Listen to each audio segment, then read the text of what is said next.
Hello, welcome to our coverage of the third and final day of the action here at the British Cycling National Track Cycling Championships for 2023. We're here once again inside the Geraint Thomas National Velodrome of Wales. As you can see, a busy scene already down in the track centre. And we're going to bring you all of the action alongside me here in the commentary box. My name's Carl Lawrenson, Charlene Jones joining me again, and we look forward to your company throughout the day here on our YouTube channel as we bring you all the excitement of the final day's action and the finals to come up later on in our programme.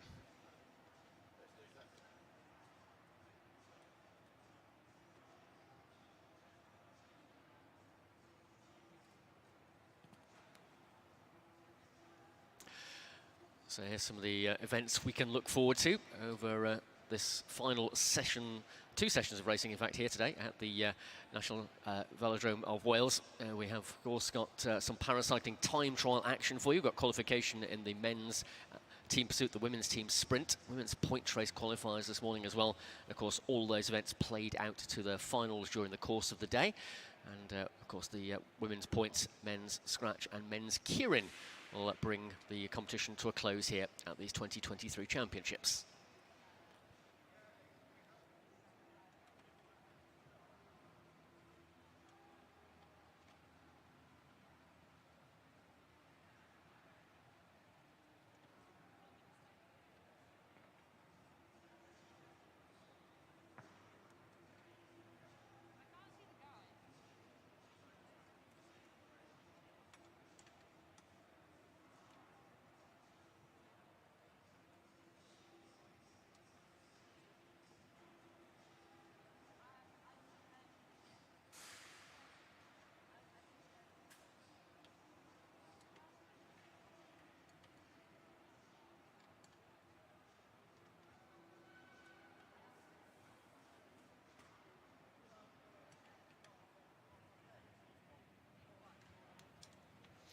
The 2023 British Cycling National Track Championships would like to thank the following partners for their support of this event: British Cycling, Welsh Cycling, Newport Live, Newport City Council and Sport Wales.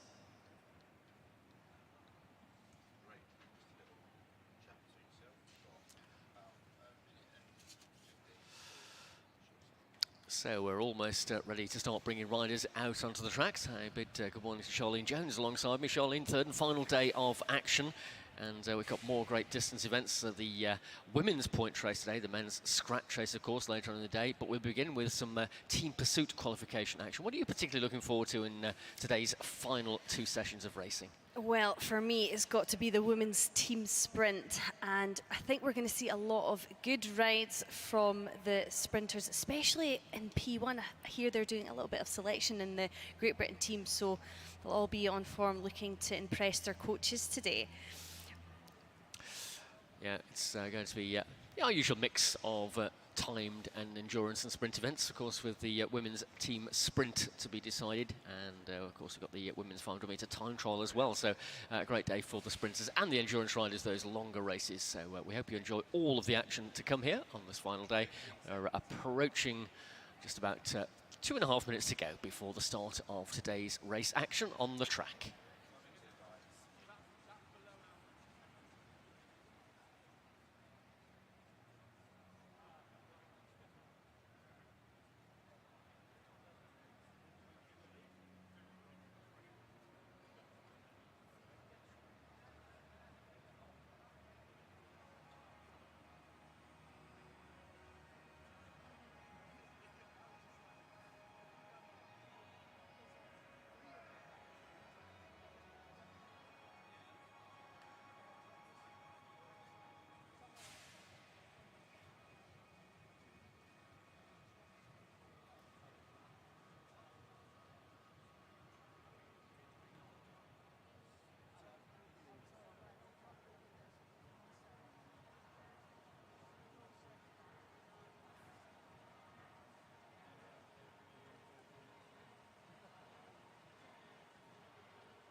So we're all set up for our first event on the track, which will be the men's team pursuit qualification round. We have 7 heats.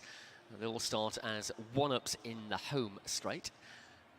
And this event run off over 16 laps of the track. 4 riders will take the start.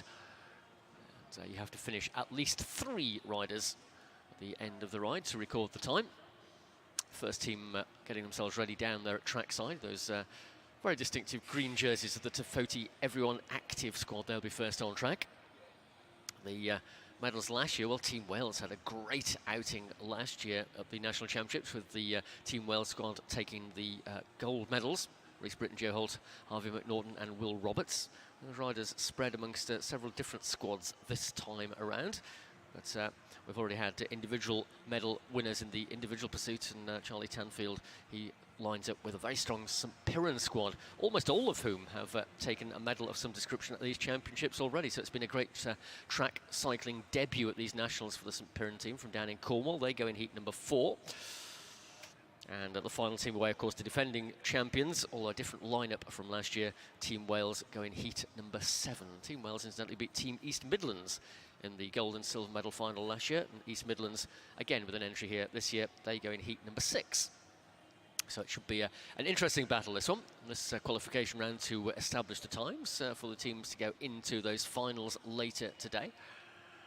So the lineup for the Tafoti Everyone Active team will be Max Buffton, Denham Edwards, Thomas Pattinson and Dexter Mansell-Thomas.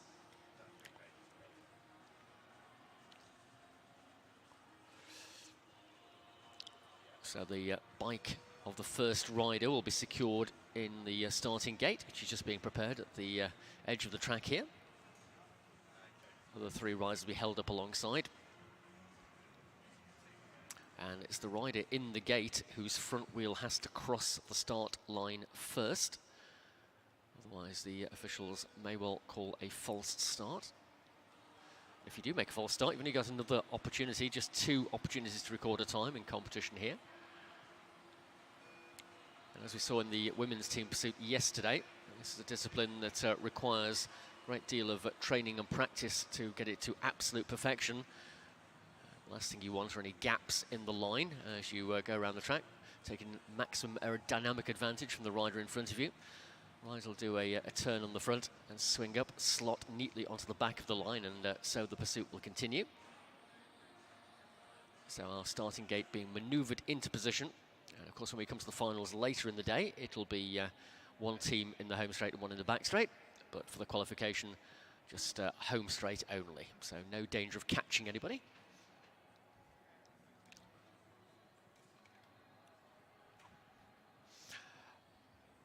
Our fine collection of race commissaires bringing the bikes out onto the track, resplendent in their white British cycling shirts. Looking very chipper on this Sunday morning. Well, at least most of them are.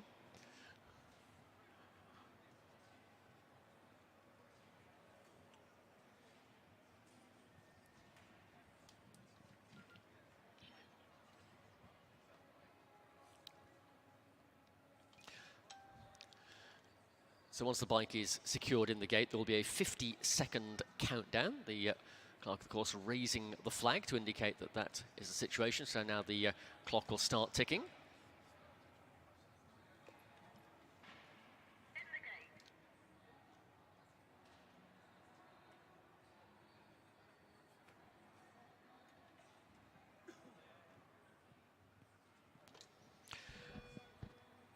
So the start order for Tafoti Everyone Active. Max Buxton is in the gate. Man 2 is Denham Edwards. Man 3, Thomas Pattinson. And man 4, Dexter Mansell-Thomas.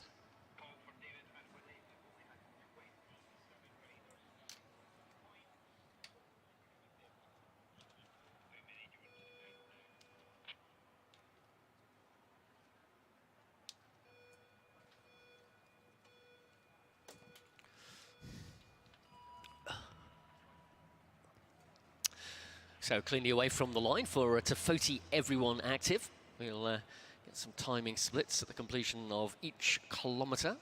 In fact, you see it every half lap, in fact, on the scoreboard, but we'll pay particular attention to the kilometre splits. Current national record, by the way, set in the velodrome at Izu in Japan during the course of the Olympic Games in Tokyo 2021. And that time 3:45.636. It's the current national record for the 4K discipline.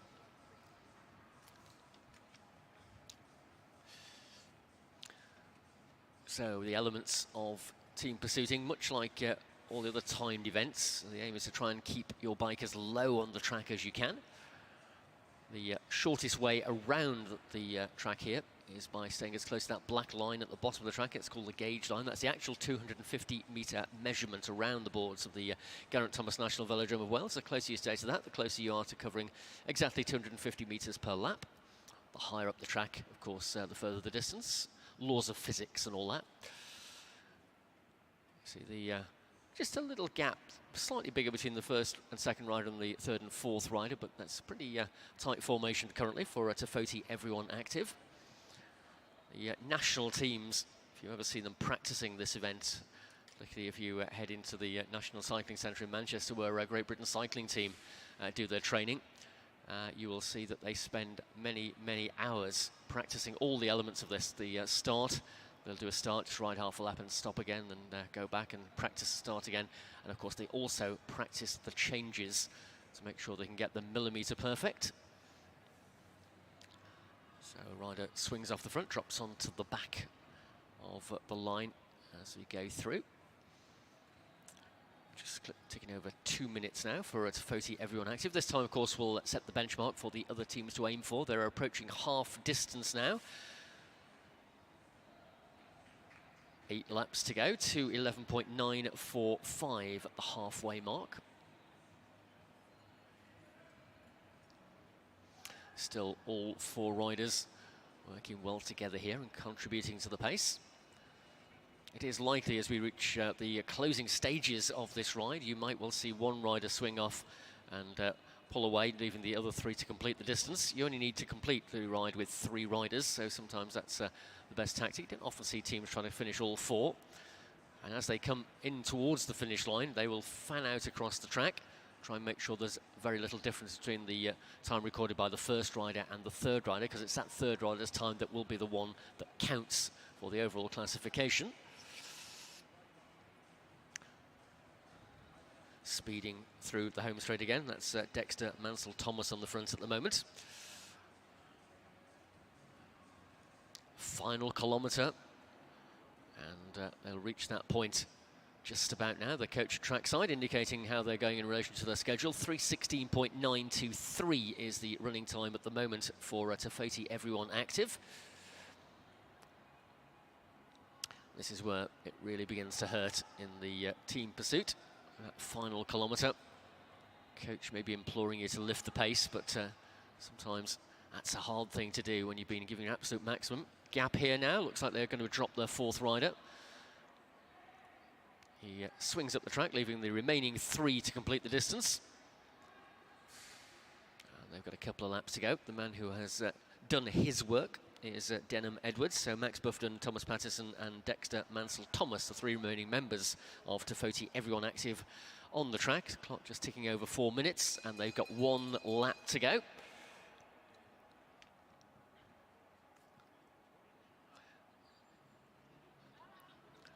Half a lap away from the finish line. Clear time just over 4 minutes 20 for Tofoti Everyone Active. They stop the clock in 4:21.593. So they, of course, go to the top of the leaderboard, being the first team to go. And we have got 6 more heats to challenge that time of Tofoti Everyone Active, 4:21.593.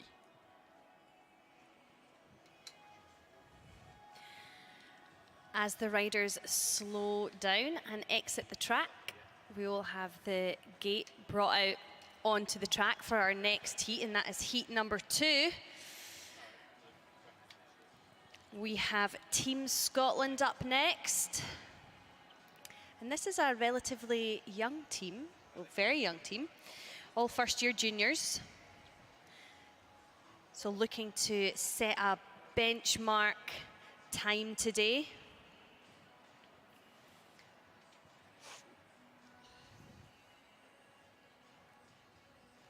Just looking at the bikes there, all riding Dolan bikes. Slightly different wheels in the start gate. And actually on our live stream, we've got a view of the Scottish riders waiting to be called up to the track. They're all getting up and making their way onto the track to get settled onto their bikes.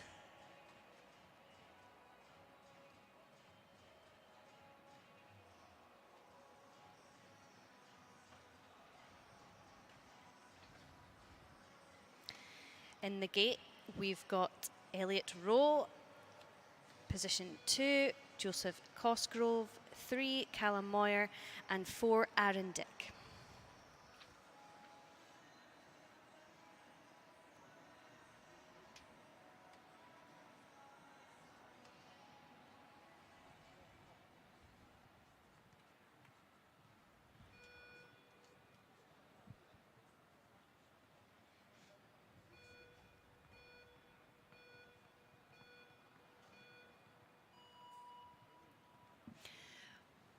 Well, that is a good start from Team Scotland, slowly getting themselves into formation as they come around into the back banking. Settling into their aerodynamic positions on the bike and all looking very smooth. It can be so difficult to ride that close to a wheel in front of you going at those kind of speeds, especially in that aerodynamic tucked position. You're a lot more stable on the wider bars, the bunch racing bars. So this requires a lot of practice and training.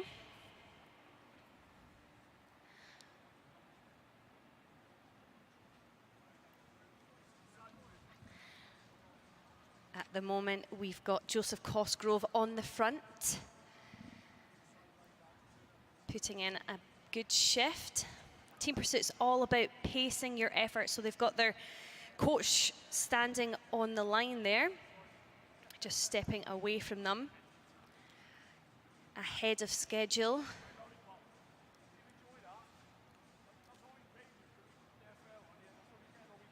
The difficult thing about Team Pursuit is when the rider in front of you moves out of the way is to try and keep that same pace.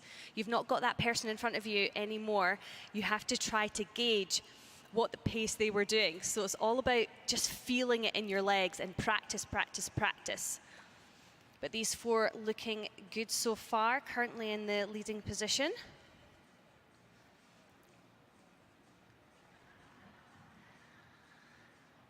As they come round, they've got 9 laps to go, still ahead of schedule. We've got Aaron Dick there at the front of the formation.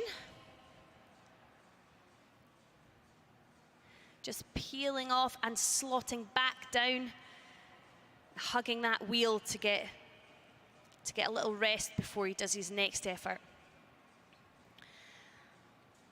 And as I said, once a rider peels off the front and goes to the back, sometimes you can see a little gap appear between man 1 and 2. No gaps at the moment. However, if there is one, this can sometimes just mean that they struggle to find the pacing. I know I always struggled with that kind of thing, coming from sprinting before. When you get to the front, you just want to go. We've got Joseph Cosgrove on the front again.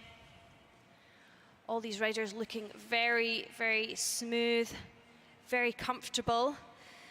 And now they've only got 5 laps to go. So for all of our riders, if you are in the velodrome this morning, remember that when they get to 1 kilometre to go, the legs are burning. So make sure you give all of our athletes this morning a big cheer. Get behind them because those legs really will be starting to burn. As they head up the back straight, still in leading position for the moment. Still with all 4 riders.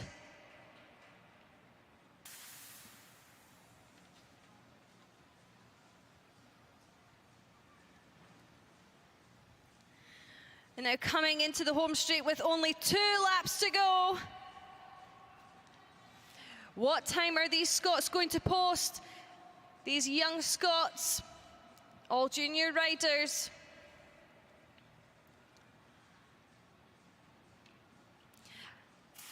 They're going to get the bell now. It's all about just emptying the tank. And beautiful to see all 4 riders still there. But the timing stops at 3, the 3rd rider across the line. So as they come now into their home straight, fanning out across the line, and beautiful finish there with a time of 4:15.591 for Team Scotland. Good to get a benchmark time there. They all stayed together, rode very well. I'm sure Scotland coachers will be delighted with that. Always good to see the young riders coming through and giving it their all at the championships. Yeah, very well drawn ride indeed from the junior riders from Scotland, moving the game on. 6 seconds faster than the time posted by Tafoti, everyone active in the first heat. 7 heats in total in this men's team pursuit qualification round. Next to go will be the team of Tap Endura.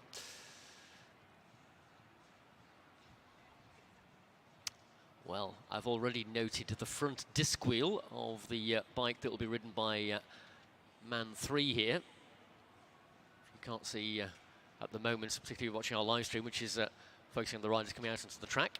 Now you can see it, just behind that man's head. There you go. A disc wheel with spokes. Amazing. So let's introduce the riders for this team for you. Man climbing on board in the gate. Number 98 is Frank Kilsby. Just making sure that bike is fully secure in the gate before he gets on.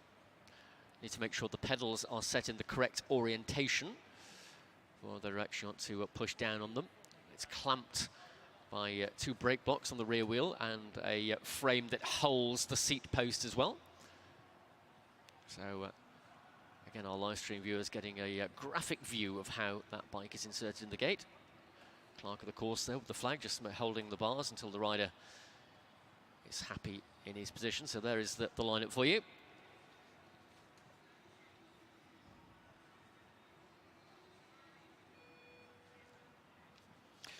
So Frank Kilby in the gate, Joshua Knowles man 2, man 3 is James Ambrose Parish, and man 4 Henry Latimer. The team of Tap Endura, 3rd heat, time to beat 4:15.591.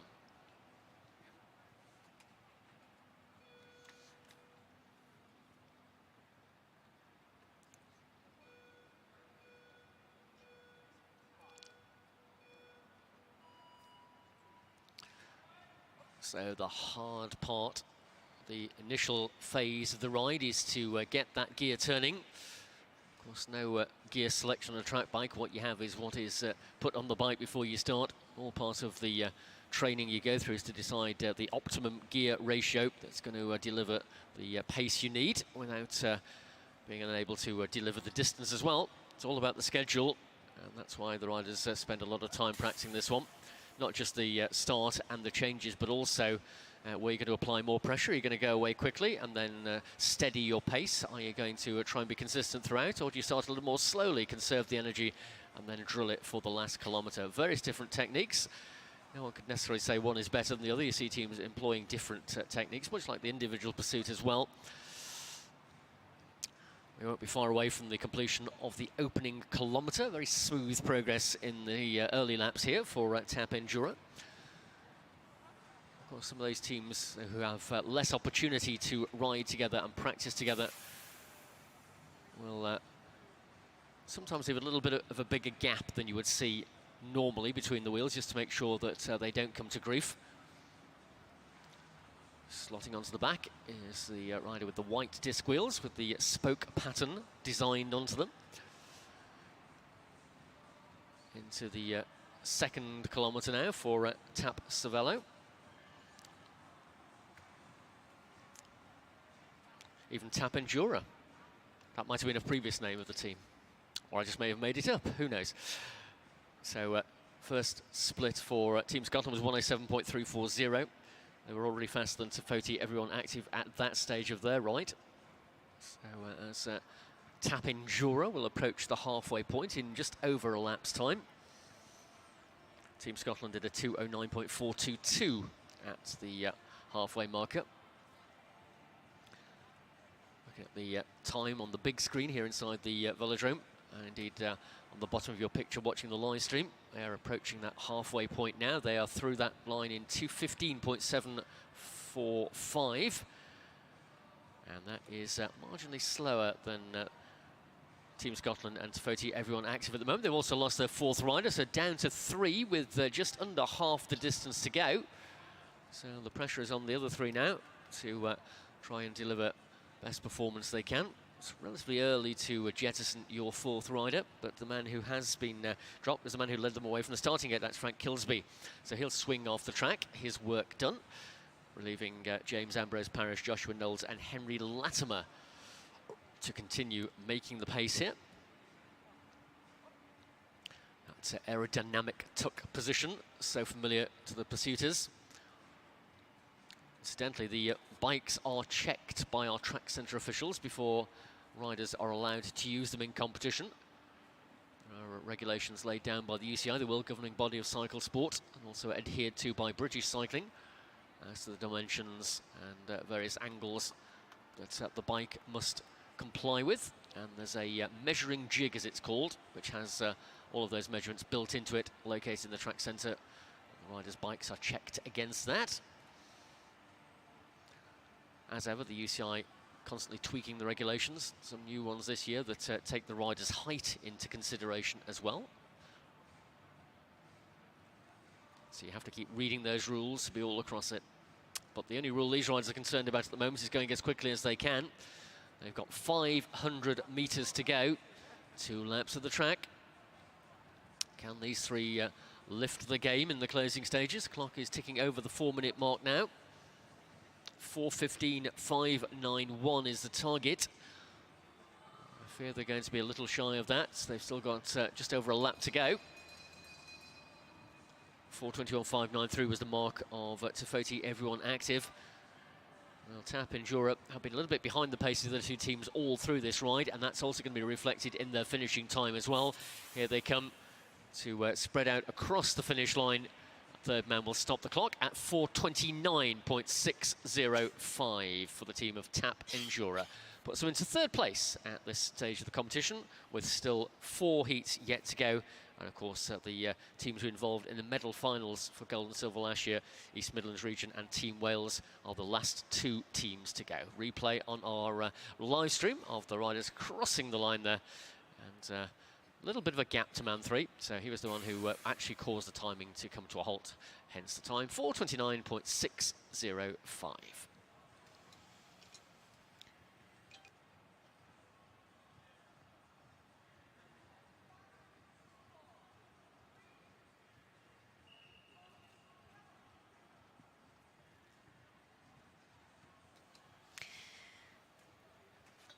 Bikes being set up on the track for our next heat, heat number 4, and that is the Team St. Piran. We've got some well-established riders here with Josh Charlton, Will Roberts, Charlie Tanfield and William Tidball.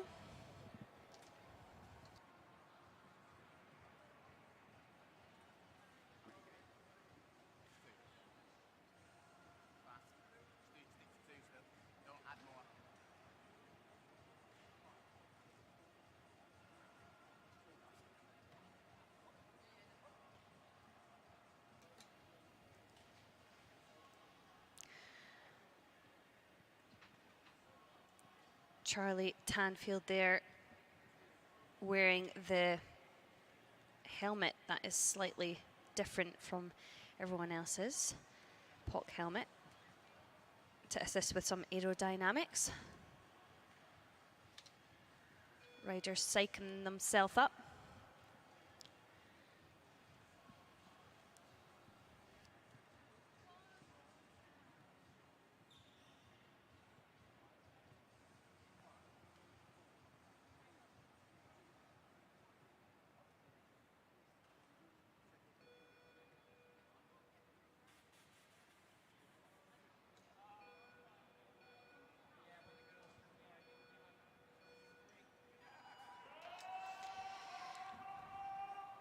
And we're off. Lots of encouragement in the stands for this team.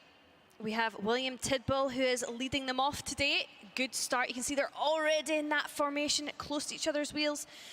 Charlie Tanfield in second position there, with Will Roberts on Charlie's wheel and Josh Charlton in the P4 position. So a very, very rapid start there. We can expect to see a great time from this well-established team with some European medals, Commonwealth medals in the lineup. Currently in first position in this competition as we see the splits.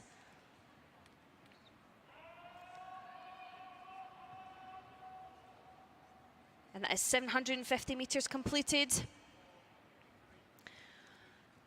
Now we have Charlie Tanfield at the front, peeling off to go to the back. Coming through now, Will Roberts.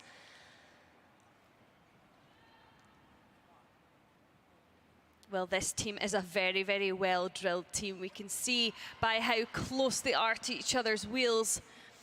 A very well-drilled team here.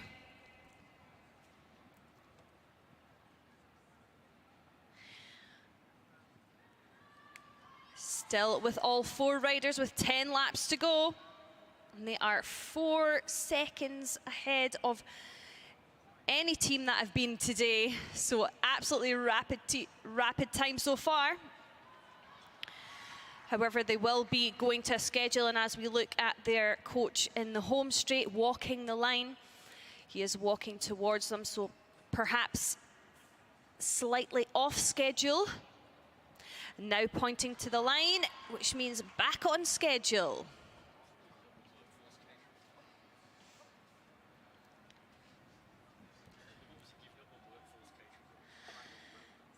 And we're into the second half of the race now with 7 laps to go.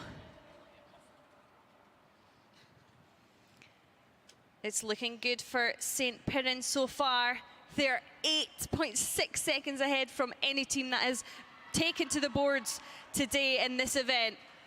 And they're down to 3 riders, with Harry Tanfield now on the front doing his effort.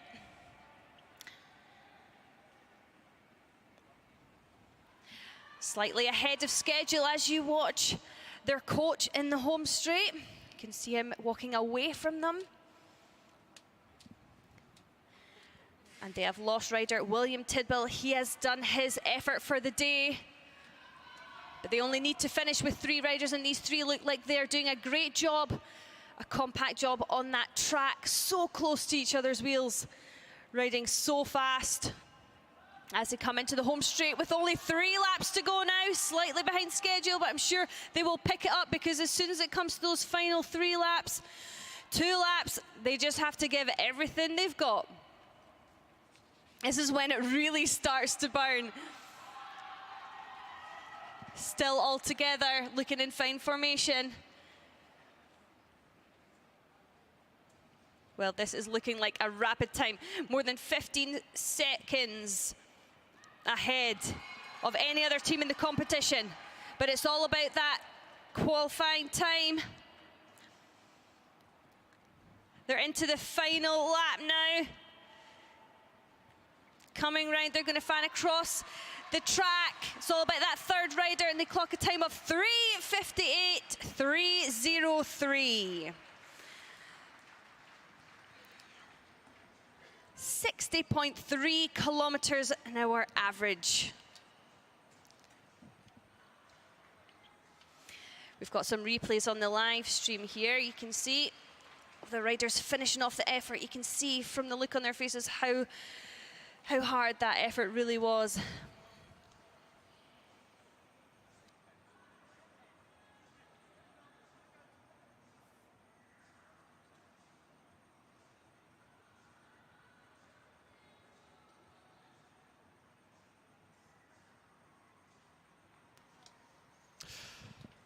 It's a great ride from St. Piran. Josh Charlton, Will Roberts, Charlie Tanfield and Will Tidball. First team to beat the 4-minute mark here in the qualification round today.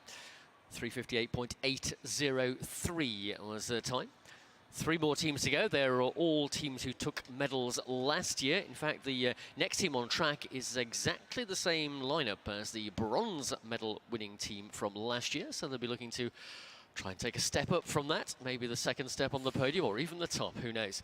We'll introduce the riders to you when they come out onto the bikes and the order in which they start. But it is the team of Fensham House MAS Design. Team including Ben Wiggins, a European Junior Points Race champion, and bronze medal in the European Junior Team Pursuit last year as well. Jed Smithson, who's been riding well throughout the competition of these national championships. Matthew Brennan and Alex Belden. They overcame VC Londres in the bronze medal final last year.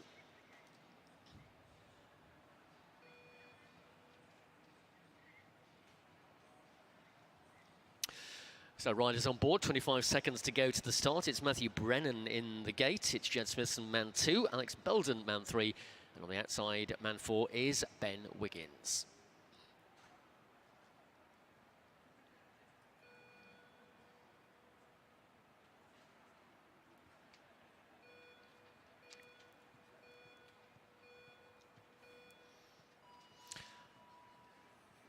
So we are underway with this 5th heat of the 7 that make up this men's team pursuit qualification. Fastest 4, of course, will go for the medals later on during the course of today's racing session. In fact, that final coming up in the early part of our afternoon session.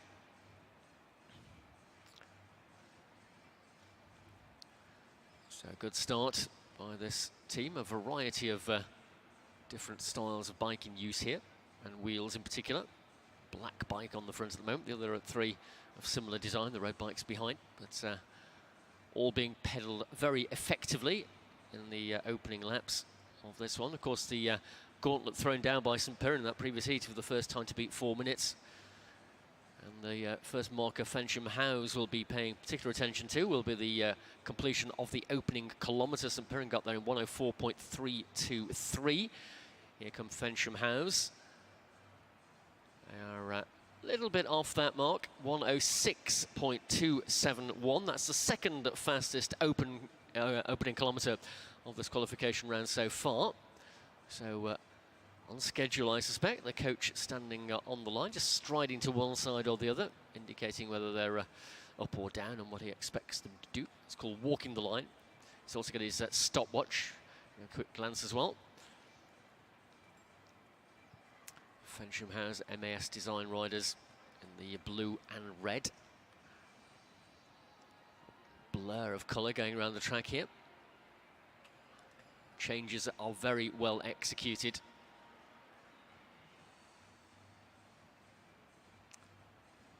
Next significant milestone will be the halfway mark. St Piran did that in 2:02.531.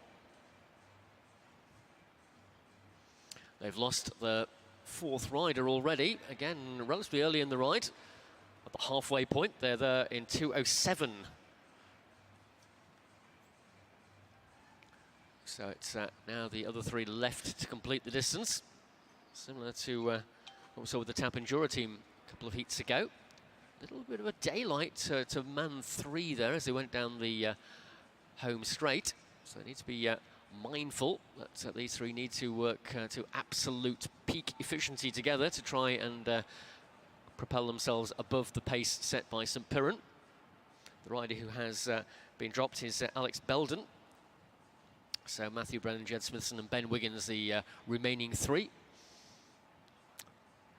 5 laps to go. We'll get the split for the next kilometre next time round the line. They've been second fastest consistently throughout the ride so far. Have they got the capability to increase the pace? Coaches are suggesting that's probably what they need to do now. And also making sure that Alex Belden departs from the track so as not to affect the timing. Here come our 3 riders into the final 3 laps. Can they too beat the 4-minute mark? 3:58.0 3:58.803 is the current lead position held by St Piran. 500 metres to go as Jed Smithson drops from the front to the back of the line.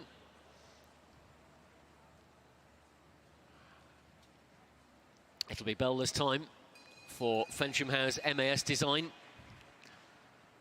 Ben Wiggins putting in a rapid turn on the front here. Clock has just ticked over the 4-minute marker. Looks like they might be riding into second place in this qualification round at this stage. Yes, they are. 4:07.923 for Fensham House MAS Design. 9 seconds slower than St Piran. So St Piran still sit at the top of the leaderboard with just 2 heats to go. And those 2 heats will feature the teams who are silver and bronze medal winners, sorry, silver and gold medal winners, respectively, last year. Replay on our live stream of that finish, and that was pretty neat for the Fensham House team.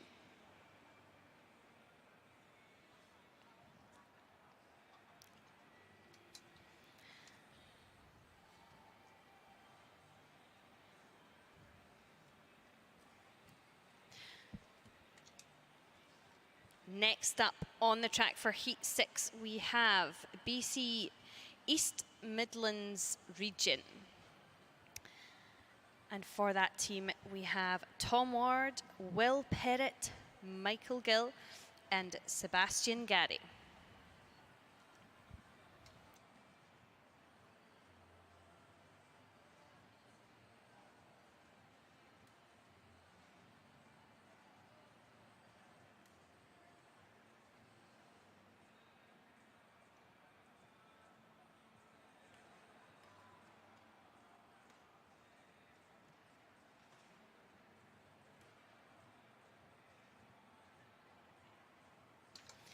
So in the gate, we have Michael Gill. In P2, we have Tom Ward, then Sebastian Gray. And at the top of the track, Will Perrott, our points race gold medalist from yesterday.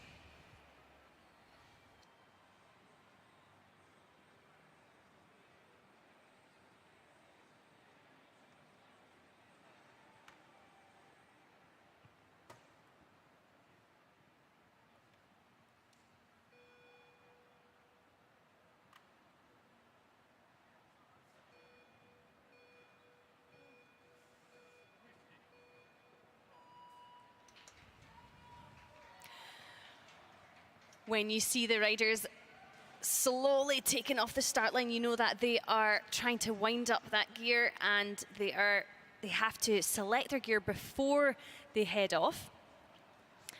And this is so that they can get on to top speed and try to hold that pace. For this team, we can see that in turn 1, so that's after the finish line, you can see their coach standing there relaying information to them. And that is man 1. Michael Gill just peeled off and gone to the back of the formation. So they'll be looking to do 1 up on their previous best last year of silver.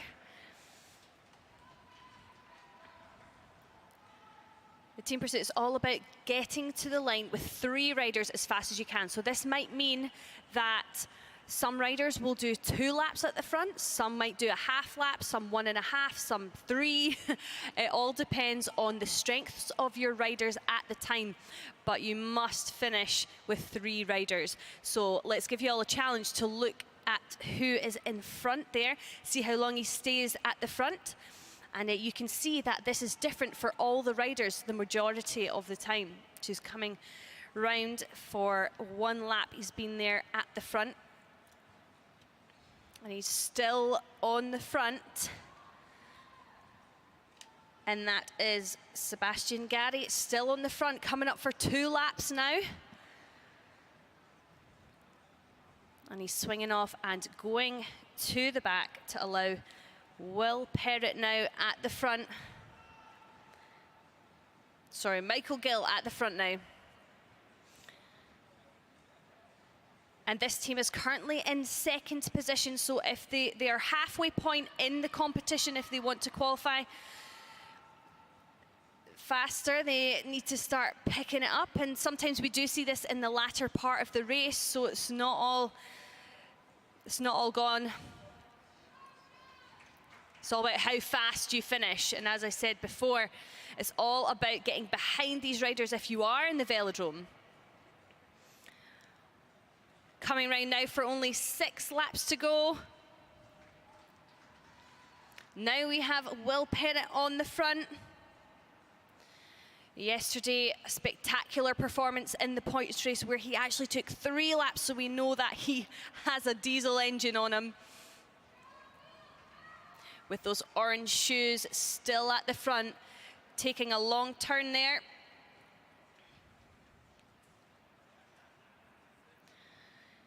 Coming through with the last kilometre to go, 4 kilometres to go now, and that is Will Pettit just peeled off. They've got 3 riders left, so they must finish with these 3 riders.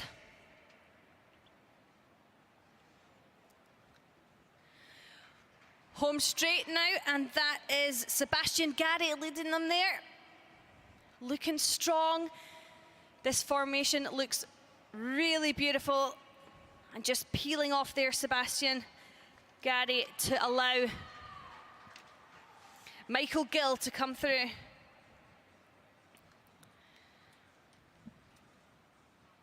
Still in second position overall. As they come with their 1 lap to go, they're going to have to really increase the speed because they've got 3 seconds to find.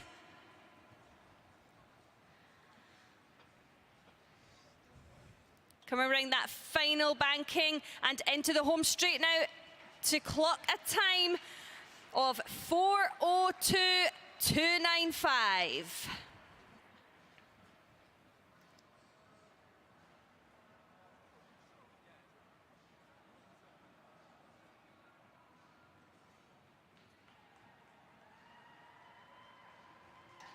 Well, lots of cheers in the crowd for this team. Looking happy with their ride. Finished intact with 3 riders.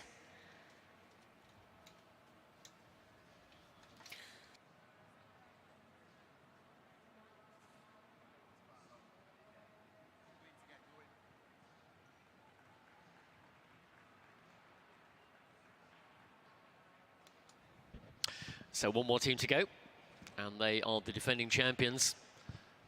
And I'm guessing you're going to have some vocal contributions to propel this team around the track, because of course they are your home team of Team Wales, the final team to go, team number 7 in this qualification round, where the fastest 4 teams go forward into the finals for the medals later on today. And at the moment, the only team to beat that 4-minute mark are St Piran in 3:58.803.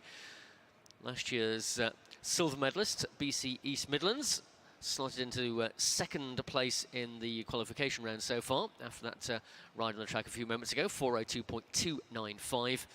Fensham House MS Design currently live 3 in 4:07.923, and 4th fastest time currently stands to Team Scotland in 4:15.591.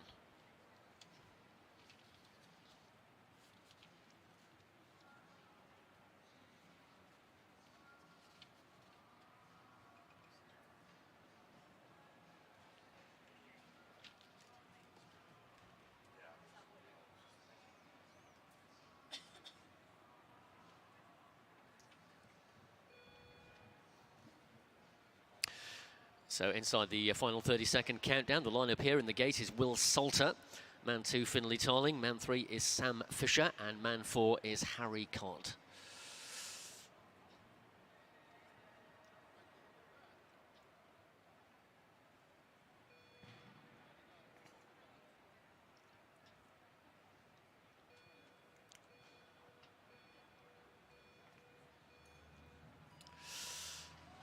So the red team, Team Wales, getting a rousing send-off from the starting gate. This is a completely different team from those who rode into gold medal success 12 months ago, less than 12 months ago, last March.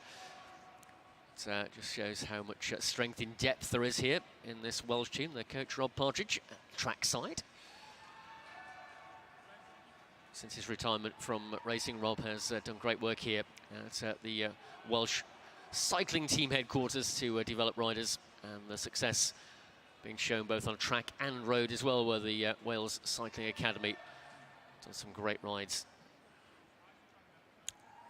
So we'll get a first indication of the pace of Team Wales as they will come round to complete the opening kilometre. Still fastest at that point was St Piran, 2:02.531. Sorry, that was the halfway mark. 1:04.323 was actually the first kilometre split for St Piran. And Team Wales on the way to that point now. Through the line they go, and 1:06.499. So third, in fact fourth fastest for Wales at the moment at that opening kilometre. In early days yet, they'll be building the pace as they go through this ride, I suspect. Man bringing up the rear there, Finlay Tolling. Had a good ride in the points race, a spectacular points race last night. It's fading towards the end, but great championships for him so far. And a medal in the team pursuit, I'm sure, would put the icing on the cake. And with the rest of the Welsh team here. Coming round with 9 to go this time. Rider driving the pace that time is Harry Card. Still no discernible gaps of any magnitude between the riders here. That's exactly what you need, riding that neat formation, slotting back onto the rear of the field, having completed your effort for a lap or so. So the pursuit continues. We're through the halfway point. So on the homeward stretch, as it were, now for Team Wales. Can they successfully beat the time of the team of St Piran? The only team to beat the 4-minute marker so far, 3:58.803. They've dropped their fourth rider, so Wales down to 3 now. Man who has been dropped from the line is Will Salter, so Card, Fisher and Tarling, the remaining 3.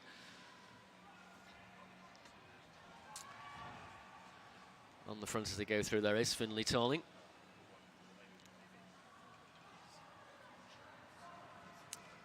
He'll relinquish that lead position now, drop onto the back as we come round to complete the third kilometre in 3:09.670. Well, still riding in fourth fastest time at the moment at that split. So they need to try and lift the game. Remember, the 4 fastest teams will go through into the finals draw later on today. First and second fastest ride for gold and silver, third and fourth for the bronze medal.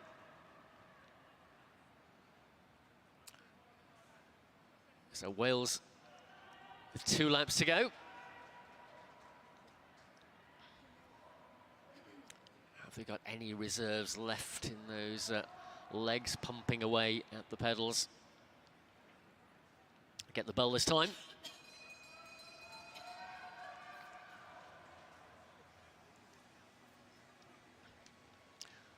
Little gap between man 1 and the other 2. Remember, it's the third rider across the line who will complete the distance and record the time. But they've crossed the line pretty much all together, and at the end of that one, it's 4:11.573. That means they finish in 4th fastest place. So St Piran, the fastest team in the men's team pursuit qualification round. A time of 3:58.915, the only team inside 4 minutes. Second fastest were BC East Midlands region, last year's silver medalist, in 4:02.315. The team of Fensham House MAS Design were third fastest in 4:07.970. And fourth fastest were Team Wales, you've just seen on track, in 4:11.573.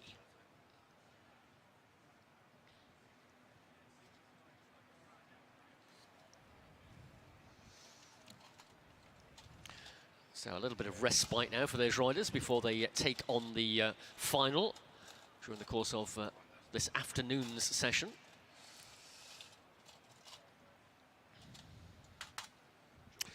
Meanwhile, we'll turn our attention from team pursuiting to team sprinting. It's the women's team sprint qualification round next on track. 4 heats here, one of which is a non-championship ride, the first one. So that'll leave actually 3 teams for the draw into the finals later.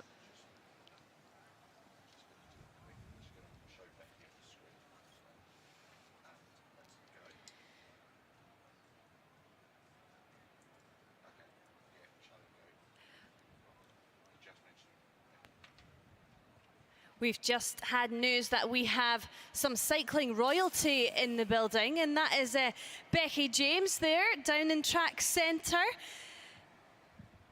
Give us a little wave, baby. Becky, we've got silver and in the keirin and the sprint at the Rio Olympic Games. You'll see her on some of the photos around the velodrome. So we're now focusing our eyes on the track to the female team sprint qualifying. This is a non-championship heat. We have in women 1 position, Rihanna Paris-Smith, 2, Sarah Johnson, and 3, Georgette Rand. They will be aiming to post a time today.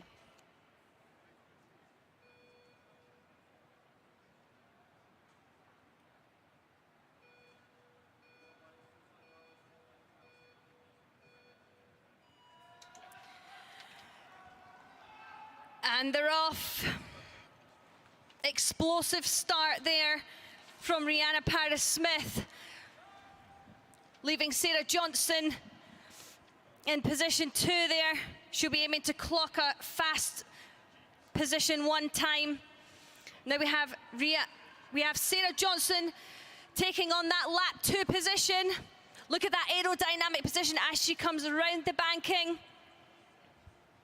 Georgette Rand neatly on her wheel there to finish off.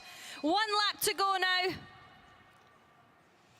Absolutely flying round these boards down the back straight. What time will they clock as Georgette Rand comes round to the finish line to clock a time of 52.249.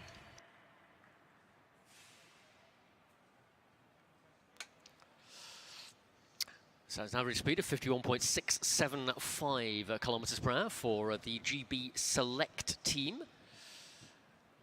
As Charlene said, non-championship ride, so they won't be going to the battle for the medal finals later, but we got 3 teams who will be. First to go will be the team of Scotland.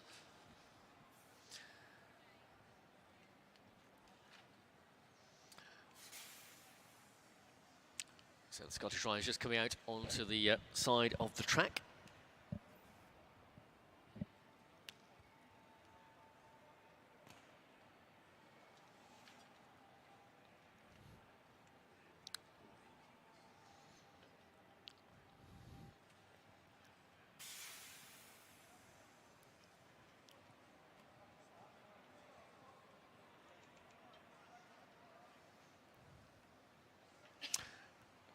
So Lauren Bell, whose bike is being inserted in the gate, just waiting patiently before coming out to climb on board. The other 2 riders will be wheeled into position alongside. So the rider in the gate, as you just saw in the GB Select ride, rides the opening lap. Second rider, lap 2, and then the third rider completes the distance and records the time.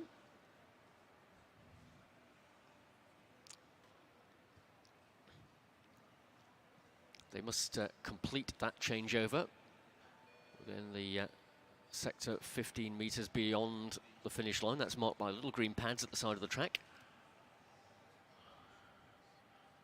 Our race officials keeping a careful eye to make sure that no infringements in that particular element of the ride.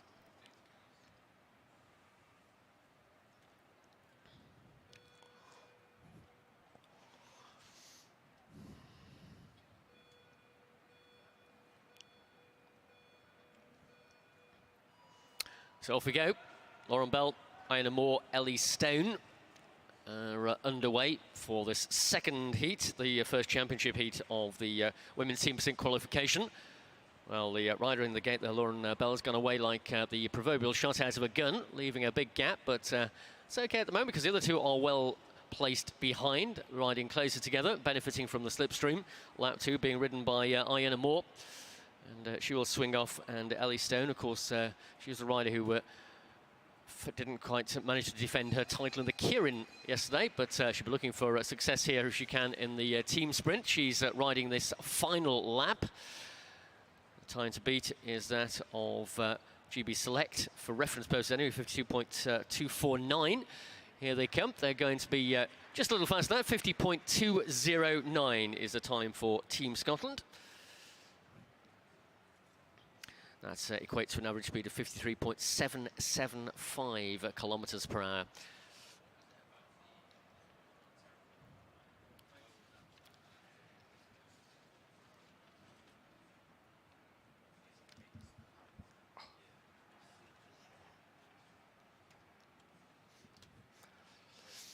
So our live stream viewers just seeing a replay of that final run to the line from Ellie Stone. Just lunging herself forwards, pushing the bars forward to make sure that gets the maximum advantage across the line, as any sprinter would. Our next team ready to come out onto the track. So yes, this is Heat 3, and it is team-inspired B team.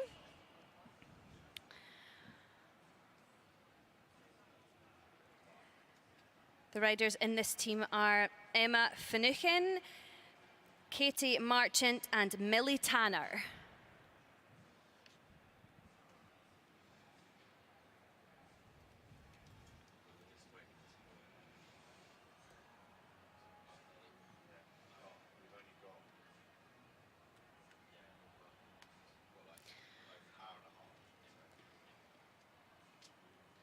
Millie Tanner just settling herself into the gate on the bike, strapping her shoes into the bike.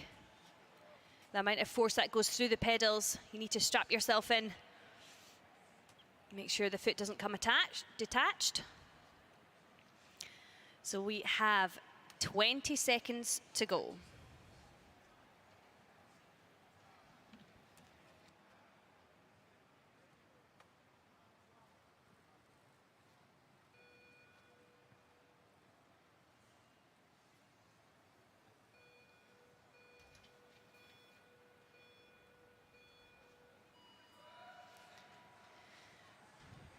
Well, that is an explosive start from Millie Tanner.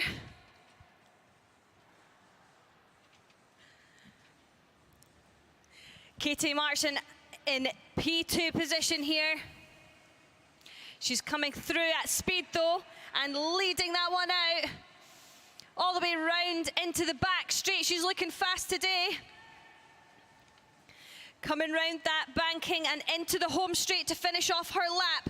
Leading Emma Finucane in for her final lap. What can this team clock? Still increasing that speed as she comes down to, with a time of 47.937. Well, that was an excellent pairing there. Well, actually 3 now. We used to have 2 for the team sprint, and now we are up to 3, and it's really, really exciting racing with that additional 3rd member for the women. Certainly is. 47.937, first sub-50-second ride of this qualification phase, with 1 more heat to go. And it's another team-inspired squad, team-inspired Team A, such as the strength in depth amongst team-inspired. If you were watching our Kirin final yesterday, you'd have seen that all 6 riders in the women's Kirin final were riding for team-inspired. And they've mixed the order up a little bit from last year when the gold medal was taken by the team of Wales. Of course, some of those riders now riding for team-inspired. Larry Thomas is in this squad from that Team Wales gold medal winning team last year. And from the silver medal winning team who rode as Team Breeze last year, Sophie Capewell and Blaine Ridge Davis. So those 3 make up Team Inspired Team A. Last team to go, Sophie Capel, of course, bronze medal in the keirin and the silver medal in the sprint already, so she's looking for a full set here. Maybe a goal this time. So a little pause before they're wheeled to the start.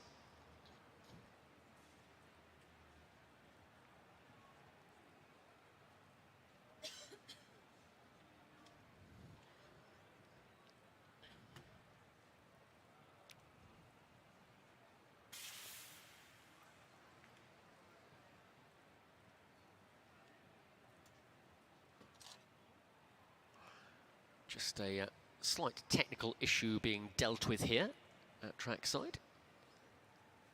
It's caused a slight delay in the start of this final heat.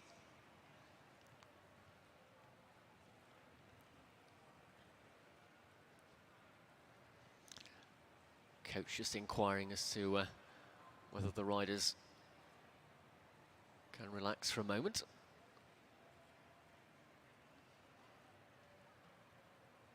So whilst we do wait for the riders to come to the track, let me just welcome our live stream viewers from wherever in the world you are. We've had great viewing figures on our live stream over the 3 days of competition here. And I know we've certainly had viewers in Australia. Seen mention on our social media feeds. If you want to contribute via social media, by the way, include the hashtag #TrackChamps and we will see your message. And British Cycling, of course, all over Facebook, Twitter, Instagram, and of course YouTube with our live stream. So great to be able to see all the action here at the national titles wherever you happen to be located. And don't forget, you can always watch it back if you want to relive that incredible point race last night in the men's point race final. You've maybe read about it somewhere and thought, oh, I wish I'd seen that one. Well, you can always watch back the YouTube feed at any time you wish. I think we've just about resolved our technical issue now, so the riders being invited to come out onto the track, ready for the start of this fourth heat. It's the third heat in terms of competition. The rider who's going to be getting into the gate here is Lowry Thomas.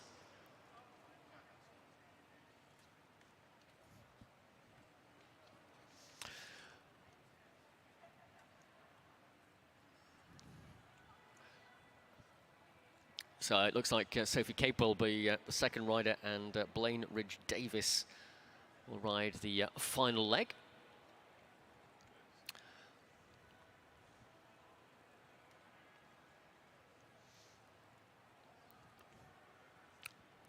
Inside the final 20-second countdown, the fourth and final heat of the women's team sprint qualification.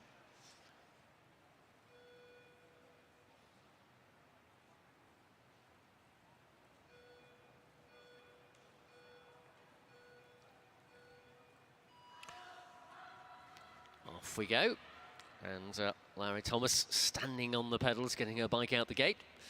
Good clean start, and the other two setting into formation behind. Larry Thomas will ride the opening lap, she'll then swing off, and Sophie Capel will take up the pacemaking, leaving Blaine Ridge-Davis to complete the distance. So through that first split point go Team Inspired Team A. Heading for the second changeover now as Sophie Capel swings away from the race line, 33.633. And this is faster, just. So can they keep the momentum going for the final run to the line? Here comes Blaine Ridge-Davis to record the time for Team Inspired Team A. And that will be 48.588, just slightly off the pace of Team B. So Team Inspired Team B are the fastest competition qualifiers in 47.937. Team Inspired Team A clocked 48.588. Scotland 50.209, and the GB Select team, which was a non-championship ride, 52.249. So gold and silver will be fought out between Team Inspired Team B and Team Inspired Team A.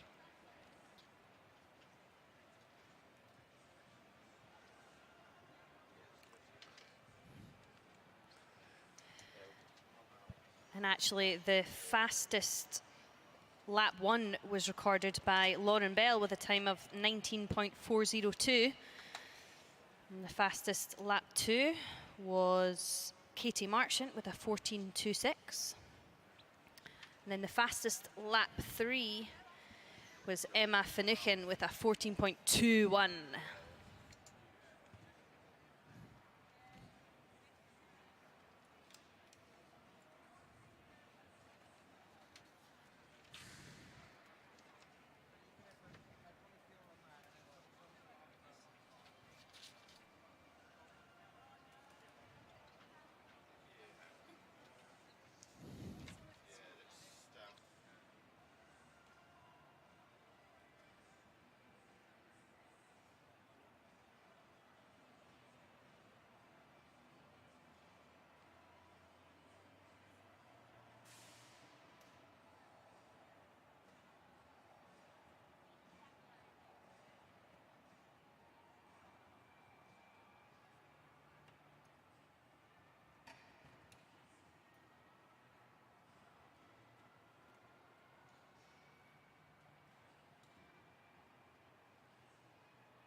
So from timed events, our programme here on this third and final day of competition here at the British Cycling National Track Cycling Championships will continue in a few moments with 2 qualification heats for the women's points race, the final of which of course will come up during the course of this afternoon's session.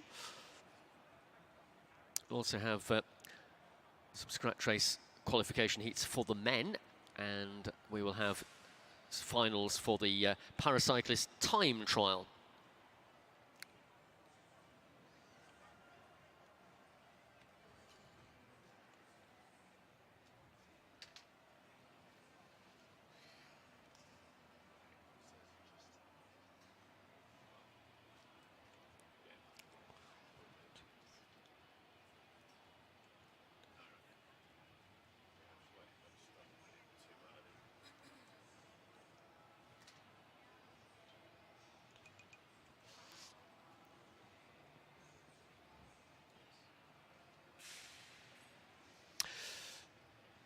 So these women's points race qualification heats, 2 of them, will be contested over 40 laps of the track, so half the distance of the final, with 4 sprints.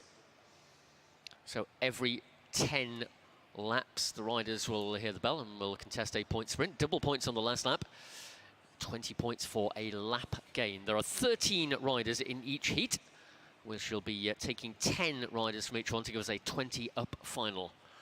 And well, those of you watching our live stream will have spotted a rainbow jersey of the current world champion. She, of course, is Nia Evans. She's also the defending national champion for the points race as well, having taken the title last year. But, well, what an incredible performance it was in Paris last October. To really did dominate that points race final. And that means you get to wear the stripy jersey.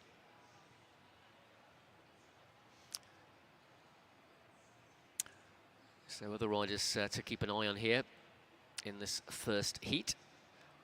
Kate Richardson for Team Inspired. She's had a good couple of days racing already. And interesting to see Yuanda Adesida, who rode in the Kieran yesterday, has taken on the point race as well. Riding as a British Cycling private member.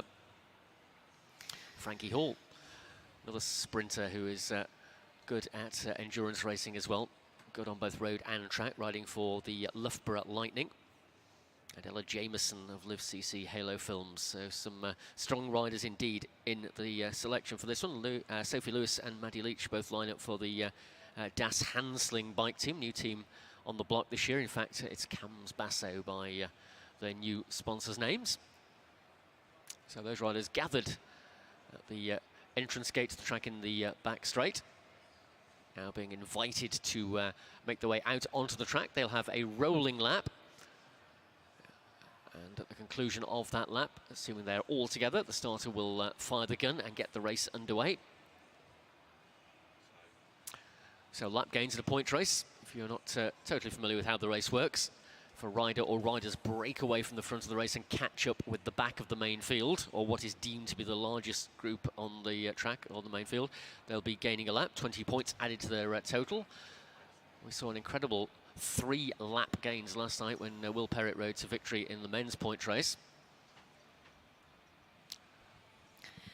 And if you lose a lap, then you get minus 20 points. Double points, as I mentioned, on the final sprint. It's 5, 3, 2, and 1 the rest of the time on those intermediate sprints. And of course, those points added together to give you your final total. We are all good to go. Gun is fired, and we are off and running for the first of 2 heats in the women's points race qualification. Yes, I wonder if Nia's going to make this race as animated as the scratch race yesterday. She was in all the attacks, and I'm sure that we'll see more as such from her today. Indeed, but ultimately losing out to Jess Roberts in that scratch race final. Her nemesis Jess Roberts goes in the second qualification heat. I imagine they'll both qualify, so that again might be a rematch in the points race final during the course of this afternoon's racing session. Still all together at the moment, early days, 38 laps still to go, 8 away from the opening sprint. The other thing to keep an eye on in the points race, you'll note one of our 2 fine colleagues in the blue shirts, our UCI commissars down at the trackside. Our starter, the man with the gun, is also the man with the finger. That's Phil Pollard down there, and he will point at the riders who are the head of the race. At the moment, it's the main field, but if riders go on the attack, you'll always know who the head of the race are by following Phil's finger. That could be our new strapline for these national championships. Follow Phil's finger. Let's try saying that 3 times quickly. Well, you can tell the speed of the bunch by how strung out they are. If they're at the bottom of the track and in a long line, this usually indicates that the speed is relatively high. If they're all bunched up and not too fussed about getting back into the line, this usually indicates that the speed isn't too fast. We can see that they're just rolling around, maybe wanting to save some of the legs for this evening's final, but they still need to qualify. 3 of the riders won't qualify in this race. So Frankie Hall, mentioned her in a little introduction a few moments ago. She finished just outside the medals last year in 4th place. Nia Evans beating Jenny Hall. Jenny goes in the second qualification heat as well. Little break here, the first significant piece of daylight at the head of the race. And the rider who has gone on the attack here is Miriam Jessett from Jaden Vive Lavello. Still 4 laps to go to the first sprint. So the chase not fully formed behind yet. So Jessett maintaining a small advantage here. But long way out to go on the attack to take the points, and just keeping a watching brief at the front of the chasing pack there is the rider in the colours of Team Inspired, but in fact she's riding for a Dash handling bike. That was Maddie Leach going through there. 32 laps to go, and it looks as though Miriam is going to be hauled back into the fold, I think. sometimes it's good to go for the points early on, because then you can just try to just stick in the bunch after that, rather than having to worry about getting points later on in the race. Relatively short race, of course, over 40 laps for this qualification round, just 4 sprints. So lap gains, not impossible, but less likely than in the longer final. So as I mentioned, that was a slightly early attack there for Miriam Jessett. She's been swept away by pretty much the whole of the field here. 2 riders detached from the back, but on the front, let's look where the points are going to go. And taking maximum points across the line is Maddie Leach. So she opens her account and gets 5 in the opening sprint. And following that, as often happens, a rider goes on the attack. And that, of course, is the world champion, Nia Evans. Well, as Charlie mentioned a few moments ago, the tactic she employed in the scratch race final yesterday was to drill it on the front.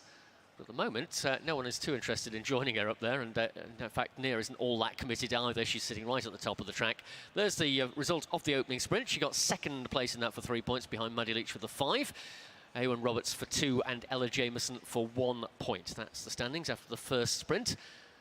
And we've got 3 more sprints to go. The final one, of course, counting for double points, which, if no lap gains are made in this race, could be all important in deciding who goes through. Remember, we lose 3 riders from the 13 to give us 10 to go through to the final. We actually have 2 riders detached from the back of the group here. Well, Joanda Adesida is one of them, as I commented earlier, a rider who we saw riding the Kirin yesterday, and Maisie Vajik, the other one, for the Rosendale RC. The bunch is slowing down though, so this could give them both an opportunity to get back on.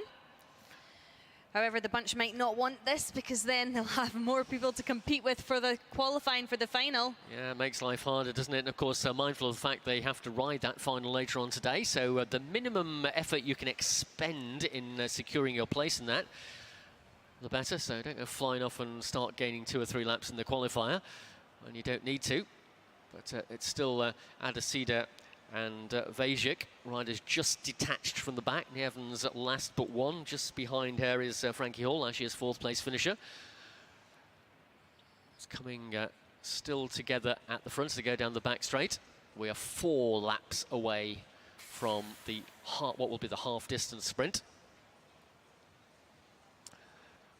Well, Evans has made her way back towards the front. She has already got 3 points on the board by virtue of that 2nd place in the opening sprint. Well, the final's not until about 4:30 this afternoon, so they will have a fair amount of time to recover. But they won't be wanting to expend much energy in this points race. As we can see, the pace is mighty slow as the bunch just spreads out on the track there. No one's wanting to expend any energy. It's also day 3 of the championships, so we'll have a lot of tired legs out there. Who has recovered the most? Well, Sophie Lewis on the front, winner of the Tour Series round in Gisborne last year on the road and circuit race scene, and she's also European Under-23 elimination race silver medalist. Took a great bronze in the Commonwealth Games in the team pursuit as well. We've got Francesca Hall there on the inside, but riders coming around the outside. That is Lucy Glover. Glover being pressed hard and fading a little in the run to the line here. Vajik and Adesida well distanced as the main field contest the points, and on the line 5 points will be picked up by Sophie Lewis. Madeleine Leach was on her wheel as well, so got some points. So Sophie opens her account, and Maddie Leach adds to her point score.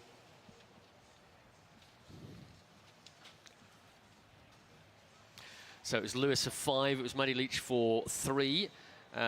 In 3rd place in that sprint was Keris Lloyd of Tofoti Everyone Active, and the 1 point taken by Kate Richardson of Team Inspired. 2 more sprints to go, 19 laps remaining, and Maisie Vajik and Yuanda Adesida are about to lose a lap. Okay, so these 2 riders losing the lap means that there's only one person who's going to be in the race who needs to not come last in this current bunch. Well, Evans sitting a little higher, looking down at the rest of the group. She is in 3rd place at the moment with 3 points. Maddie Leach scoring in both sprints so far. She tops the table with 8. Sophie Lewis has 5, Evans 3, Keris Lloyd 2, along with Eowyn Roberts, and 1 point each for Ella Jameson and Kate Richardson. Those are the only riders who've scored points thus far. It's the point at which, well, one more rider in there who is still on the lead lap, but assuming no one gains a lap or loses a lap in the closing 15, then one of those riders will also exit the competition, along with Maisie Vajik and Yuanda Adesida, are already a lap down. Front position now with Kate Richardson of Team Inspired. But a moderate pace has been adopted at this phase of the race. We're 4 away from the penultimate sprint. Sometimes we can see in the qualifying rides that riders will want to open up the legs, test how their legs are feeling today, but it doesn't seem to be the case today. I think everyone's got tired legs and wanting just to get through to that final to save their energy. Well, rider who certainly has boundless energy is Evans, the world champion in this discipline, taking that title at the World Championships in Saint-Quentin-Yvelines Velodrome, just outside Paris last October. And of course, she took that title as the reigning British national champion for the point race as well. Very impressed at your French accent, Carl. Are you? Yes, I can speak French with a good deal of ability, you know. Sounds a bit like Inspector Clouseau there, that's any problem. Apologies to any French viewers who are watching, by the way, in our live stream for my ham-fisted attempt of French, but I had the pleasure of doing commentary at Saint-Quentin-Yvelines on a couple of occasions. Nice velodrome there in Paris, just outside Paris, actually. I'm sure my French mother could give you some tips. You're probably right. Anyway, let's not pursue that line of inquiry any further. Let's concentrate on the upcoming sprint, which is just one lap away. And it's Team Inspired on the front. The rider who is lifting the pace here is Maddie Leach, the current leader. She'd like to secure that lead by picking up another point if she can. Here comes Nia Evans from towards the back. She wants a couple more points if she can get them. 10 lap to go sprint, the penultimate sprint, and I think Nia Evans got up to third place, maybe second there as they came across the line. We shall get confirmation of that, and Frankie Hall picking up valuable points as well in that sprint. Just one more sprint to go, double points, and of course, as the fields sit up, Nia Evans decides she's going to carry on. Frankie Hall is pursuing her rather rapidly, and so too Miriam Jessett. So it's Nia Evans who just got that one on the outside with 5 points. Ella Jameson for 3, Maddie Leach for 2, and Ewan Roberts for 1 point. So that means 10 points now for Maddie Leach. But of course that can still be beaten. 10 points in the final sprint on the double point sprint. So the two riders at the head of the race now as Nia Evans decides she's not wasting too much energy in looking at going that far off the front.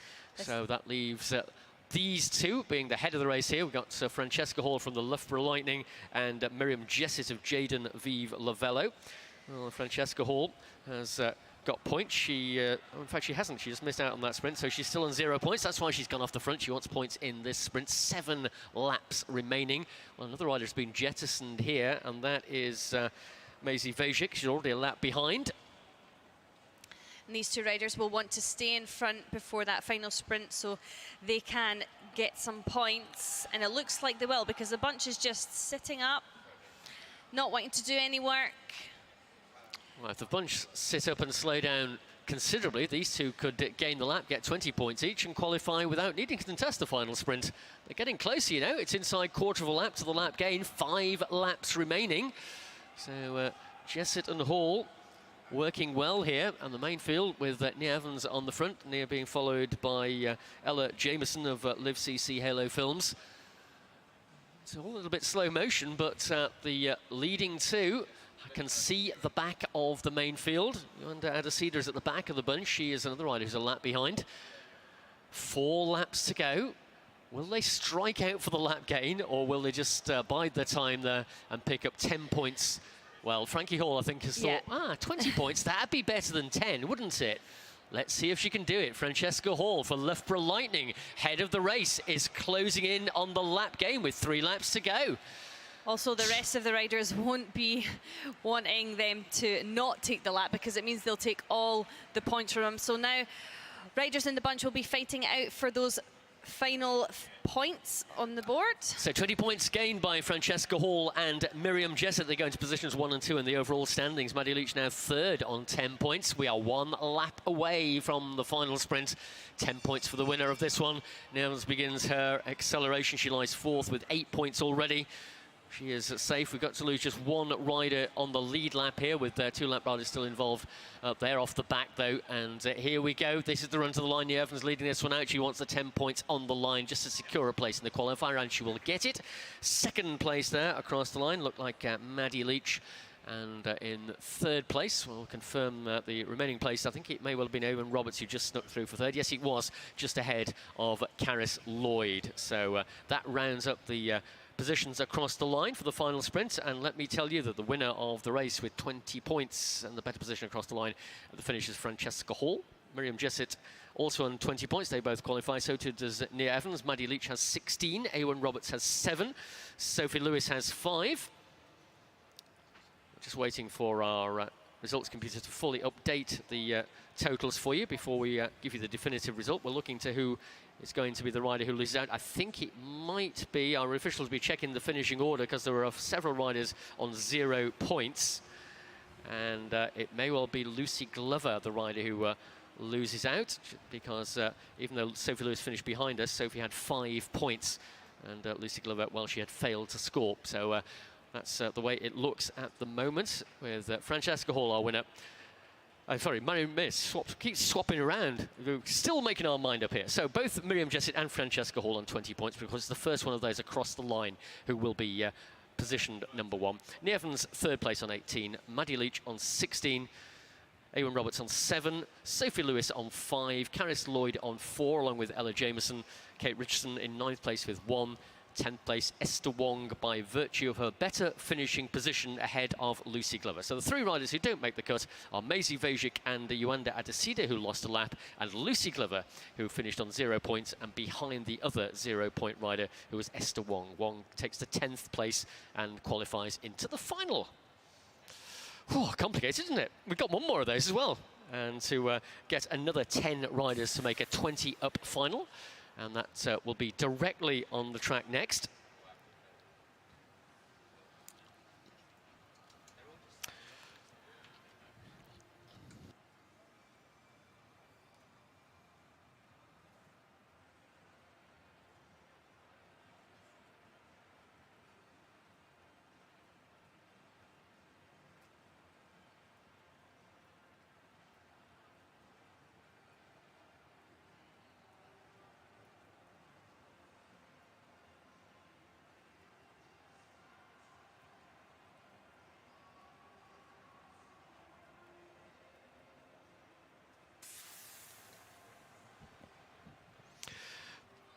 So 13 more riders will be lining up for this second qualification heat. Again, run off over 40 laps, exactly the same format as the first one. Jess Roberts, the scratch race champion, is in here. And she had a real battle with Nia Evans for that scratch race title yesterday. So that battle, I suspect, will be renewed in the final later on as well. Ella Barnwell lines up for St Piran Women's Racing Team. We've also got Danny Kahn in there as well. And Larry Richards, who we've seen in action in the team sprint a little bit earlier, is lining up as well for this points race qualifier. Again, 10 riders will go through from this qualification heat into the final to meet the 10 who are already qualified from the first heat.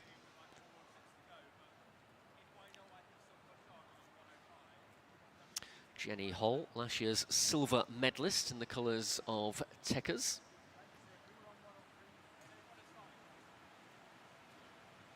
You'll spot her, it's the most colourful jersey in the riders who will be coming out onto the track in a moment. I won't begin to try and add up the number of different colours on that Tekkers jersey, but there are quite a few.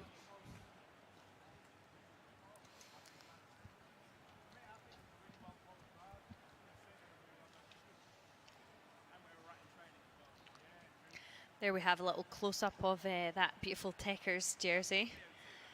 It's almost like the rainbow, not rainbow stripes, but... Do you have orange and a rainbow? Interesting. Or purple? Well, it's certainly a very colourful jersey for the Tekkers rider, Jenny Holt, and she'll be trying to get herself into the final as her first objective, and of course we'll be trying to secure another podium place when we come to the end of that points race final during the course of this afternoon session. Riders coming out onto the track for the second qualification heat. Again, it'll be a rolling lap, assuming they're all together at completion of that. The race will be set on its way. 40 laps, 4 sprints, double points on the last sprint.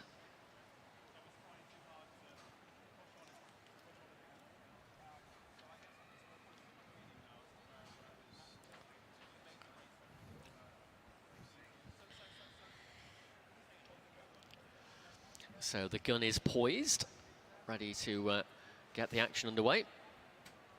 There we go.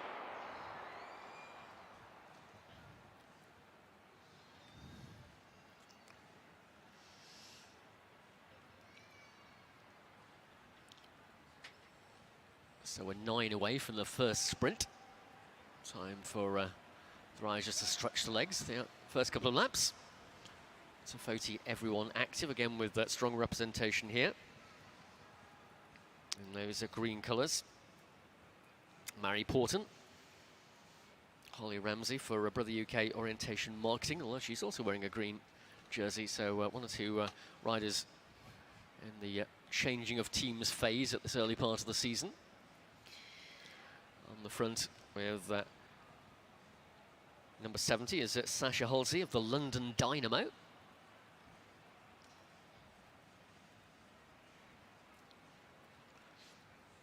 Each rider just taking their turn at the front. some just swinging up, not wanting to expend any energy in the legs, wanting to get to the top of the track and then just swoop back down and get tucked behind a rider. Well, Jess Roberts is a rider to look out for. We mentioned a little bit earlier, she was the winner of the scratch race here yesterday. Of course, a former national road race champion of Great Britain in both the senior and under-23 category in the same year. And same race, in fact. And she's also a silver medalist from the European Scratch Race Championships and a bronze medalist for the World Scratch Race in Paris last year. So she's a rider in good form, as we saw in that scratch race yesterday.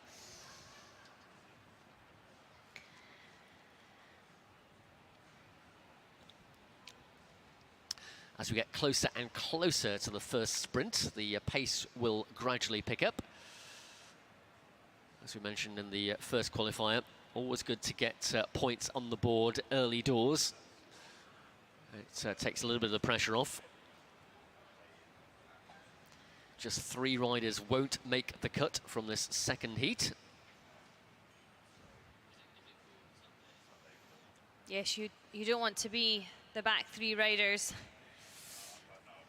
All depends if you get your points early on the board, and if not, if you know that you've not got a good sprint, we might see some laps having to be taken or riders attacking so they can stay in front of the bunch so it doesn't come down to a bunch sprint for the sprints. So we might see some different tactics here, but it looks like all the riders are bunched up just now, just getting into position with 2 laps to go until the first sprint. Izzy Sharp, the European Junior Points Race champion from last year, just at the back there for her team of Brother UK Orientation Marketing, now starting to move further forwards. Emily Chilton at the front there, coming round into the home straight, still holding it with 1 lap to go till the sprint. Jenny Hall trying to make her way over the top of the field here. Ella Barnwell, though, riding the St Piran Women's Racing Team, is on the front, but being challenged on her right shoulder. First 4 riders pick up points across the line. Here they come into the finishing straight. Maximum points, just a cheeky look over the shoulder, and maximum points taken by Danny Kahn from St Piran Women's Racing Team. Danny Kahn, a very good rider, but this is her first time riding the track nationals in 6 years, so great to see her back on the boards. Used to be a sprinter, so we should expect big things, as we just did in the sprints. Yep, she turned her hand to endurance racing and road racing as well. Been signed up by the St Piran team down there in Cornwall for the 2023 season. And let me confirm the results of that opening sprint. It was Danny Kahn 4-5. Jenny Hull, last year's silver medalist, opens her account as well. She gets 3 points. Ella Barnwell gets 2 and 1 point for Jess Roberts. That result also confirmed on the scoreboard here in the venue. Team Inspire just sneaking off the front here, maybe thinking about trying to force the pace a little bit. 7 away from the next sprint. Rider who just eased into that lead position there was Grace Lister, but not applying any more pressure and swinging off, so it was just a little look at what was happening at the head of the race.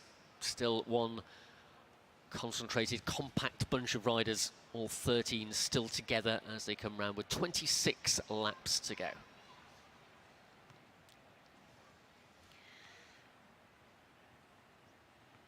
Riders definitely not wanting to expend any energy in this ride, Carl. Trying to ride as slow as possible. Well, we saw the danger of that happening in the main field in the last qualifier, of course, when Frankie Hall and Miriam Jessett went off the front and gained the lap in the closing stages. So even if you've got points on the board, remember, if you get a lap gain, that's 20 points. That outstrips any combination of at least one sprint. And the final sprint, you get 10 for the final sprint, 5 for all the others. So with just 4 sprints in total in this race, a lap gain can be a decisive move, as we saw.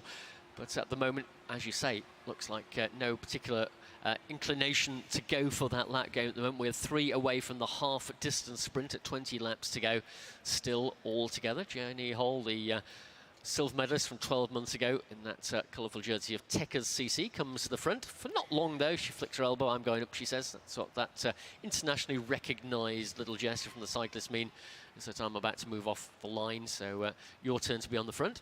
Yep, absolutely no racing here until we get to the sprints. Everyone's bunching up on the track and conserving that energy, wanting to just go for the sprint. So it looks like we've got a group of sprinters here that bid themselves well for the sprints every 10 laps. Seems appropriate for the sprint. The danger, of course, is if you leave it till the last minute to go for the points. If you're towards the back, there's no way you're going to get through, particularly when the riders are bunched up in the way that they are. So the bunch beginning to open up the speed now. We've got 1 lap to go to the next sprint, and it is Team Inspire driving the pace in the front for Ella Barnwell.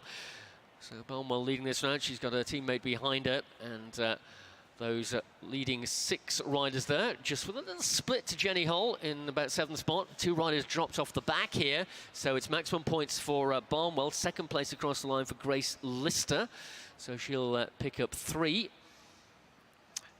2 points go to the next rider through, and that was Holly Ramsey, and the 1 point taken by Lucy Nelson for the team of Spectral Wiggle, presented by Vitas. So those are the riders who score in sprint number 2. Current situation at the top of the leaderboard, Ella Barnwell with 7 points. Danny Kahn has 5. Jenny Hull has 3. So too does Grace Lister. Holly Ramsey has 2. Lucy Nelson 1. And Jess Roberts 1 point. So still 2 riders off the back, 1 by a considerable margin. Can she fight her way back?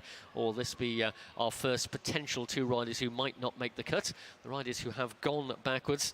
Well, we've got Emily Chilton there, who is fighting to try and regain, and Sasha Halsey of London Dynamo. But such is the pace of the main field, they're both going to get back in.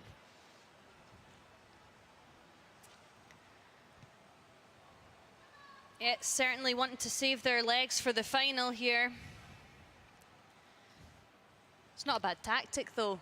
Day 3, tired legs, above the blue now. That is a clear indication that they are riding around very slowly. Yeah, well, when it comes down towards the end of the race, if we've still got a very, very close situation in terms of points, and they're travelling at a relatively slow pace, that's when dangerous moments as riders try to force their way through. So the procedure of getting some points in the bank earlier in the race, and then just watching the carnage unfold as the riders battle for the scant few points left in the final sprint. Yes, now would be the time to attack if you don't have a sprint, but it seems to be that they all seem to think they can get some points on the board because they've got fresh legs from riding round at a slower pace. Only 7 riders have scored points so far out of the 13 who took the start here. Remember, we lose 3 to give us a 10-rider result into the final. A 20-up final later on during the course of this afternoon session. 3 away from the penultimate sprint.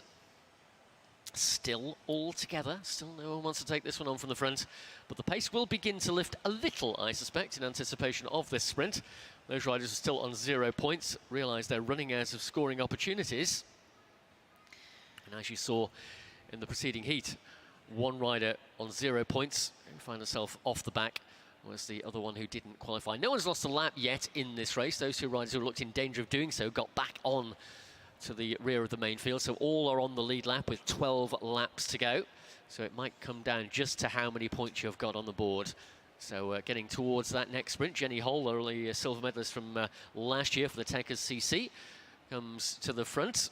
She's in second wheel at the moment, in fact. Brother UK orientation marketing jersey just ahead of her, but 4 or 5 riders all packed across the width of the track here as the bell gets them into full flight for the upcoming sprint. Hull is in the middle here as they go down the back straight. Big attack coming around the outside from Danny Kahn, it looks like, using her sprinting prowess to its maximum effect. And on the run to the line, it's going to be Kahn who will just sneak that one, I think. So Danny Kahn, who was lying second going into that sprint, picks up another 5 points. And that should secure her qualification place.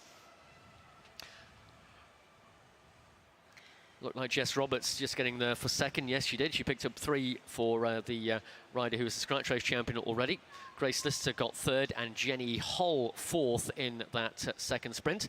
So Danny Kahn 10 points now for Khan, with 2 sprint victories to her name. Ella Barnwell, who won sprint 2, lies second on 7. Grace Lister third with 5. Gianni Hall has 4, along with Jess Roberts. Holly Ramsey has 2, and Lucy Nelson 1. Everyone else yet to score. And just 1 sprint to go. Double points, of course, on the last lap.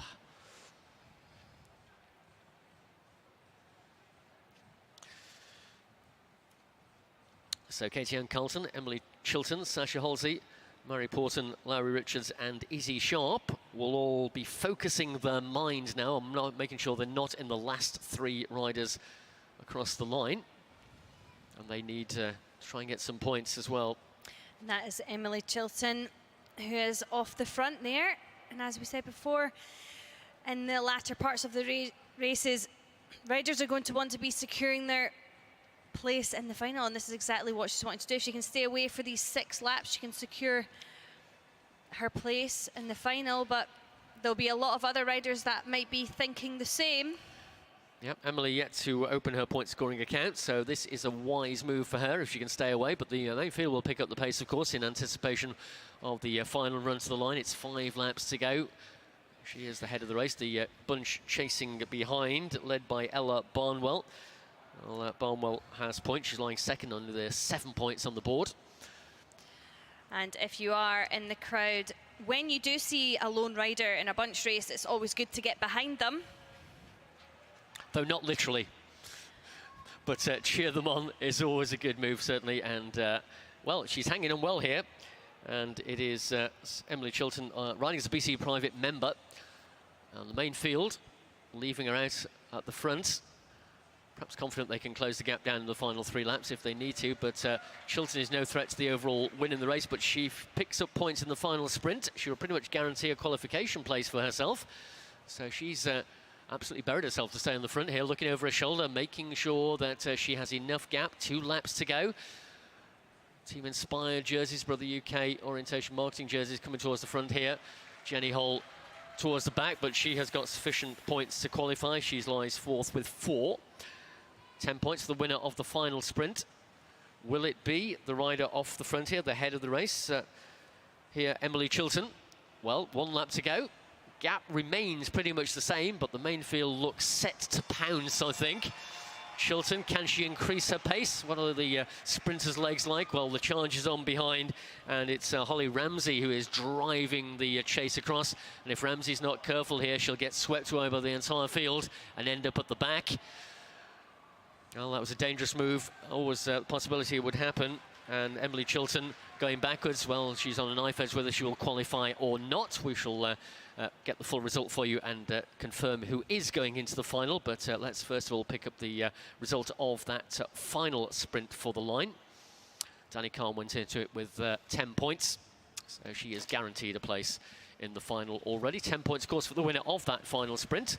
And that was Holly Ramsey. So it was a good chase there from Holly Ramsey from Brother UK Orientation Marketing. She picked her moment to go and closed that gap up to the lead rider, Emily Chilton. And for it, she got 10 points, and the winner of the sprint. Second place went to Lucy Nelson. She picked up the 6 points. Ella Barnwell got 4, and Izzy Sharp, scoring in the final sprint, gets 2 points. So Holly Ramsey, by virtue of that double point score, goes to the top of the table. She wins the race with 12 points scored. Ella Barnwell is second on 11. Danny Khan third with 10. Lucy Nelson has 7. Grace Lister 5. Jess Roberts 4. Jenny Hull 4. Izzy Sharp 2. So 8 riders scored points. They're all safe. But now the finishing order will determine which of the remaining 3 riders, 3 of them will go out of the competition. Just waiting for our computer to update that one, and then we'll be able to give you the definitive list of riders who are through into the final, beyond those already who've scored points. I think Katie-Ann Carlton was pretty well placed across the finish line. She had no points, but she was 5th overall in that final sprint.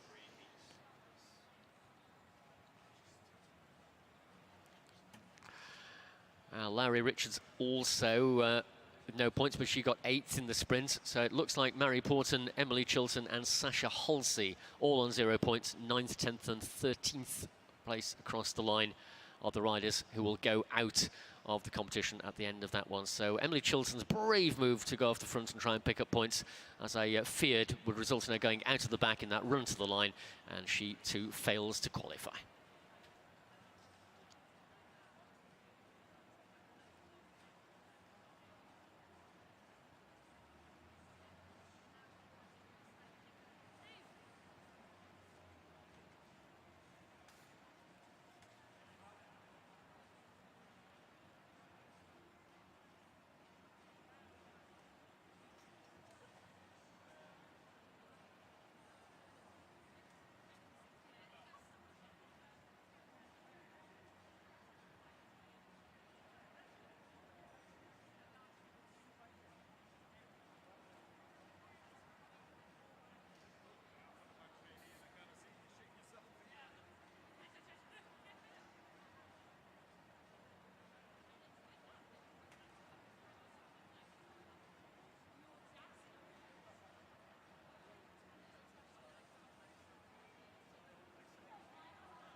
So from the women's point race qualifiers, we shall move on to the male scratch race qualifiers. We have 3 heats in this one. Again, contested over 40 laps, 10 kilometres. The only difference being, of course, the scratch race, there are no points. So it's a straight race for the line. And 8 riders will qualify for each of the 3 heats to give us a 24-up final.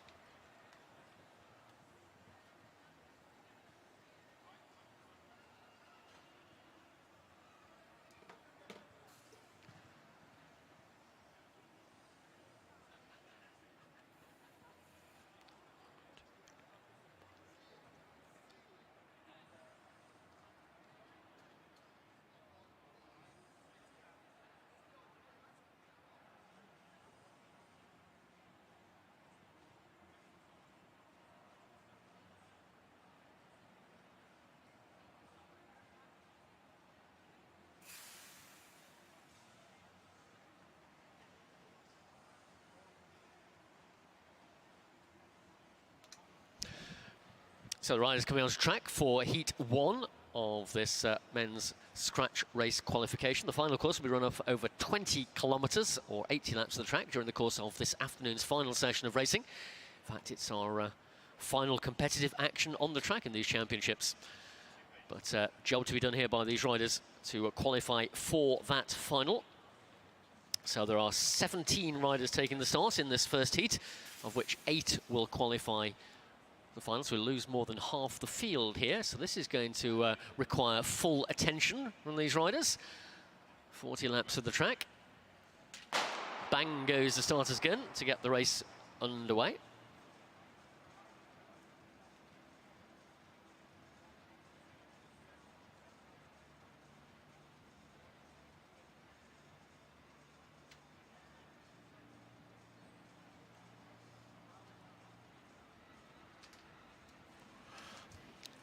Well, it looks like, sorry, Charlie, it looks like we've got action from the gun.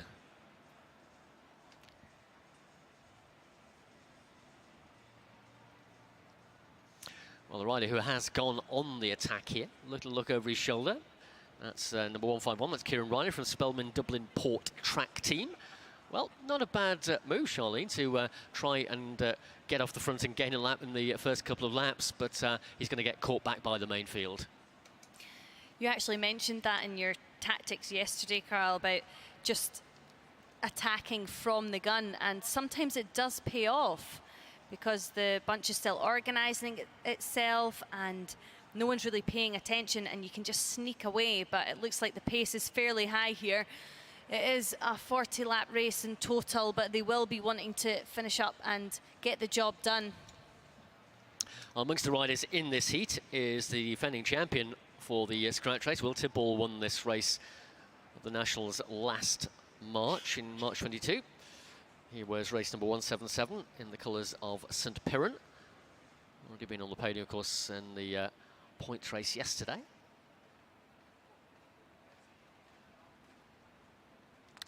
Four laps away from the opening sprint. No, it's not. That's the point race. 34 laps away from the only sprint. That's what I meant. It's been a long 3 days, surely. It sure has. Now a little move coming out the front of the bunch here.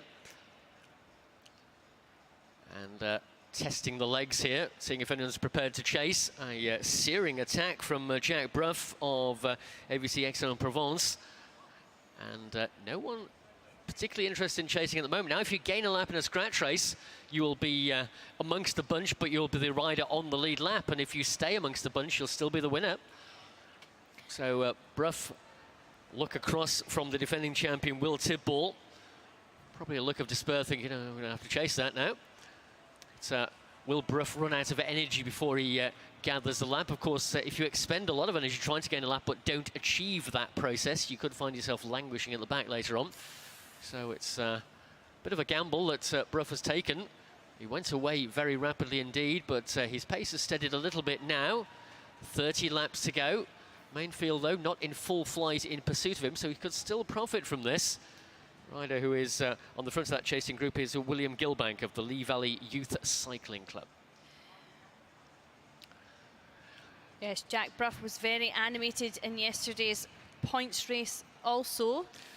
Always in the attacking features. Speaking of animated, look out for rider number 138, Will Perrott, the man who won that point race, taking 3 laps on the field.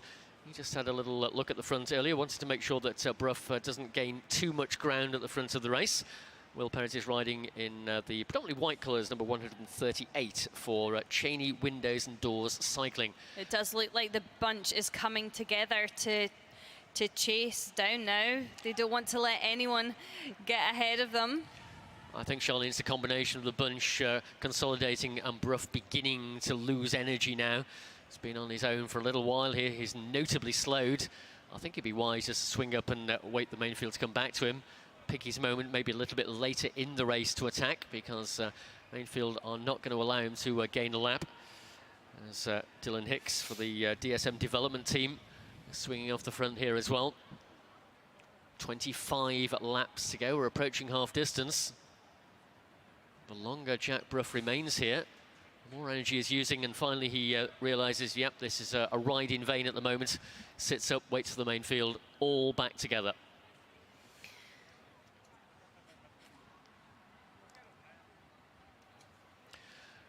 So will we see a new attack following that catch of the breakaway rider? Not immediately. Will Perrott about the middle of the field here, the points race champion. There's a little look around him as well. Now riders start to move forward, and Perrott, I think, was assessing the situation there and thinking, yeah, this might be a point where we could drag a significant number of riders away. So Perrott put in a little dig there on the front, tried to provoke the split, but it's not really split the field asunder, and they're going to come back together again full width of the track as the pace slackens in the back straight. So, Charlene, I think this may be the pattern of the race for the second half, is constant attacks to see who they can shake out the back, perhaps. Remember, more than half of this field will not qualify for the final. Just 8 riders out of the 17 on track. Well, yes, it's a little bit more urgent than the women's scratch race qualifying, because, yes, they want to be in the front half, or more than the front half of the field when it comes down to that bunch sprint, and maybe not even leave it as late as the bunch sprint. So if we know that riders don't have a good sprinting legs on them, we might tend to see them go for an attack. But if the pace continues to stay quite high at the front of the pack, it is very difficult to get away for any rider. So, well, they're still together at the moment, 19 laps to go. So we're into the second half of this first of 3 men's 20-kilometre scratch race qualifiers. The final, of course, over 20 kilometres or 80 laps of the track, so twice the distance when we come to the final later on today. The odd little split develops at the back, but such is the moderate pace in the main field. Quickly closes down once again. The ebbs and flows amongst the riders here, but no one has yet gone away as Jack Bruff did. Still 17 laps to go, of course. It's difficult in the scratch to know when to time your effort, because there's not a lap board there giving you the intermediate sprints, so it's all the riders just creating the race within those 40 laps. So it all depends on how the legs are feeling at the time. What is their game plan? Is everyone else complying to their game plan? Well, there always was an intermediate sprint, as I erroneously thought it was a point race a few moments ago. But yeah, the riders far more switched on than I. 16 laps to go on the front as they go through the line is Callum Moore for the Zappi Junior race team. Again, he does a short turn, swings up, and that snake goes up the track again, leaving the bottom of the track free, and 3 riders drop down into the well of the track and maybe think about trying to make a move up the front. The defending champion, Will Tidball, is foremost amongst them in the black colours of the St Piran race team.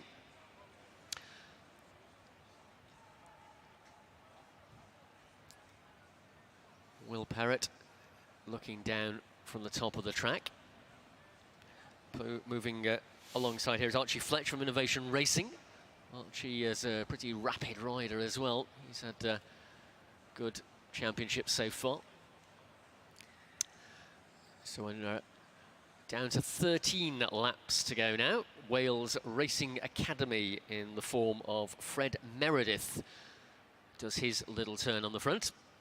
And the closer and closer we get to the finish of this race, the more and more likely it looks as though this could be a furious sprint for the line. Dangerous times when that happens. Riders looking for gaps to get through. A desperate run to make sure you're not outside the top 8.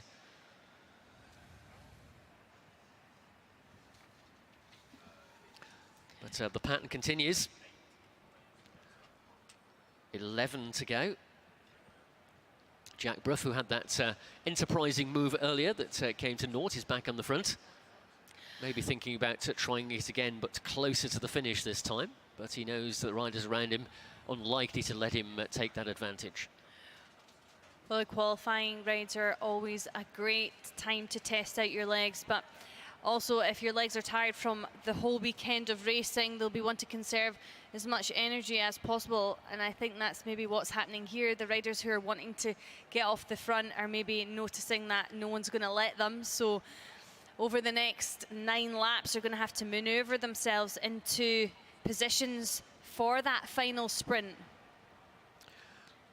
Well, notably, no one has been struggling with the pace in this qualifier, so you can't rely on just shaking riders out the back in the closing laps either. Everyone's able to keep up, and no one looking as though they're struggling. So again, that's all points towards the fact this is going to be a very competitive final 2 kilometres in this first scratch race qualifier. Lots of looking around, lots of seeing where various people are.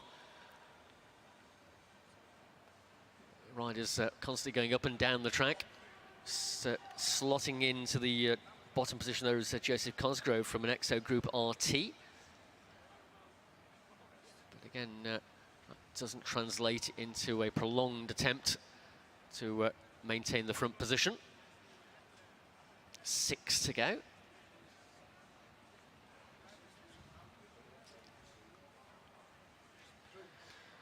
Well, Josh Charlton employing the sprinter's technique of riding forwards while looking backwards there, doing a bit of a head count, seeing where he is in relation to the other 16 riders on track.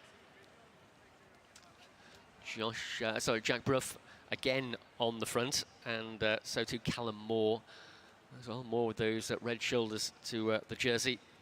He's riding for the Zappi Junior race team. 1 kilometre to go all together. 17 riders on track, 8 will qualify for the final. And this is where you will see riders, if the pace is increasing at the front, they will try to come round the outside to place themselves in a good position for the up-and-coming sprint. And we can just see on the outside there, last night's points race gold medalists coming round the outside. Well, we have lost 1 rider. And he's gone out the back. Looks like he might have a mechanical problem, actually. That's William Gilbank of Lee Valley Youth Cycling Club. But the rest of the field surging around under the scoreboard. They have got 2 laps to go this time. And trying to make his way through on the outside, there is Joshua Jackson of the BCT racing team. Speeding down the back straight. It'll be the bell this time. Still, with the exception of that 1 drop rider, they're all together here. And accelerating at the front, Josh Charlton for St Piran. Charlton leading this one out down the back straight. Another rider losing a little bit of ground towards the back, so that might be a couple of riders who won't make the cut, but the big sprint for the line, we'll see Charlton take that one ahead of Noah Hobbs from Groupama FDJ. I think got second place across the line. Well, it was almost like in an elimination race there, wasn't it, Carl? Yeah, that was always going to happen, wasn't it? A couple of riders losing contact in the closing laps, but our live stream viewers getting to see the action replay here. Josh Charlton from St Piran. Another look behind just to see that Hobbs is second, and just behind him, that looked to me as though it was the rider from development team DSM, Dylan Hicks. We'll wait for confirmation of that blanket finish in the scratch race first qualifier.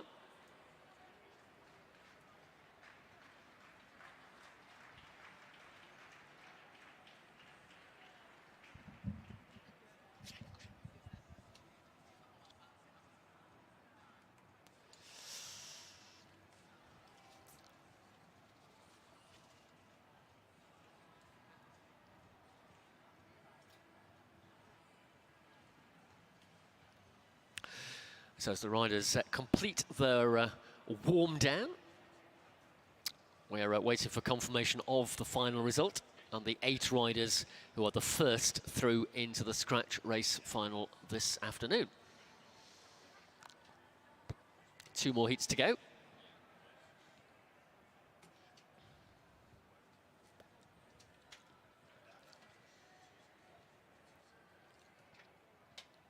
Riders already at trackside in preparation for heat number 2. As you're watching the live stream, will maybe recognise the familiar of St Piran Racing team manager Steve Lampier down there just chatting to his riders. St Piran having a great national championship, really have reinforced their team over the recent winter months, and been very effective so far at these national championships. Still waiting for confirmation of that full result from Heat 1. And now we have it. So Josh Charlton was the winner. Second place for Noah Hobbs. Third for Dylan Hicks. That was, as we call it, Ross Birrell was 4th. Wilted Ball, the defending champion, finished 5th. 6th place for Will Perrett. 7th for Kieran Riley. And 8th for Fred Meredith. So the riders who do not qualify from that first heat.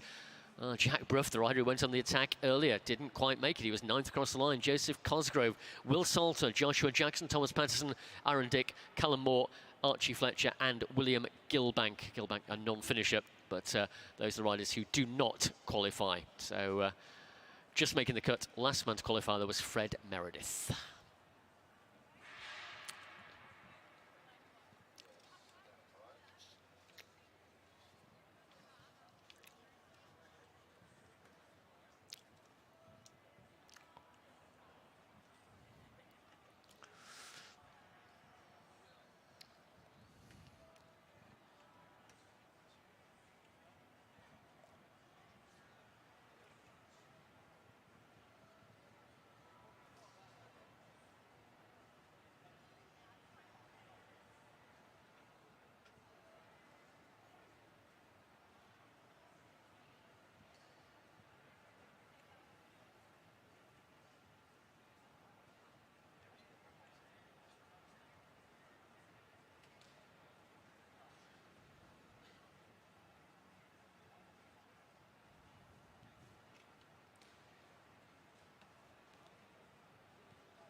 So we're almost ready to bring our riders out onto track for the second qualification heat.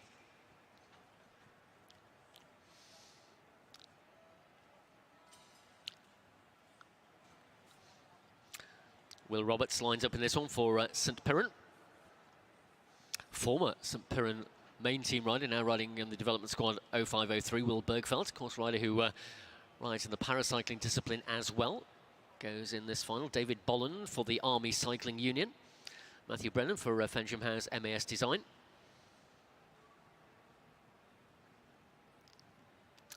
Tim Shawman as very active in the point race yesterday as well for Wheeltech, Cabtech, Castelli.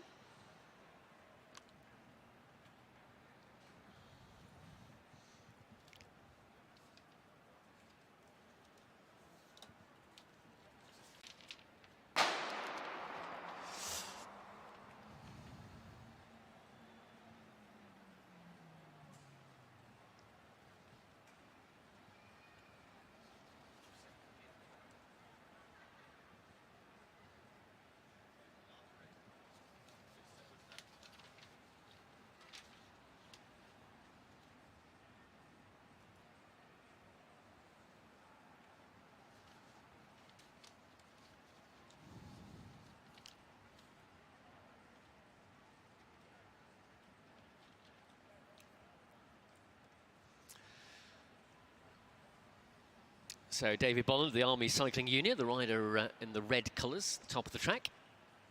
Fensham House MAS Design jersey in the lead position. Matthew Brennan, I suspect that was.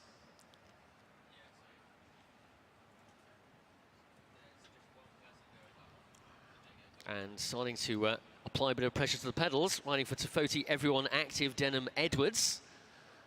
And he, along with his breakaway companion here, making an early attempt to dislodge the rest of the race. Man who's gone with him there is Nathan Hardy from Team PB Performance. So Denham Edwards and Nathan Hardy, the leading two riders. Just about a 20-metre advantage at the moment. That's lined out the main field.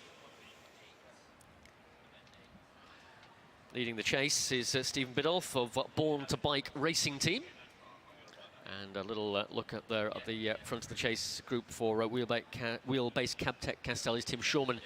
But those two have been brought back. How dare you go off the front, says the rest of the main field, making us work hard at this point in the race. 34 laps to go. Well, maybe that is a sign of things to come in the second qualification heat. Maybe riders will constantly attack. But it's a dangerous moment. Remember Josh Clough, who went, Jack Clough, I should say, who went off the front in the first heat, eventually did not qualify because he got swept away in that final sprint. So got to be confident if you're going to try and gain a lap that you actually do so, because a lot of energy expended in the process. And of course, that might count against you if you do make it into the final as well. So 4 riders now with a small advantage at the head of the race, and drilling the pace amongst those is Finn Graham, the rider who is already the medalist in the paracycling and the world and Paralympic champion as well. Oliver Hambry just swinging off the front there. And yes, very exciting start to the race, but these riders might have watched the previous scratch race qualifying thinking, I'm not sure I want it to come to a bunch sprint and be caught at the back. No matter how good you are as a rider, sometimes you can just get caught out. So it might be worth trying to get ahead of the bunch, even if it's 10 laps to go, try and get the lap. Different tactics we might see in this qualifying race. Well, there are certainly more attacks per kilometre covered at the moment than there were in the opening qualification heat. Again, we've got 3 riders who have gone on the attack. Finley Graham, once again, is animating that one. And being pursued by Oliver Hambray and Nathan Hardy. So Finn Graham, of course, competes in the paracycling discipline. It's a great success. I mentioned a Paralympian and also a world champion in that discipline. We've also got Will Bergfeldt, who we saw on the podium in the paracycling individual pursuit yesterday, riding for 0503.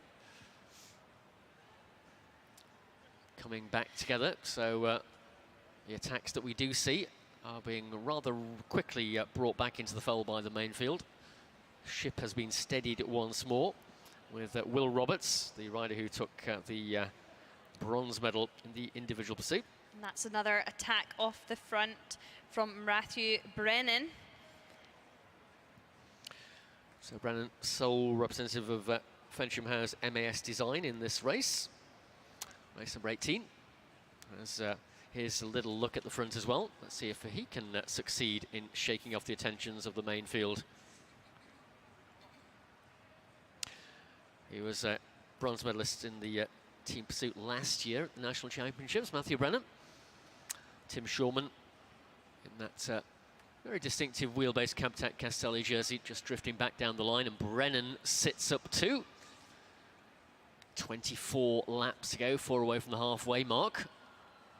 Well, despite more frequent attacks, they are proving no more successful than in the first qualification heat, with once again the field all back together.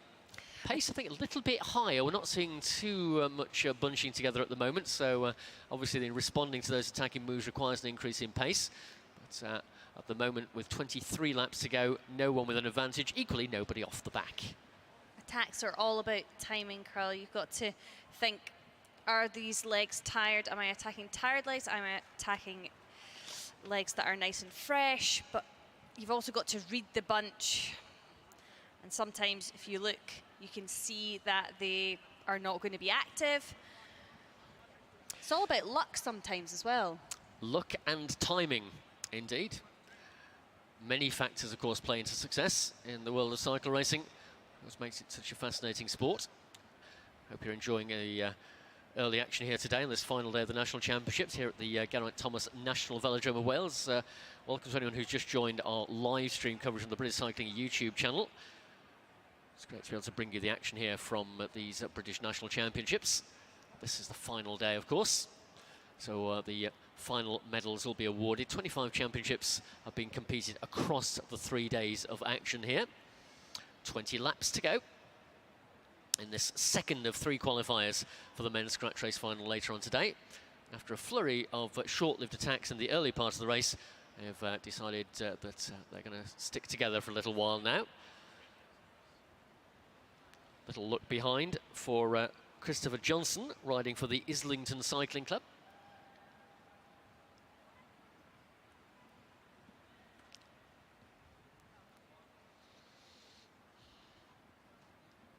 $18 to go this time.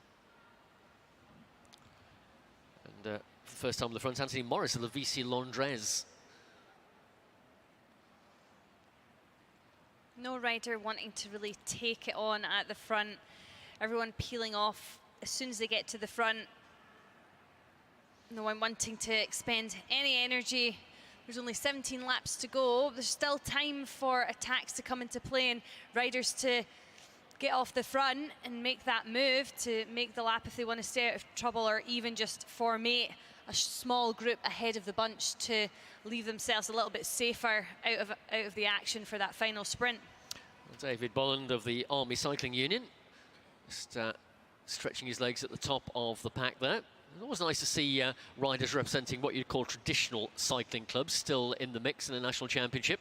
Amongst all the teams and national teams, we've got VC Londres, we've got an Islington Cycling Club in there as well, and a Cheshire Maverick CC. So nice to see some traditional cycling clubs also represented on the boards of the national championships here at the Geraint Thomas National Velodrome of Wales. And Oliver Hambry just putting the pace a little bit higher so that no one can make that attack when the line is strung out like so. That indicates that the bunch speed is a little bit higher. But well, we've got a rider going off the front, and we also had Stephen Biddulph just struggling a little bit at the back there, just latched himself back on, but maybe a sign of weakness for him. The rider who's gone on the attack is Christopher Johnson from the aforementioned Islington Cycling Club. Second time he's been at the head of the race, but this time he's got a bigger gap, 12 laps to go. in an ideal situation, you would have another rider join you so that you're not in front on your own for this long. Well, Finlay Graham being very active as well. Rider's been honing his form at the Manchester Regional Track League over recent weeks. And riding in both paracycling disciplines and the full points race and scratch race events as well. And he is looking to try and secure his place in the finals later on. But the advantage for the rider from the Islington CC has grown somewhat here. So Christopher Johnson glanced at the lap board, 10 laps to go. It's almost the length of the home straight.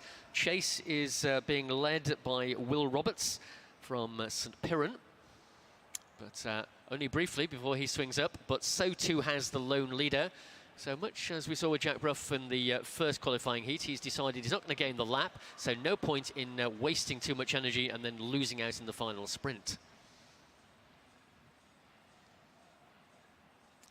I think what he was hoping for in that move is that someone would come up and join him, maybe 2 or 3 riders get away. That would be more productive in terms of trying to force the lap gain if you can share the effort between 3 riders, or slightly more. But too big a bunch, of course, that doesn't work. But on your own, on a 250-metre track, trying to gain a lap, it's a tall order. So all back together again. Got 7 to go now.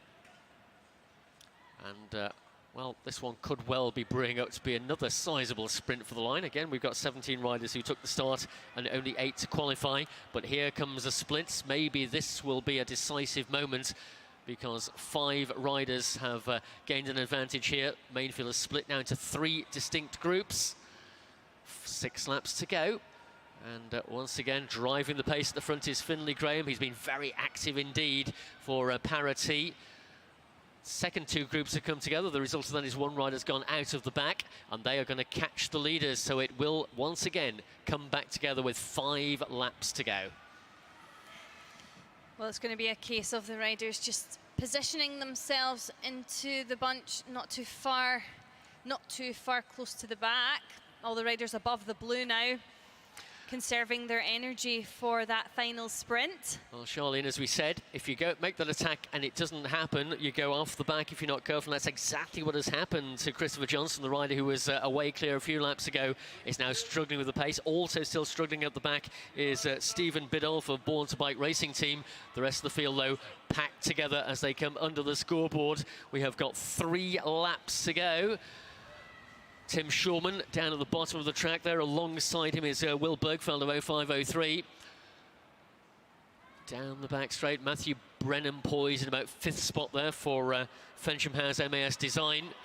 2 laps, still Shorman on the front, on the shoulder. Roberts on his hip there, still on the hip. This is exactly like an elimination race. This is what we see, don't we? Not much movement in the bunch because the speed is so high. Well, retirement for Christopher Johnson. So we're down 16 riders now, so exactly half of this field will go out. 2 riders off the back as well, along with Biddulph. Another rider's gone backwards, but let's concentrate on the front so we come towards the final sprint here. And coming around to take this one in the black jersey of the team of St Piran, Will Roberts takes the win in that scratch race qualification heat. 2 riders off the back and 1 retired.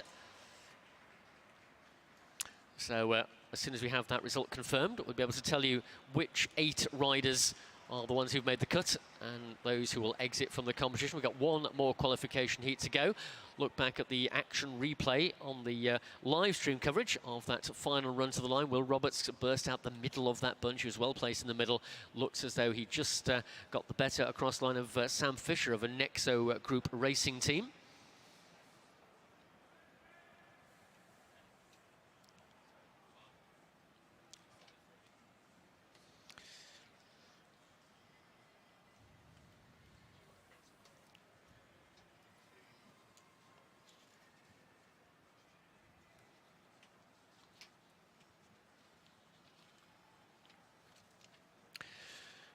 So our results computer just waiting for it to update so we can confirm those top 8 riders for you.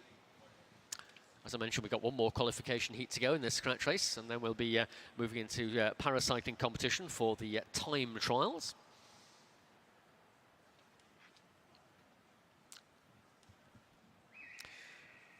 So Will Roberts took the win. We're pretty confident on that one, but it'd be interesting to see who was involved in the action for the minor placings.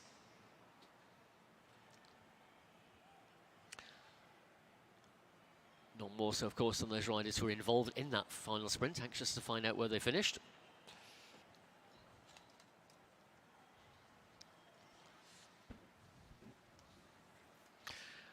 And we do have the confirmed result now. So Will Roberts is your qualification race winner. And it was indeed 2nd place for Sam Fisher of an Nexo Group Racing Team. 3rd was Tim Shorman from Wheelbase Cabtech Castelli. Matthew Brennan got 4th place. James Ambrose Parish in 5th. Nathan Hardy 6th. Oliver Hambray 7th. Finlay Graham finished 8th. Denham Edwards 9th. And Will Bergfeld in 10th place. So the riders who do not qualify from that one. In 9th place, let's get this right. Yeah, the result has actually just repopulated again to swap that order around. So let me just revisit those last riders for you. In 7th place, Oliver Hambray. In 8th place, Finlay Graham. So that is the cut-off point. 9th was Denham Edwards, so he doesn't qualify. Neither does Will Bergfeldt, Anthony Morris, David Bolland, Thomas Harrington, Stephen Biddulph, Jack Johnson or Christopher Johnson. Those are the riders who do not make the cut. So the cut-off point was at Finlay Graham, who now has been rejigged. So let's revisit that one again. This keeps changing, so let's start again from the top. So as you were, folks, Will Roberts was first, Sam Fisher second, Tim Shawman third, Matthew Brennan fourth, James Ambrose Parish fifth, Nathan Hardy sixth, Alexander McRae seventh, Oliver Hambray was eighth, ahead of Finlay Graham, who finished ninth. So the cut-off is at Oliver Hambray, with subject to any further amendments, Finlay Graham, Denham Edwards, Will Bergfeldt, Anthony Morris, David Bolland, Thomas Harrington, Stephen Biddulph, Jack Johnson and Christopher Johnson, the non-qualifiers. But do please check, riders in particular, the official results communique when it is listed and issued here at the Velodrome.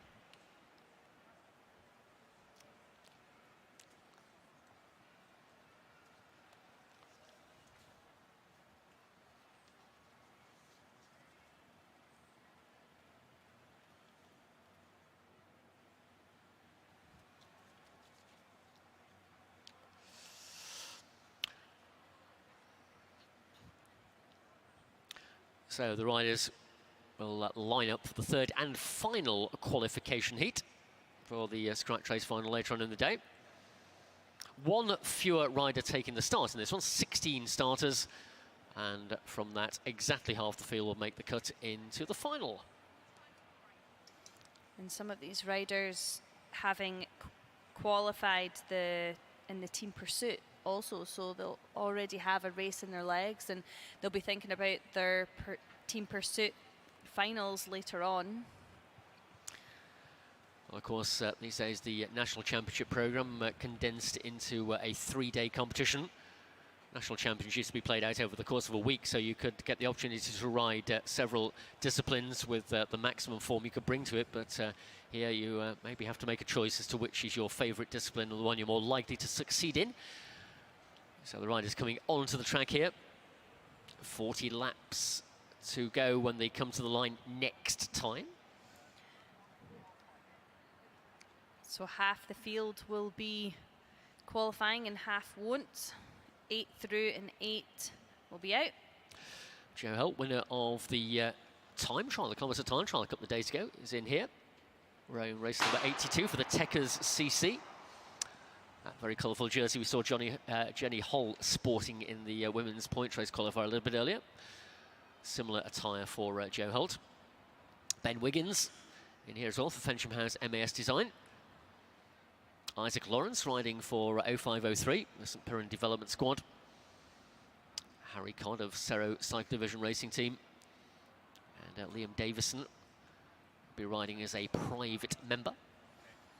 Jack Rukin-Gray for Team Inspired as well. Jack Rukin-Gray, of course, is a member of St Piran Racing Team. We're going to see which jersey he's actually wearing at the moment. He's listed as Team Inspired on our list, but he's wearing his St Piran colours. And, of course, he had great success at the end of the road season last year, taking a second place in the Rydell Grand Prix to his teammate, and then winning, turning the tables in the Beaumont Trophy to take the victory. So he had a great finish to his road season, and he's been riding well throughout these championships as well here on the track. Jack Rukin-Gray, he's got the blue helmet and black jersey. Conveniently, he's the rider on the front at the moment.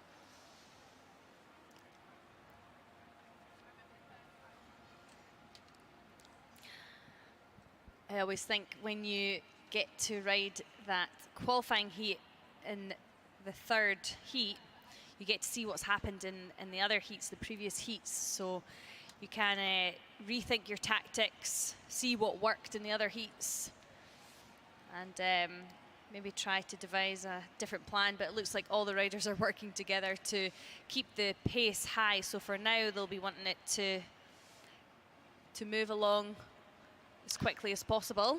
Well, the pattern of the previous two heats was not dissimilar, actually, with attacks that came to nothing and then a big lunge for the line at the end. Well, we see a filtering out of some riders at the back here before we get into that final phase. Well, maybe not, because all these riders are pretty well matched at the moment, and just a couple of riders losing contact in the previous heats as the pace increased. But a little split there in the main field, being provoked by the pace at the front. Ben Wiggins for Fensham House MAS Design is in here. He's also got a teammate involved in the action. That is Jed Smithson. And of those Fensham House riders, Smithson is a little further forward in the field than Wiggins. Riders really putting the foot down now and keeping that pace high, wanting the bunch to split as early as possible, see who the weak riders, who the strong riders are, possibly. Harry Codd of Cerro Cycle Division Racing Team was the rider who was in the middle of that little bunch, but again, those splits have closed down. Distinctive yellow jersey of PDQ Cycle Coaching, worn by Byron Hooper. He's up to 5th place at the moment, whereas Ben Wiggins is loitering towards the back. Riders who might suffer in the closing stage of this race. We saw him go off the back in the point race, Sydney Wilson of Derby Mercury. He is in the blue colours of the Derby Mercury. Well placed at the moment in about midfield. 28 laps to go. Once again, the bunch lines out as the pace increases. One long line of riders with Jack Rootkin Gray at the front of it. Thomas Adby of VC Venter just looking to slot in further back down the pack. Once again, it's the MAS Design rider on the front. And that's Jed Smithson with that more aero helmet of the two riders from MAS Design here. Quick means of picking him out. Still no advantage gain, 26 laps to go. Just 16 riders, of course, took the start in this one, so exactly half the field will go through, and exactly half the field won't. Isaac Lawrence, 0503, decides it's time to inject a little more pace into this one, seeing if anyone's going to come away with him and try to forge a breakaway. The answer to that is pretty much no. So I think he's going to find himself caught back rather quickly here. Always interested to look who is on the back consistently. BCC RT rider Ben Marsh just loitering around the tail end of the field currently.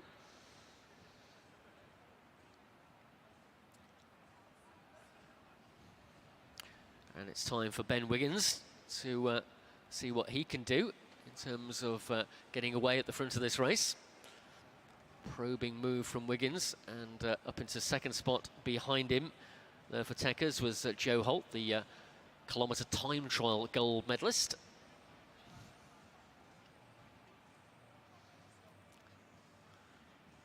Well, we were spotting cycling royalty down in the track centre earlier when we saw Becky James and her family. Of course, last night Sir Bradley Wiggins was here watching Ben race. Saw some pictures on social media this morning of him chatting down there in the track centre. But his son Ben is the man on the front at the moment. 21 laps still to go. Well, he's not really moving away, and the main field are maintaining that gap. So if it were a road race, it's kind of leave him dangling out the front at the moment. If you want to go away on your own, okay, we can bring you back when we feel like it. So Ben Wiggins, again, playing that dangerous game of do you expend the energy here, trying to gain the lap, or do you concede the fact you're not going to do that and just drop back to the main field and take your chances in the sprint for the line? It looks like the bunch are deciding to chase now with some big efforts on the front. Well, Ben Wiggins looking under his shoulder as he went down the home straight there. He'll see Jack Rootkin Gray of St Piran is the rider who is trying to pick up the pace. Again, a split, and we see 5 riders go off the back of the main field. Still Wiggins at the front, still ahead of the race, still 18 laps to go. And his teammate, Jed Smithson, is towards the front of the chase group here. Once again, the main field will reform. And once again, the gap pretty much remains between the chasing group and the lone leader. And if you are in the crowd here at the velodrome, when you see that lone rider, it's always nice to give them a little hand. Yep, Little ripple of applause for Ben Wiggins, but he's locked in that lead position. Well, difficult position to be when the bunch can still see you. Frank Kilsby, the rider who's been distanced at the back here. So if the bunch does continue the acceleration, he may well find himself losing a lap in the closing stages. Well, Ben Wiggins has finally thought, well, pretty much a breakaway in vain, that one. I shall drop back into the main field. Saving the legs now for that sprint. Hopefully he can sit into the bunch and for himself try to qualify and recover the legs. I do have to observe, of course, that both riders who've been significant attackers in the preceding 2 heats have failed to qualify, so let's hope that fate doesn't befall Ben Wiggins. 13 laps in which to find out who will be the 8 riders through into the final. And I'm pretty sure that the rider off the back here is a spent force as the main field will begin to pick up the pace as we get closer and closer to the finish line. Looks like that horrible moment when you see the bunch disappearing up the road and you've got no answer to it. Frank Kilsby of Tap Cervelo looks like he may be our first non-qualifier. Meanwhile, back at the head of affairs, it's the other Fensham House MAS design rider, Jed Smithson, who has taken up the lead at the moment. Only briefly, though, all back together at the head of the race, just the one lagging rider. Well, we're coming up to 11 laps to go and the bunch is still together, so looking like it could come down to a bunch sprint. Callum Twelves and Ben Marsh having a little look off the front, but again it was short-lived. Main field just about to come into the finishing straight, the lagging rider just exiting it, so he's over half a lap behind now with 10 laps to go. So that will leave 7 riders still to be ejected from the draw for the final. When we see the riders above the blue, we know the pace is slow, so all the riders recovering, allowing little attack here. Well, the attack has developed, and the rider who has taken full advantage of the slumbering main field is Callum Twelves of Team Oton AVS. Similar thing towards the end of the point race yesterday, if memory serves me correctly, did Callum Twelves. And he is going to overhaul the rider who has retired. So we lose Frank Kilsby, he retires from the race, so just 15 riders remain now, from which 8 will qualify. So is this move here from Callum Twelves going to profit him? 7 laps to go. It's Jack Rootkin-Gray of St Piran on the front of the chase group. Just about quarter of a lap advantage for our lone leader, Callum Twelves. It's Liam Davison at the back of the bunch when they went through the line that time. So we're seeing also Joe Holt coming towards the front of the chase group, as it looks as though Twelves well established here. Still 6 laps to go, of course. The acceleration, I'm sure, is about to come from the main field. PDQ Cycle Coaching's rider comes to front. That's Byron Hooper in the yellow jersey, forcing 3 riders clear of the main field. Smithson and Wiggins at the front of the chasing peloton, but it is, at the moment, advantage of Callum Twelves of Team Oton AVS. Well, the bunch aren't wanting to let this group of 3 get away from them, because that's going to take 4 places away from the qualifying places. So this could be the breakaway that succeeds out of the 3 heats. The chase is on now, and another rider animating the action here is Sydney Wilson of Derby Mercury. Well, Sydney didn't finish in the point race, but he's well placed here to try and get a place in the scratch race final. Still 3 laps to go. Could all change, but Callum Twelves digs deep into the reserves. Team Oton AVS rider still ahead of the race. Here comes the charger. Jack Rootkin-Gray leading this one around the outside. Joe Holt gets in the mix as well. So too does Ben Wiggins. Those are the riders at the front of the main field. 2 laps to go. The lone leader, Callum Twelves, the length of the home straight to his advantage. Jack Rootkin-Gray's chasing hard. So too is Joe Holt. So too is Jed Smithson, and Ben Wiggins, I should say, also in the mix there for Fensham House MAS design. And will he just hang on here? It's getting very close now. Rootkin-Gray can see the back wheel, but here comes Holt around the outside. And you know what? Callum Twelves could still be swept away here in this final sprint. Joe Holt goes over the top. Here they come into the finishing straight. Joe Holt, the time trial winner for the kilometre, takes that one. Looks like it's Smithson second for Fensham House MAS design. I think Jack Rootkin-Gray was there for 4th.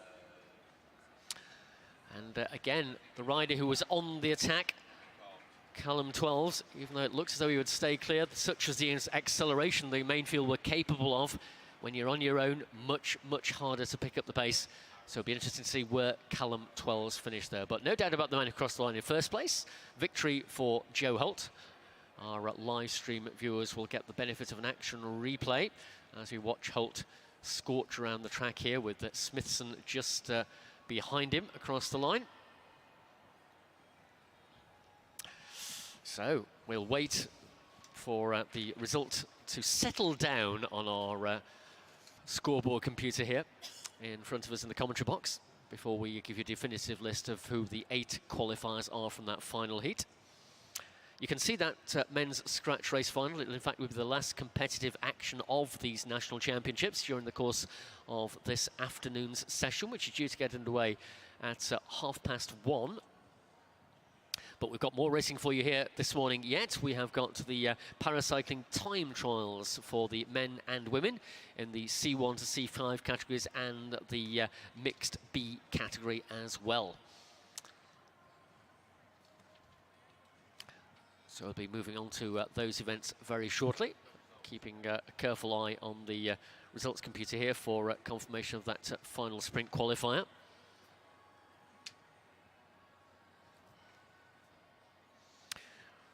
Frank Kilsby was a rider who definitely did not finish, so he is a confirmed non-qualifier.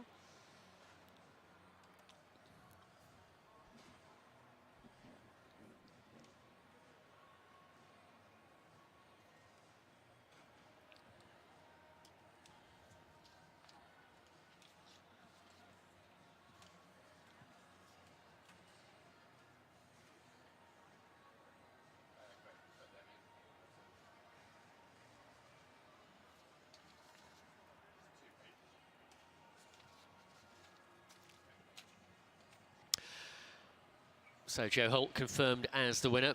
Jed Smithson second place. Looks as though it was Finlay Tarling who got there in third for Wilbrot Vilverhut, his continental team for which he rides.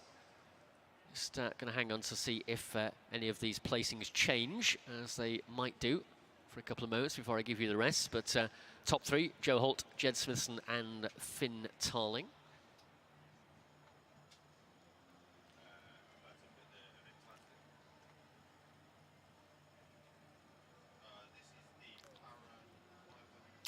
So our first rider on track for the women's paracycling time trial, 500 metres, 2 laps of the track. So let me just quickly run through the top 8 places at the moment on our results computer here, but again, subject to final confirmation. Joe Holt, Jed Smithson, Finlay Tarling, Ben Marsh, amongst the riders who qualify.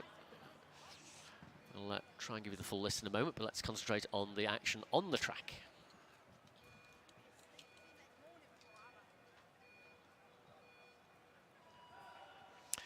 This is Daphne Schrager, already a medalist here in the individual pursuit, and she is off now running the only rider in this women's paracycling WC1 to WC3 category.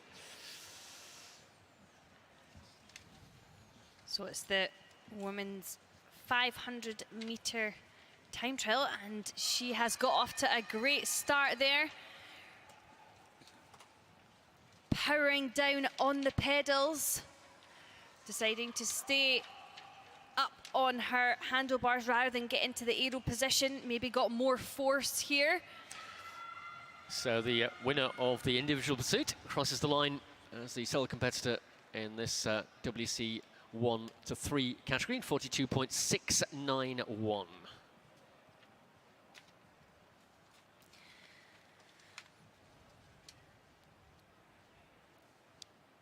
Oh, next up is the para-kilo time trial, MC1 to MC3. The kilo, Carl, we do love to see a kilo in the velodrome. Yeah, we certainly do, and we have got 8 heats in this one. Now there's some factoring for riders in the MC1, 2 and 3 category. MC3 riders, it's a 100% factor, so they will get the time they record on the board. But the first 2 riders to go That will be Sam Ruddock, who is an MC1, and Ryan Taylor, who is an MC2. They will both have a factor applied to the time to bring a degree of equality up to the other riders on the 100% times. So we will give you those factored times as we go through the competition. But first man to go will be Sam Ruddock, riding as a British Cycling private member. And he is first away, 4 laps of the track. He is in the C1 category.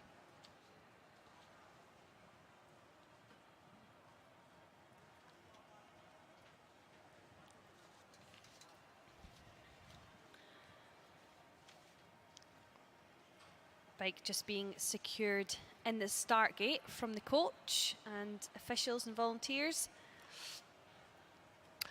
Sam Ruddock was the rider who took victory last year. Time of 1:14.867 was factored to 1:13.662. Taking the victory from Matthew Robertson, who doesn't compete this year. Neither does third place finisher James Crossley. So Sam Ruddock in that C1 category.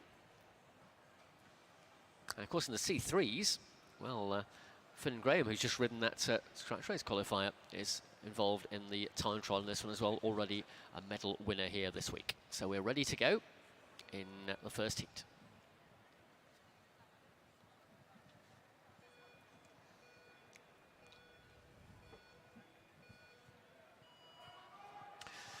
So all of these rides conducted in the home straight as one-ups, and the rider here is the aforementioned Sam Ruddock.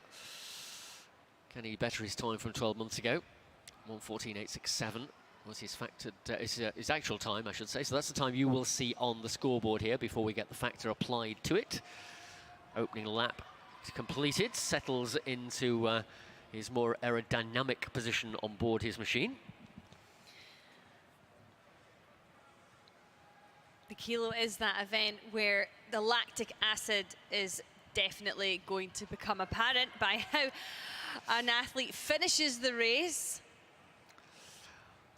Well, he'll be heading towards the halfway point for Sam Ruddock. And he'll have 1 lap to go when he comes to the home straight this time. So this will be interesting to see how the time compares to the rest of the riders to go, indeed how it compares to his time of just less than 12 months ago, last March, when we were here for the National Paracycling Championships last time. So Ruddock on final approach. And across the line he goes in 1:14.556. And that is 0.3 of a second faster than his time at the championships last year.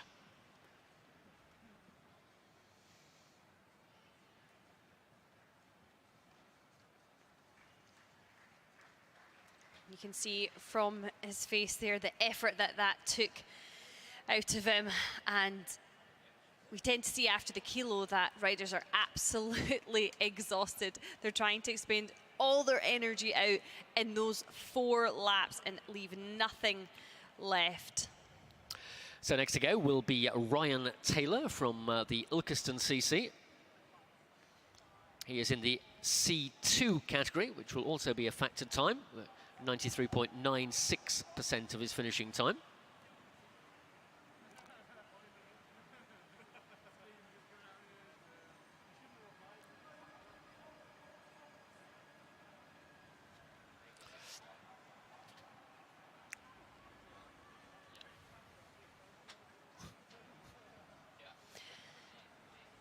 The coach there just strapping the shoes in onto the bike.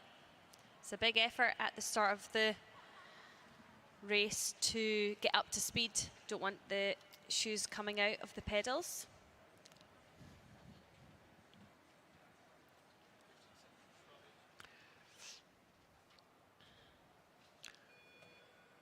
So countdown begins for Ryan Taylor.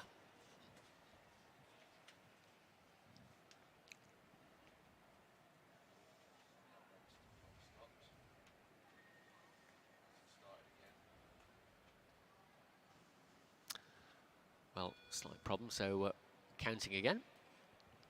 Good to go this time.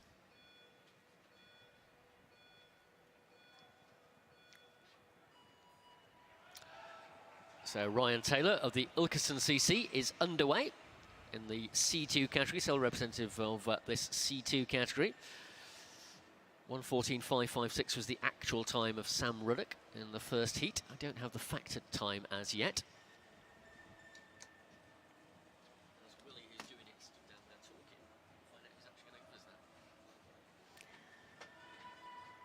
Well, Ryan Taylor is on top of his gear, up to speed now.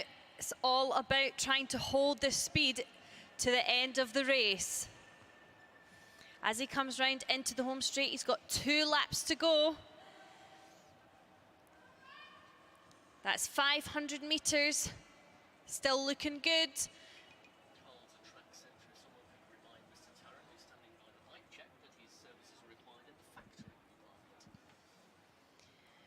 And we've got 1 lap to go now for Ryan Taylor. This is a case of just leaving everything out onto the track, every single effort through the pedals.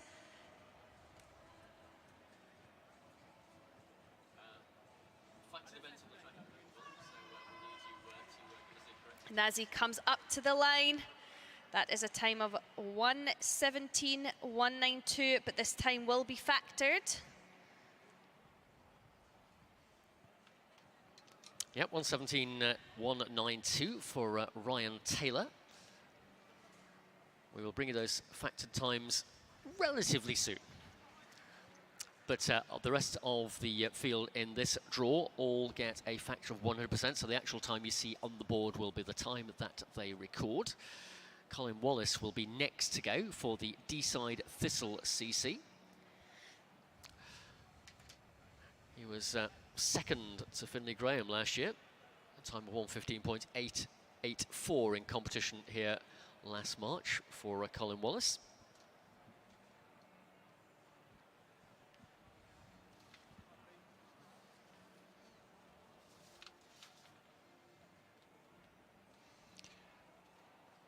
Silver in the time trial, as I mentioned, and bronze in the individual pursuit last year for Colin Wallace.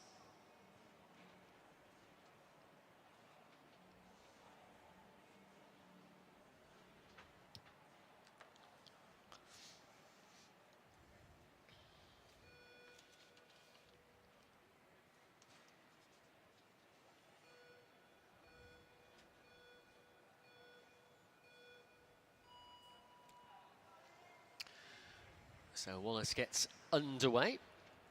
Fastest time, albeit unfactored at the moment, Sam Ruddock, 1:14.556 in the C1 category.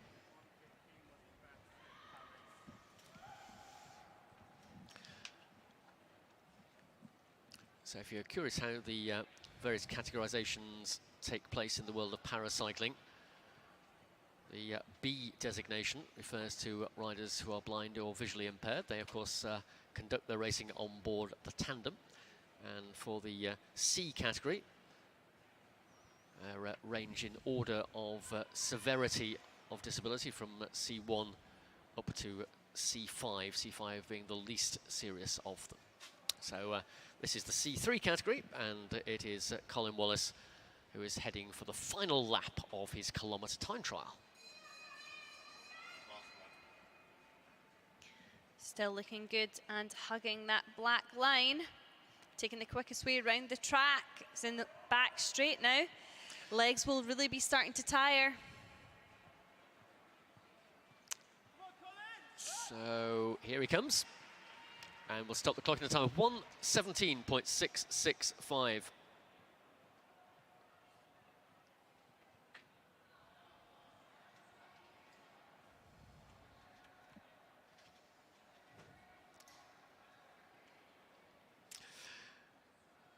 So that's a little bit slower than the pace last time Colin Wallace took to the boards here at the National Championships, just a couple of seconds shy of his time of 12 months ago.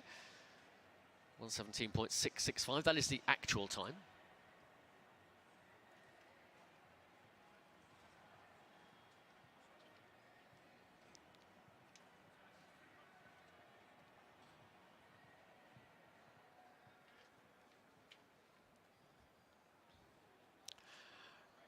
Next out on track will be Charlie Stanton-Stock.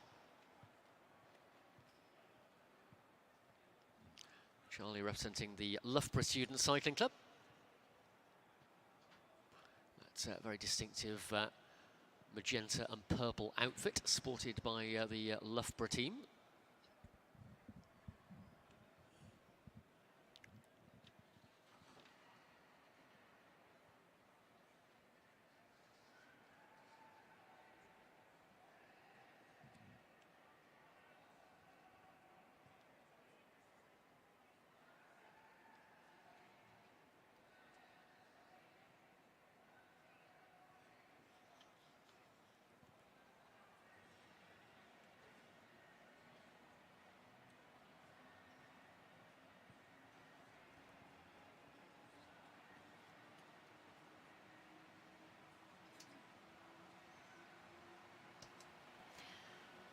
The bike just being secured into the start gate by coach Helen Scott. Helen Scott used to be a tandem pilot. Has been to multiple Olympic Para Games and multiple world champion, along with her stokers over the years.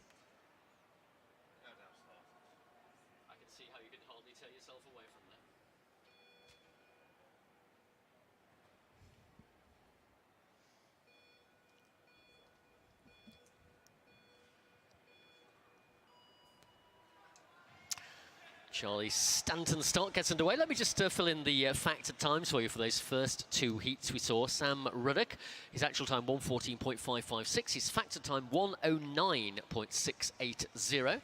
And for Ryan Taylor, who went to the second heat in the C2 category, his actual time 1:17.192, his factored time 1:12.530.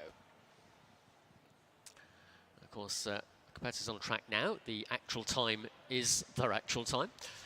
1:17.665, posted by Colin Wallace in the previous ride, is the challenge being faced here by Charlie Stanton-Stock. He's at the halfway point now.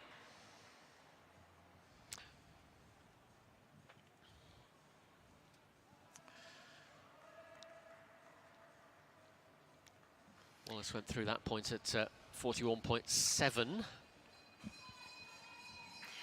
Charlie Stanton-Stock looking like he has a really good aerodynamic position there and starting to sway on the bike. We start to see the effort. Yeah, that's the effect of coming out of the bankings. So the track propels you down the home straight, but if you down the back straight, in fact, where he was, but if you have not quite got full control, it can throw you sideways, which is what happened to Charlie Stanton-Stock. 1:17.466 is the time, so 0.2 of a second faster than Colin Wallace at the end of that ride. Live stream viewers just seeing a replay of that, how high Charlie Stanton-Stock was thrown up the track by the exit from that banking at corner 4. Similar thing happened at corner 2 as well. Track designed to do that, of course, but yeah, that's why you need to try and keep the bike down by applying that pressure. But as you get further and further into a kilometre, you're less able to do it. And Charlie Stanton-Stock, good ride nevertheless. Second fastest, in fact, fastest time of this C3 category at the moment by 0.2 of a second. Next up, riding as a British cycling private member, will be number 166, Jacob Smith.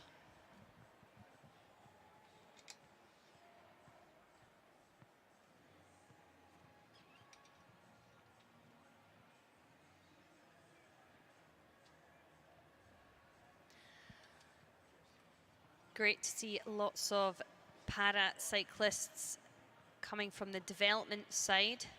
Helen Scott is the development cycling coach for these athletes. So this will be PBs all round for their first times at Nationals.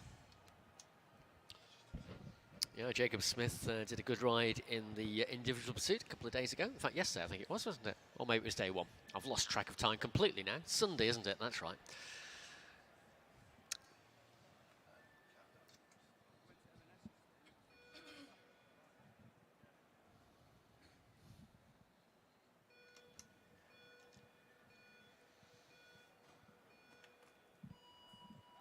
So away goes Jacob Smith. It was indeed yesterday when Smith rode in the individual pursuit. went faster than Charlie Stanton-Stock over that distance, which of course is 12 laps of the track. This is just 4, so a third less distance to go. 2/3 less, in fact.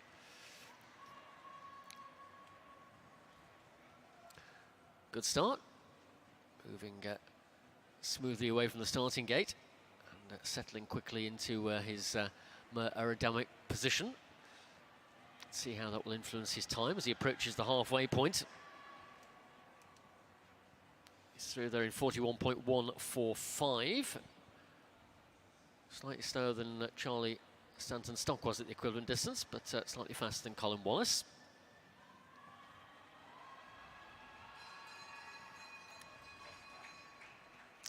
One lap to go for Jacob Smith. 3 heats to go following this one.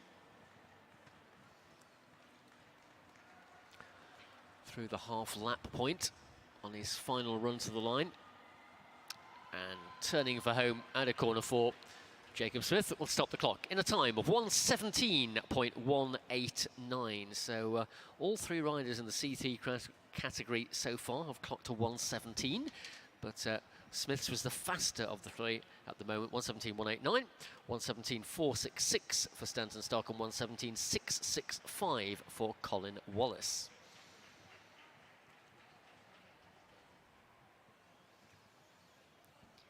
If you have a look at the bike of Jacob Smith, he's not got those aerodynamic wheels, the disc wheels in, so this can have a big effect on your finishing time. But equally, if you're new to the track, you're going to be practicing your handling skills, and these are the easier wheels to use.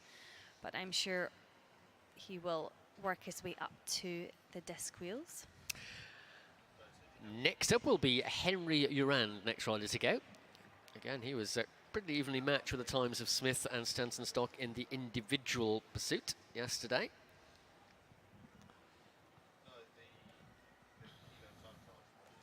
Another rider coming out to set a benchmark time. He was 3rd in the C3 category last year in a time of 1:17.197. So you meant to beat that this year then?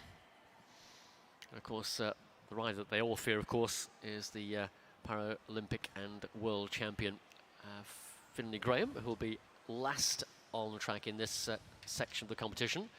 He won last year in 1:09.364.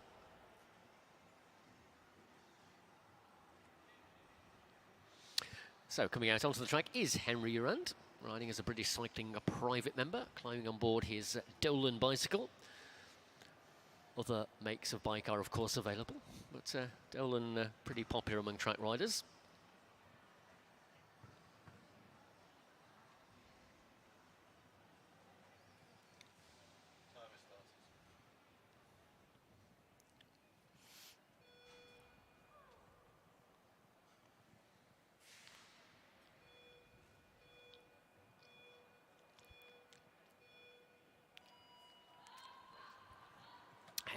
Henry Urand gets underway, just timing his departure to coincide with the release of the starting gate.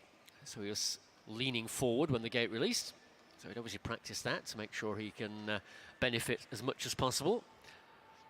Term marginal gains is used in cycling quite a lot, but really does come to play in the kilometre. You need to get every single element of it right. Often these competitions decided just by fractions of a second. So getting a good start and quickly settling on top of the gear you're pushing are important factors. Urand looks as though he's moving well at the moment. 42.739 at the 2-lap point. So that places him just a little behind the pace of Jacob Smith at the moment, but not far off. 1 lap to go for Henry Urand. 1:17.189, the target of the time for Jacob Smith. Urand under the scoreboard for the final time. I think it's going to be another very close time in the 1:17s. Maybe just tuck it into 1:18, yeah, 1:18.414. So that slightly slower half-distance mark for Urand translates into the finish as well. So he goes 1:18.414.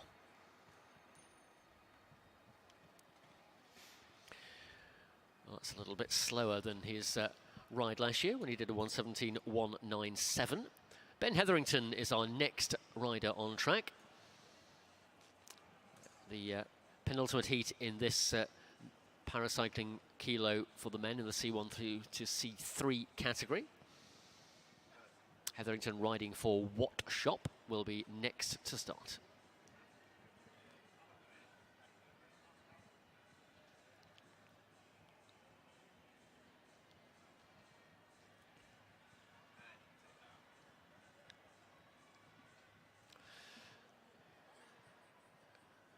So lots of activity down there in the track centre.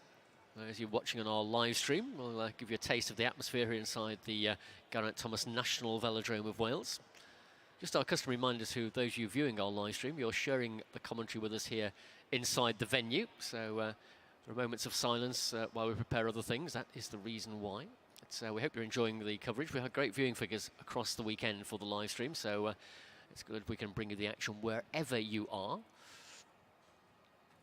Just waiting for the rider to be fully secured in the gate. Penultimate rider to go, Ben Hetherington.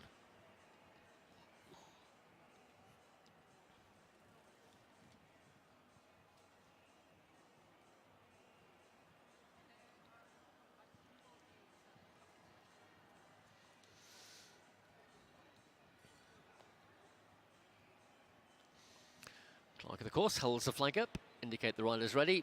Starter pushes the button and the countdown begins.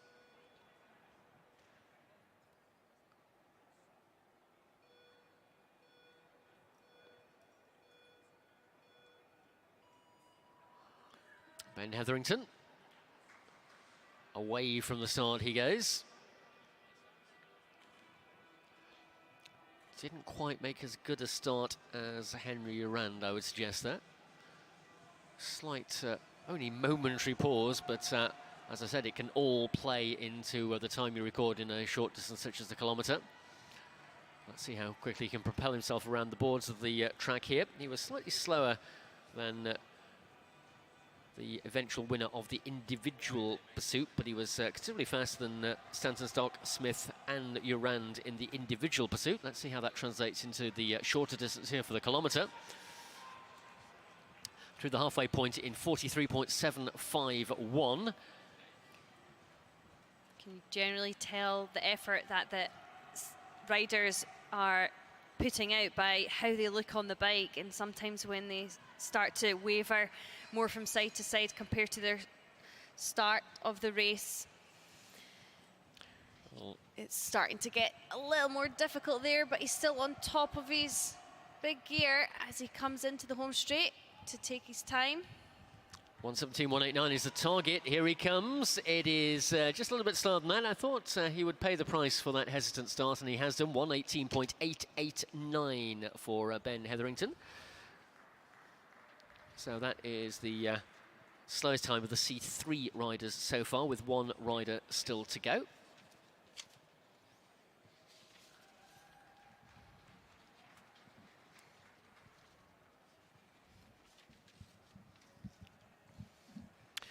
So the gate being wheeled out on the track for our next rider. And he'll be joining us very shortly. We've seen him in action in the scratch race qualification not too long ago. And for parity, it's going to be Finlay Graham next to go. He's the world individual pursuit, omnium and scratch champion for the Paracycling World Championships. And silver medalist in the individual pursuit in the Paralympics in Tokyo. Silver medal also at the time trial in the World Paracycling Championships last year. So this should be a good ride here from Finn Graham. Of course, he was already the victor in the individual pursuit by a considerable margin over the rest of the competitors.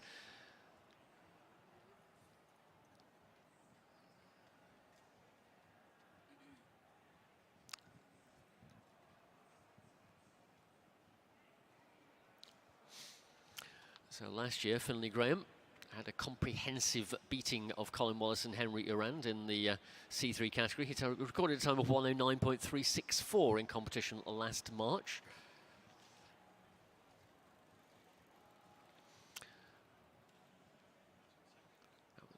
So let's see what he can do here now.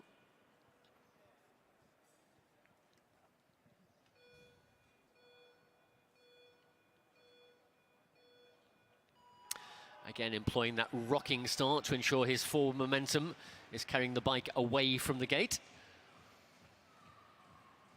Leaning forward on the bike to get on top of the pedals. This allows you to push down and propel the bike forward. Now settling into the seat. Let's have a look at the first lap split for Finn Graham. It's 21.682, and that is the fastest opening lap we have seen so far in this kilometre competition. If he can keep this pace going, could be heading for another medal. Around the corner he comes, half distance this time. Graham is through that one in 37.456. Well, he's on quite a ride here, is Finlay Graham. Get the bell this time. There's one more lap to go.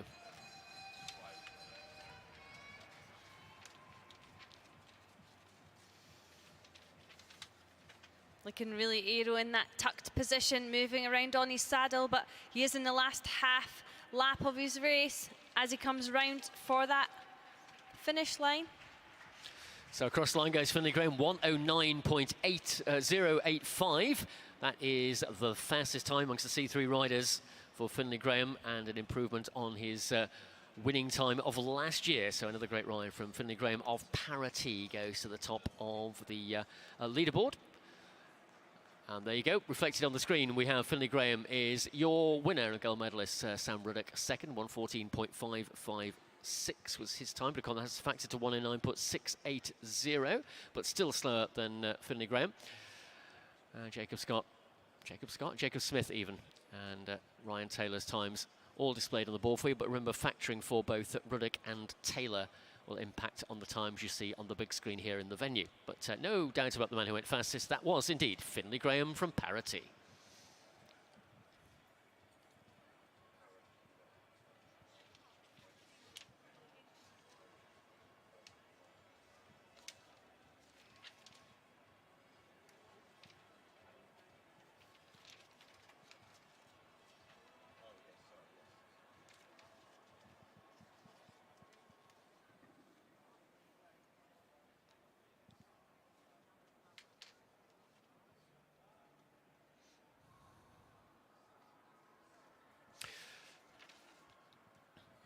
So we move categories now in the paracycling kilometre competition. We move into the C4, C5 category.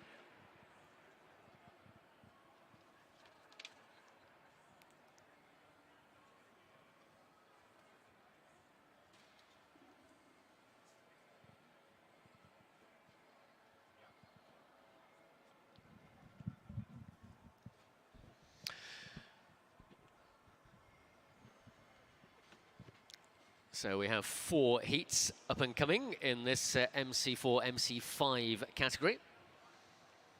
There is a factor applied to the C4 riders of 98.91%.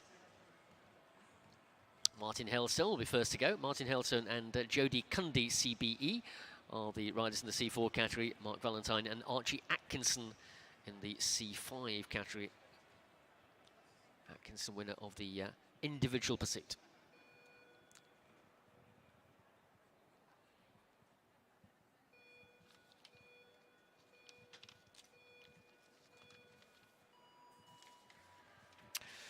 So Martin Hailstone gets underway for Adform Vive le Velo.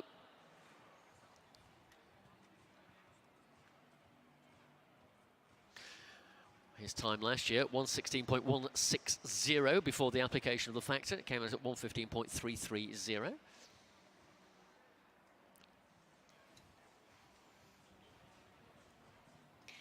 There's no pacing involved in the kilo. It's all about getting up to speed as quickly as you can and then trying to hold on to that speed for as long as you can.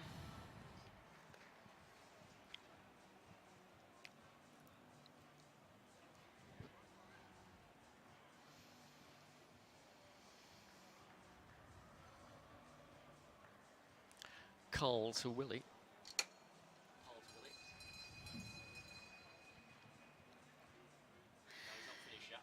He's in his final lap now. The lactic acid in the legs will be building up. It's all about how quick he can get to that finish line.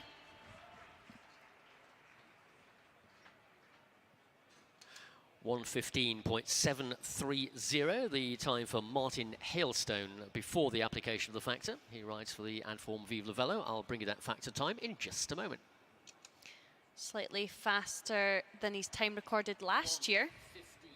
1:15.730, 1:15.730. Well, next up on the track, we have the rainbow bands, and that is Jodie Cundy, CBE, from Para T.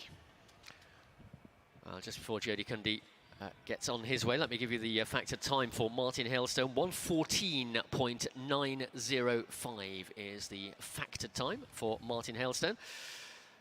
It's indeed Jodie Cundy next to go in the C4 category, riding for the Para T squad, and of course resplendent in his world rainbow bands as the paracycling world champion in this discipline.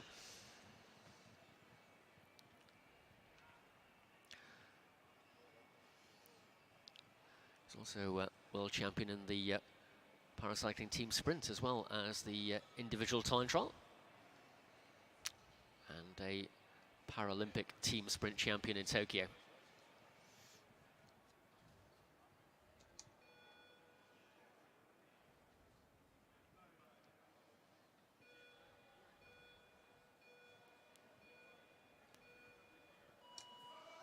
Little bounce to the front wheel as Jodie Cundy applies maximum pressure to get the gear turning. Down the back straight he goes, those rainbow bands denoting the world champion. So we're expecting good things here. This again will be a factor time, of course, in the C4 category. So 1:14.905 is the factored time to beat, 1:15.730 the actual time. He's through that in 28.046, the half lap. So faster than the Hailstone at the moment for Jodie Cundy. To the second half of this one. Almost 6 seconds faster at the halfway point. So Jodie Cundy will get the bell this time with 1 lap to go. Starting to slow slightly, but that was certainly a fast start. It's all about just trying to keep on top of that speed that you generated at the start. You'll be starting to feel the pain as he comes into the home straight. Here is your world champion for the paracycling discipline of the time trial, and he posts the fastest time prior to factoring of 1:08.618 for Jodie Cundy, CBE.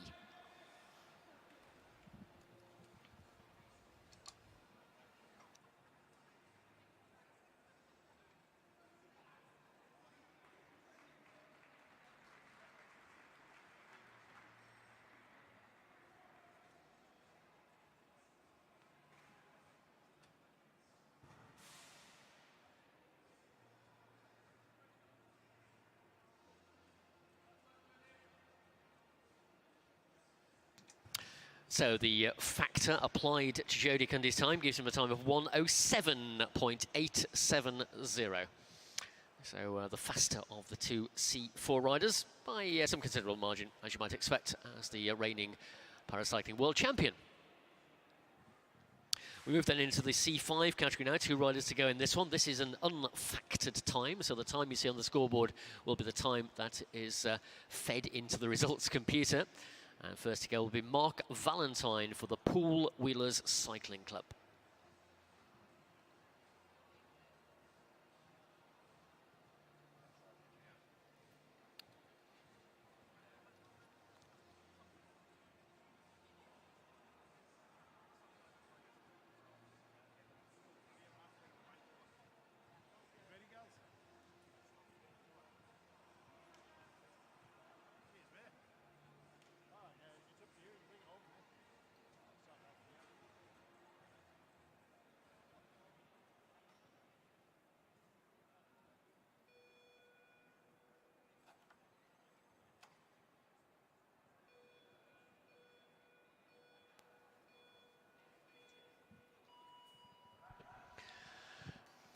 So our next rider underway, Mark Valentine, first of two C5 riders.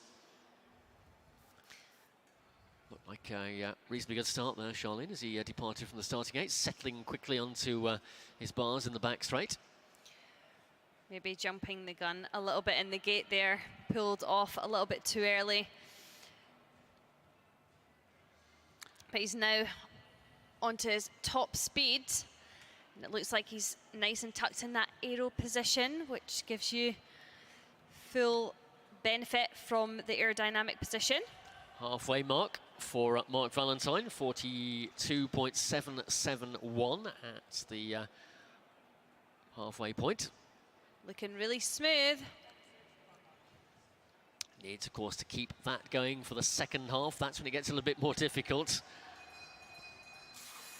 Gets the bell, and just over the minute, 1:00.374 with a lap remaining.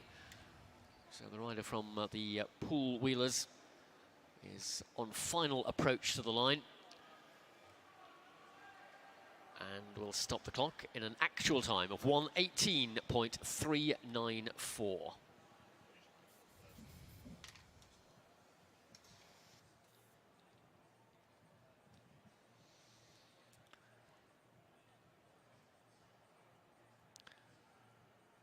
Live stream viewers seeing an action replay of the closing stages of that ride. Hold a good line at the Mark Valentine around the final run to the finish line, keeping the bike nice and close to that black gauge line, making sure you don't cover any excess distance. So the final rider to go in this C4 to C5 category for the Para Kilo time trial will be Archie Atkinson. Archie beating Will Bergfeldt in the individual pursuit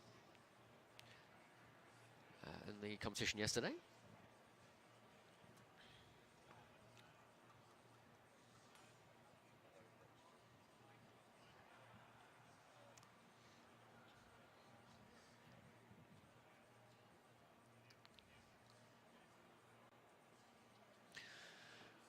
So Archie Atkinson riding for the Para T squad. Team of many of our top paracycling athletes. Finlay Graham and Jodie Cundy also sport the colours of Para T. So let's see what Archie Atkinson can do over 4 laps of the track.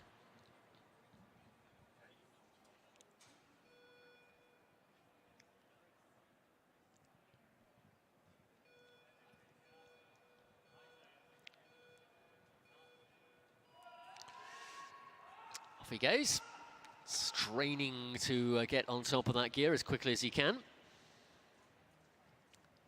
Rounds corner 2 and into the back straight. Will aim to settle just before going into corner 3. That's exactly what he does. Now try and focus on the bottom of the track, denoted by the black line. First lap completed. We'll look at his half distance split with interest. Valentine was there in 42.771. I think he's going to be notably faster than that. Yes, he is. 36.463 for Archie Atkinson at the halfway point.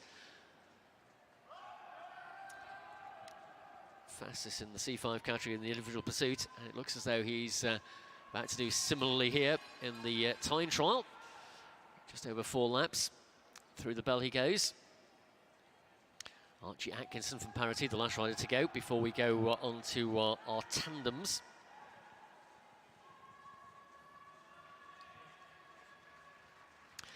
And Archie Atkinson completes in 1:08.838. So that's in the order of 10 seconds faster than Mark Valentine in the previous heat. Fantastic time there for Archie Atkinson, only 18 years old. Absolutely loving the sport. He's never had a coach until about 8 months ago, so great to see him really flying around the boards already. Bright future ahead. Well, as I reflected, he's in the right place with Finlay Graham and Jodie Cundy and the other members of the Para T squad. There is confirmation of those times in the C4, C5 category for those of you watching on our live stream. Jodie Cundy 108.618. Archie Atkinson 108.838. So only 0.2 of a second shy of Cundy's pace. Martin Halesome 115.730 and Mark Valentine 118.394.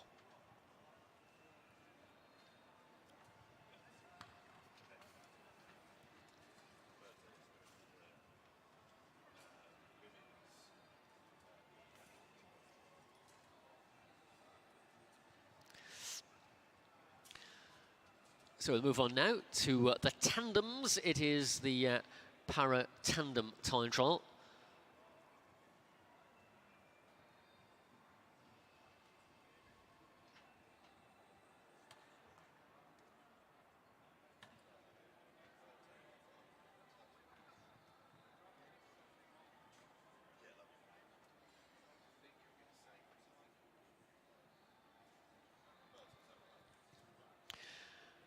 Three heats in this one.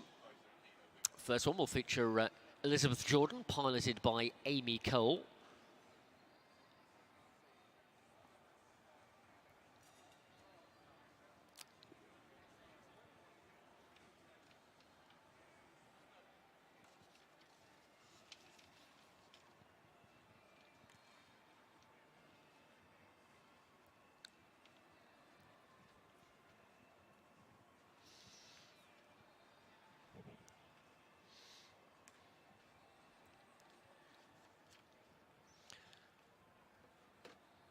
Both riders just ensuring feet are securely clipped into the pedals. Flag is raised. And the 15-second countdown for our first paracycling tandem in this time trial.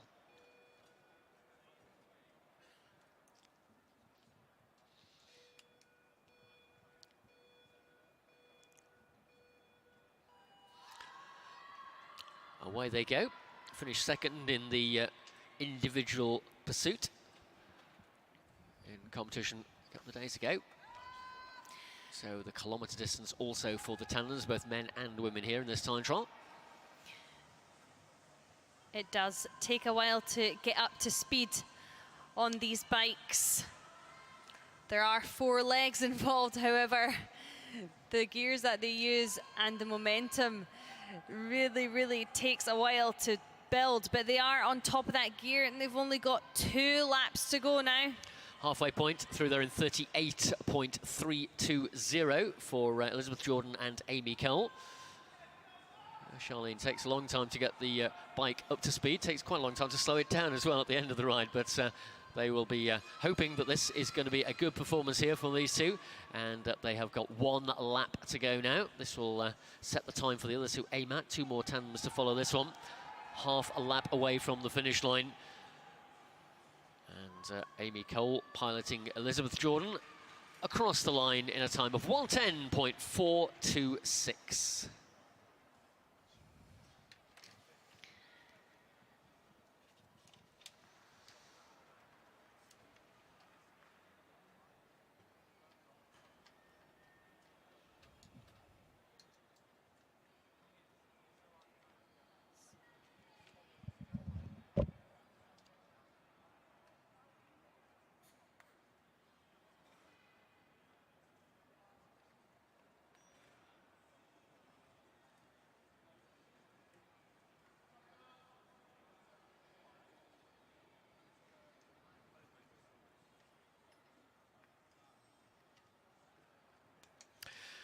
So heat number 2 comes to the track, or at least a tandem does, first of all. Some degree of manpower required to secure it into the gate. This will be Libby Clegg of riding as a British Cycling private member, piloted by Georgia Holt.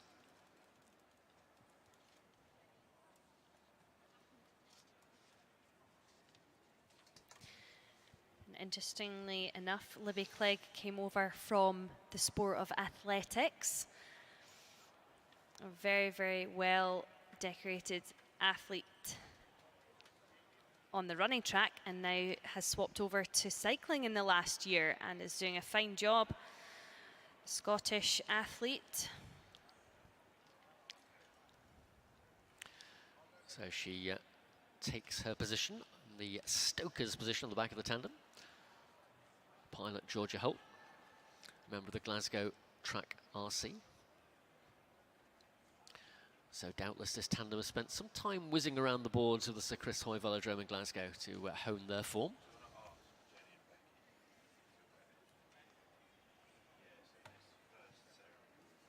Time to beat 1:10.426. This is heat 2 of 3 in the para women's blind category time trial.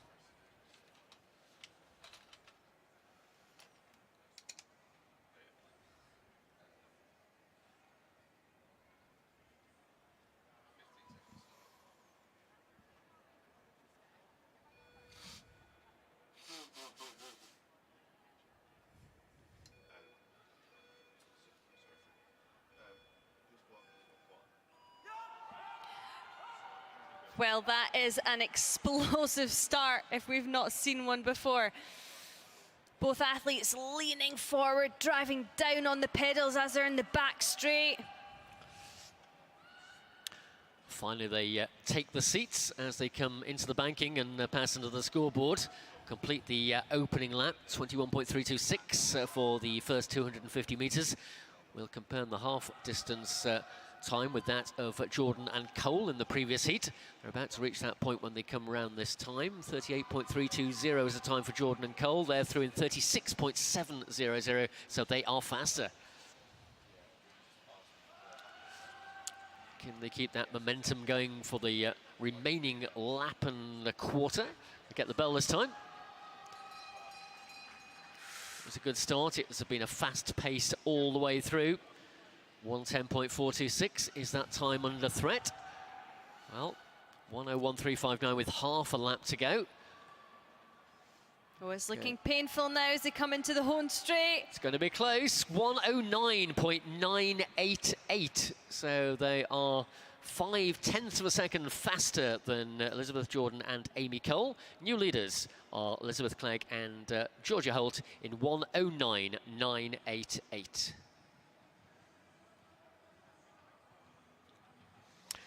And we have one more tandem to go in this women B category. Sophie Unwin, piloted by Jenny Hull, winners of the 3-kilometre pursuit on the tandem yesterday.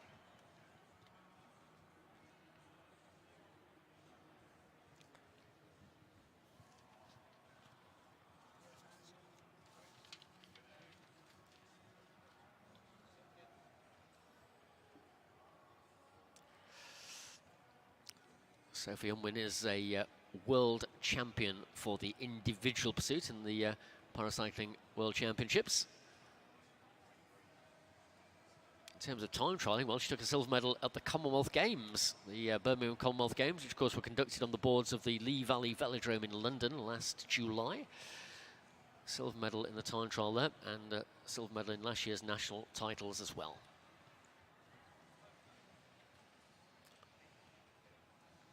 Her pilot, Jenny Hull, been working hard. She was in that qualifier for the points race a little bit earlier.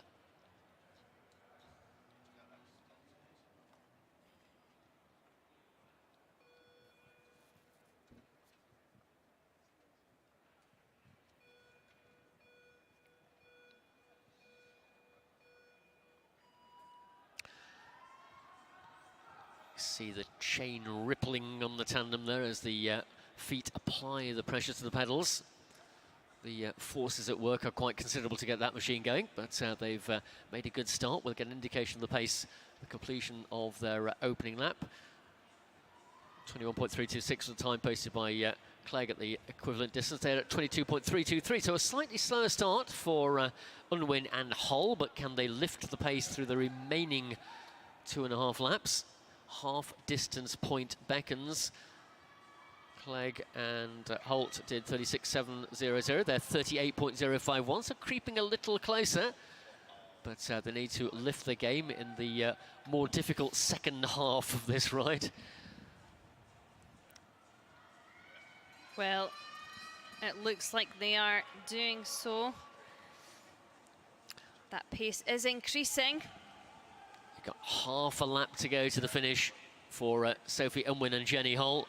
Can they overturn that time of 109.988? It's going to be close. 109.154. Yeah, they picked it up in the closing couple of laps, and they take victory in that para women's B time trial with a time of 109.154.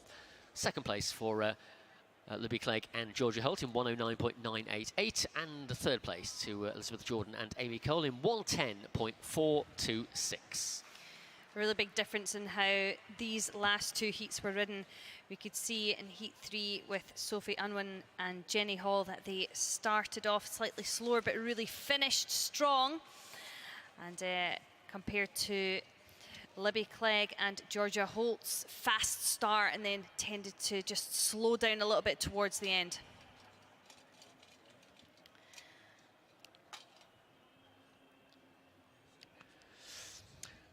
So from the women's B time trial, we move to the men's B time trial. We've got 5 heats in this one.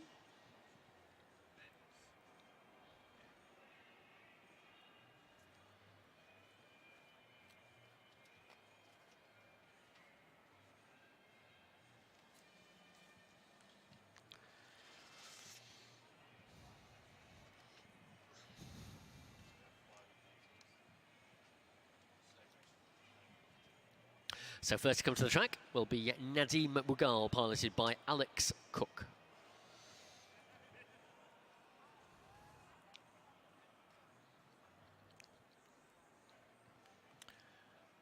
Posted a time of 1:22.992 in competition here last year.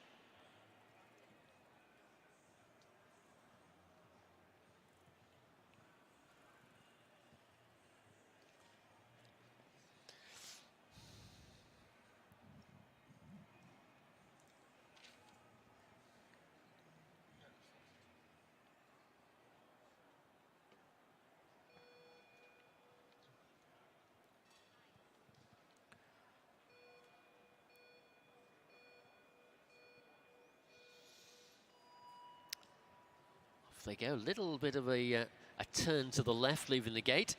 Difficult to maintain the tandem in a straight line whilst applying pressure to the pedals, so sometimes they do just deviate slightly from the line. Of course, costs you time in an event of this nature, but they'll pick that up as the pace increases down the back straight. The national record, by the way, held by Neil Thackey, placed in Manchester in 2019, 59.278, so sub 1 minute kilometre on the tandem for Neil Thackey. He is not competing here at these national championships, but it's an interesting comparison for the times you'll see here. Approaching half distance. We come round this time for Mughal and Cook, and they are through that in 44.515.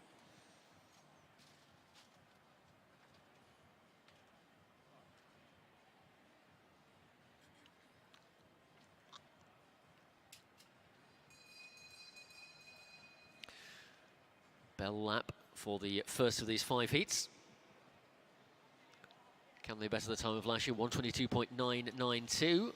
I think they might, you know, 1:11.740 with half a lap to go. Got to hold on to that pace then.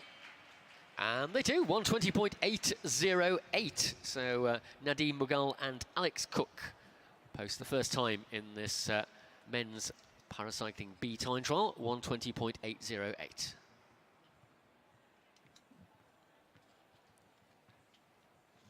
Great to see a 2-second improvement from last year's time. They'll be delighted with that. Getting quicker every year. Next up will be riders who rode really well in the para sprint on day 1 of these championships. In fact, they took the gold medal. It is Mason Bradley, piloted by Loz Staples. I wonder if we'll see a fast start then. Fast start and then trying to hold on to that pace. Just one more lap in this time trial, but yes, they will certainly work hard at getting that tandem underway.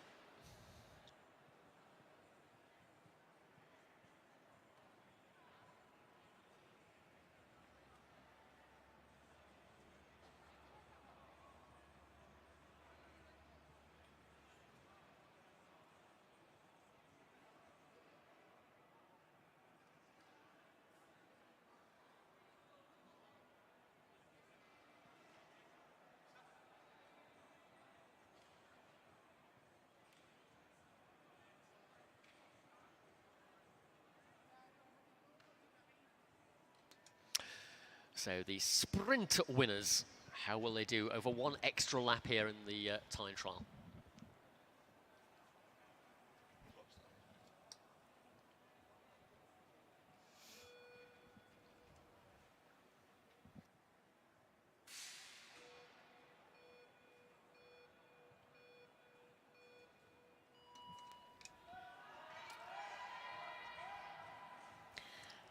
Well, lots of encouragement in the crowd for these two. Really good start as they build up their momentum on the tandem in the back straight. They should be settled and seated before they reach the banking. Yes, they are. So they'll be aiming to see what they can do on the opening lap. 26.401 was the time by Mughal, so they are quicker at that first split point.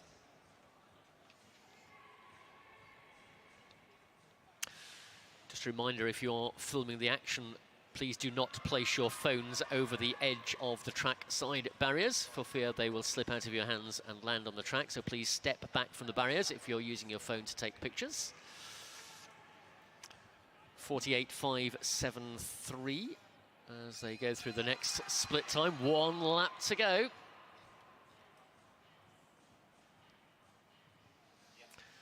So the gold medalist for the sprint look as though they're well placed here to go faster than Mughal and Cook.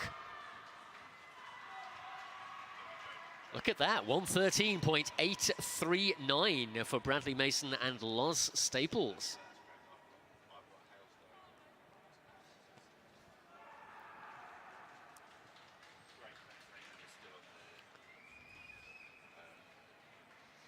So that sprint form certainly translating across to the time trial as well.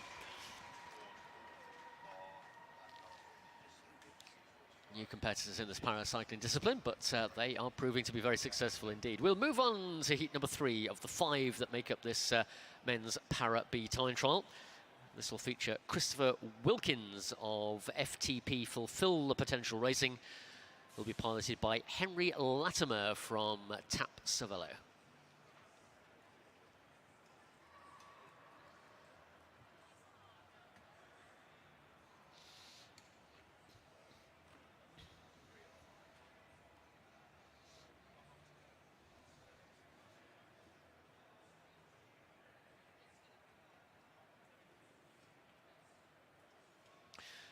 So this duo were the silver medalists in the pursuit at these National Track Championships this year. That was over 16 laps of the track. This is just a quarter of the distance.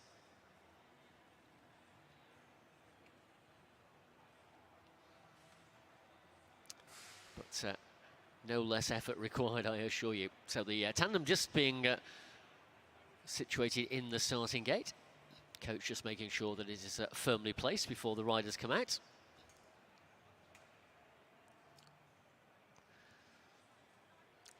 Guiding Christopher Wilkins up the track to the rear of the tandem.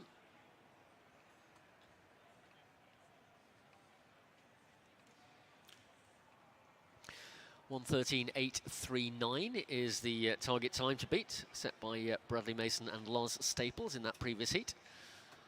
Our live stream viewers getting a nice side-on shot of the tandem there with the gold chain wheels and pedals possibly under there as well, and cranks. It's a nice, we called it the bling tandem yesterday. It's quite impressive, that, isn't it?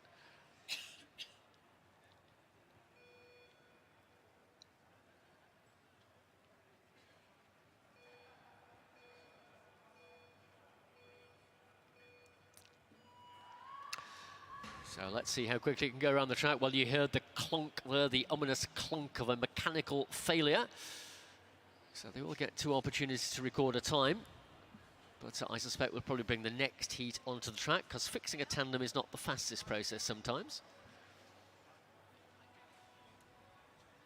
And that definitely sounded like something might have broken.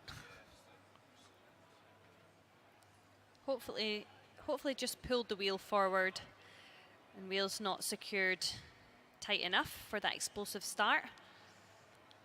But we'll soon find out. Hopefully nothing is broken and they can continue to... We certainly hope so. They seem to be coming back round the track without too much difficulty, so if I pull the wheel over, it's not too severely, but it was a bit more of a thunderous clunk than that, perhaps. Sounded like the echo of carbon fibre as well, but we shall hope for the best for Bradley Wiggins, for Christopher Wilkins and Henry Latimer.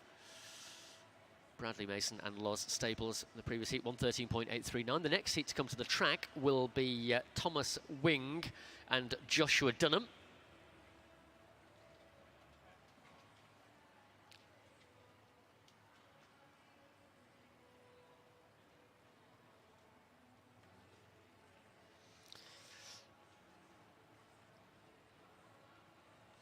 Bronze medalists in the pursuit were Thomas Wing and Joshua Dunham. And Thomas Wing coming over from rowing, so got a big engine in him, so we hopefully expect to see a strong start here, a strong finish, should I say, with lots of power and also the heart and lungs to go with it. Twice on the podium already. Of course, to add to that bronze medal, they got the gold medal in the sprint on day one of these championships. So let's see what they can do in the time trial. Thomas Wing and Joshua Dunham, the penultimate heat in this B category tandem time trial. Oh, well, that tandem not effectively secured in the gate. Fortunately, Josh Dunham managed to keep it upright, just about.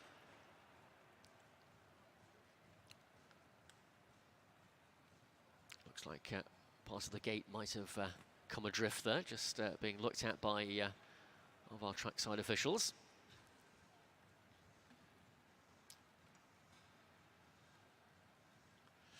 Never a dull moment in this final competitive action before we go into the presentation ceremonies and take a brief break in competition before coming back with our afternoon, the final session of racing, which gets underway at 1:30.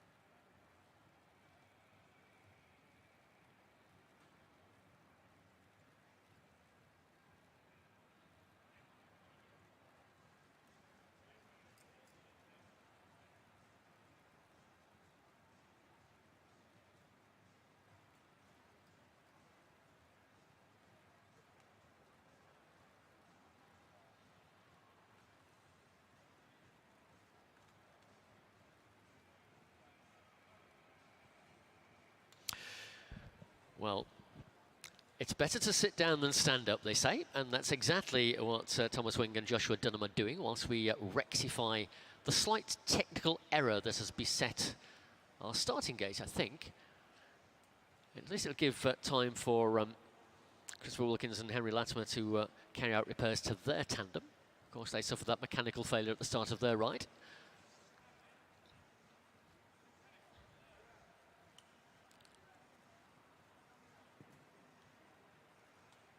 So they will get to go again.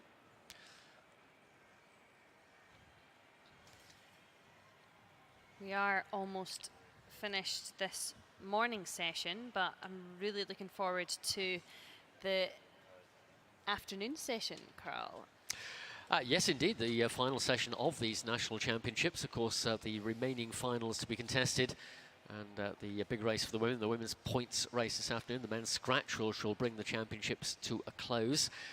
And of course, we've also got the men's keirin to go through this afternoon, and the women's 500-metre time trial as well. The paracyclists appear again in a mixed scratch race final. So all that to come up during the course of this afternoon session. If you have tickets for that already, well done. If you haven't, I think they are still available.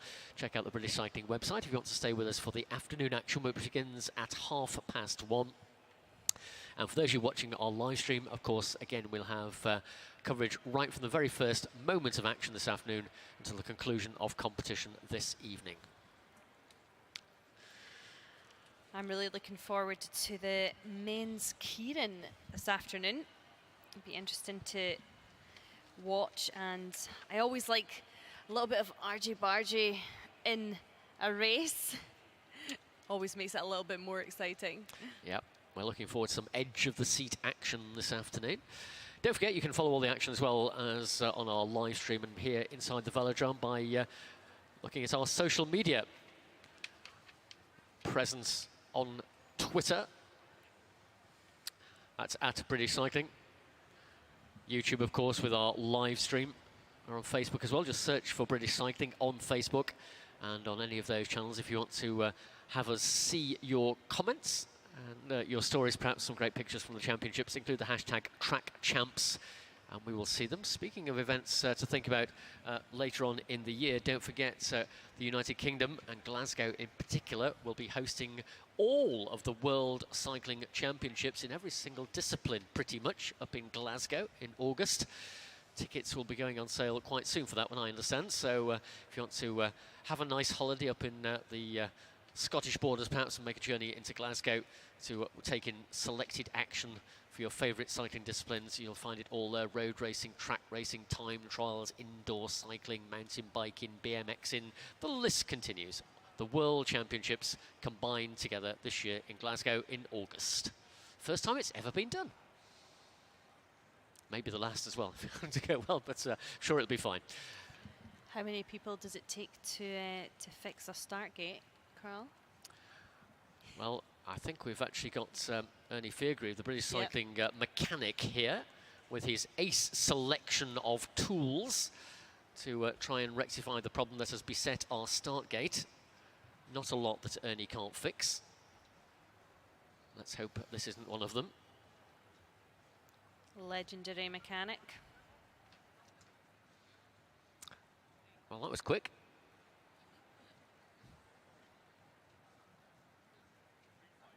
Thanks, Ernie. So we are good to go. The tandem will be replaced in the starting gate, hopefully secured by said gate now.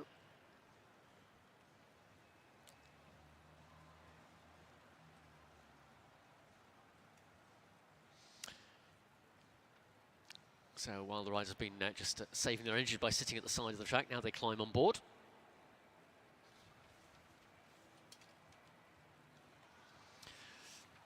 So it is Thomas Wing and Joshua Dunham, heat number 4 of the men's para-cycling tandem B time trial.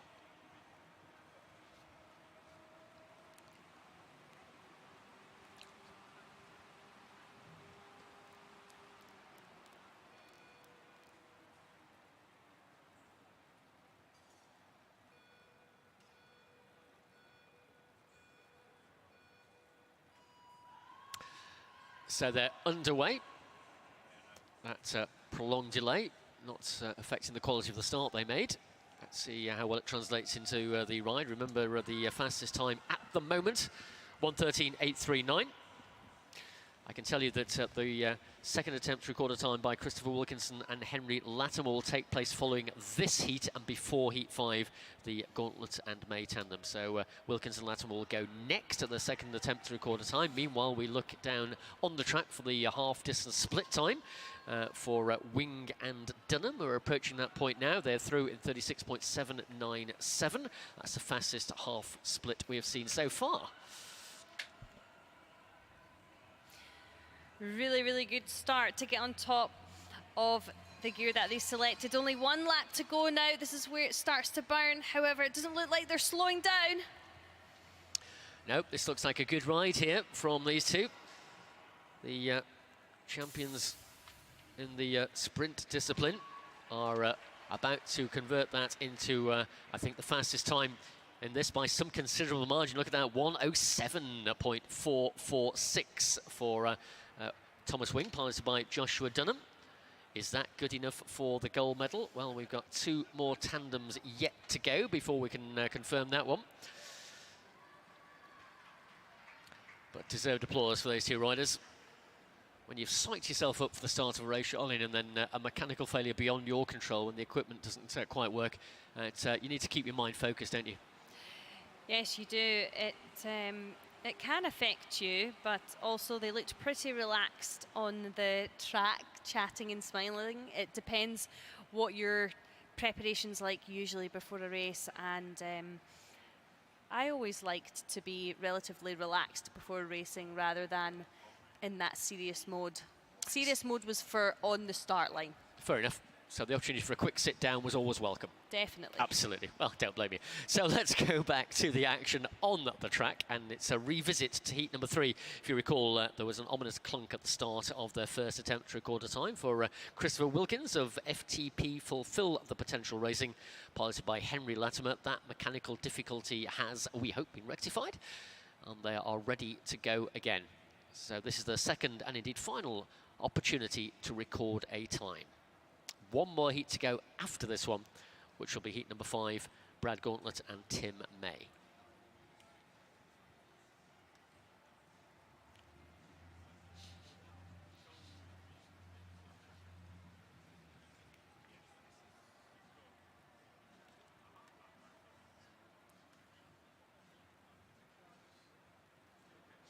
So the feet just being secured to the pedals, time to aim for. That time, which I think is going to take some beating of Thomas Wing and Joshua Dunham, 1:07.446. Last year's winners, Alex Pope and Stefan Lloyd, not competing this year. They did a 1:04.659 to take the gold 12 months ago.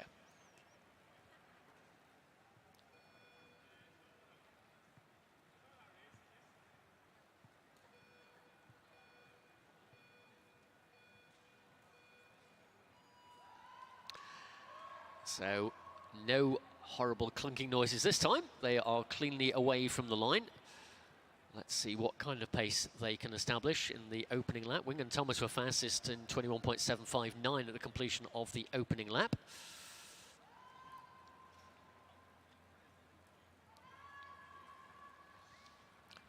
Slightly off that pace, second fastest in 23.199. Let's see if they can build the pace up towards the conclusion of this ride.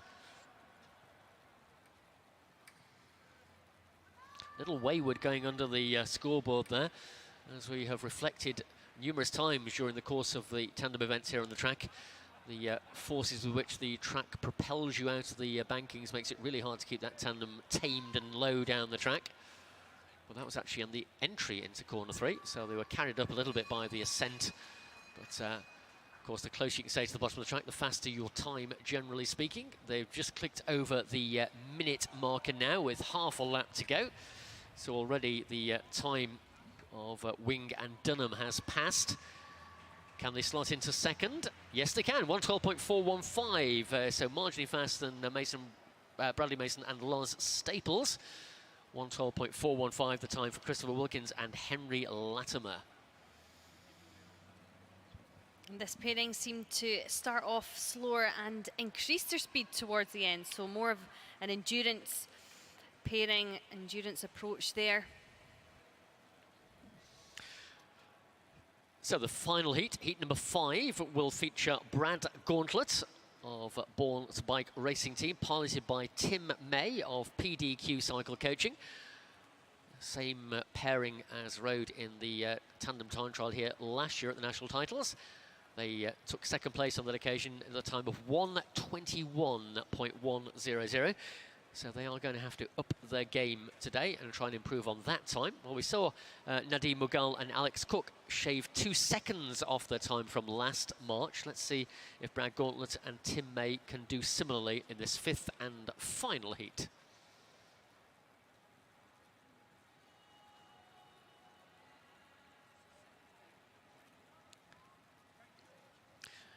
Do stay with us for the medal ceremonies for these paracycling time trials, which will bring this morning session to a conclusion. They will be following this final heat.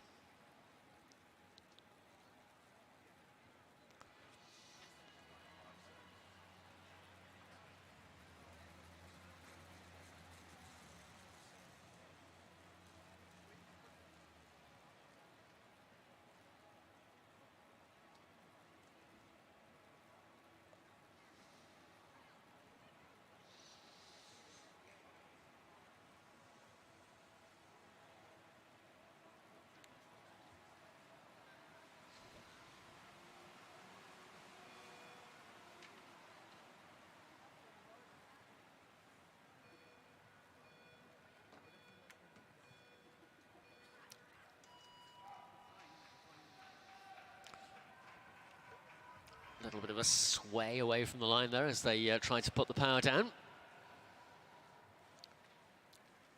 And, well, I don't think that was the fastest start we have seen. And with the form they had based on the time from last year, they're going to have to really lift the game over the next 3 laps to try and challenge for a medal position here.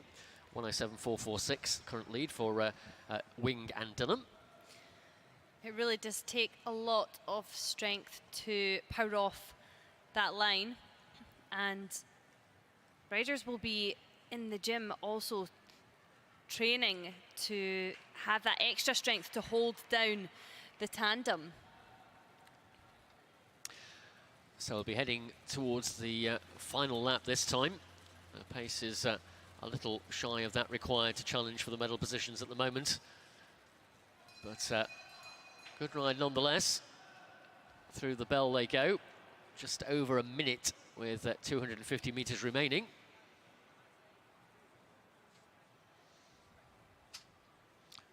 And as they come off the crown of the final bend and across the line, their time will be 1:18.056. So again, they've substantially improved over their time from last year by almost 3 seconds. So they'll take something away from this. In that case, they are the riders who conclude that competitive action on the track. There is a confirmation of the result for you on the board with Wing the fastest, Wilkins second, Bradley third, Gauntlet fourth, and Mughal in 5th place.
The medal ceremony for the British Cycling National Track Championships 2023 Paracycling Women's C1 to 5 Time Trial.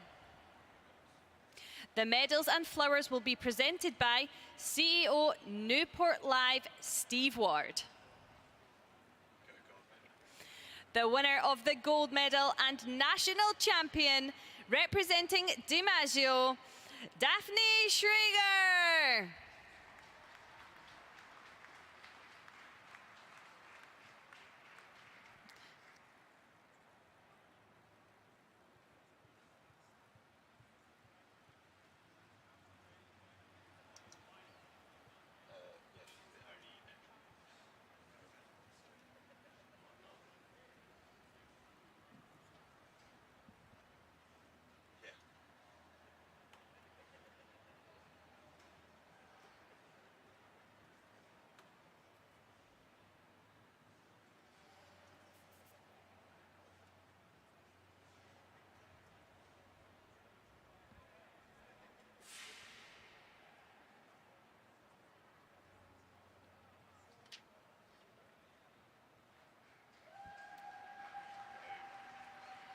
Please congratulate our national champion.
The medal ceremony for the British Cycling National Track Championships 2023 Paracycling Men's C1 C3 Time Trial.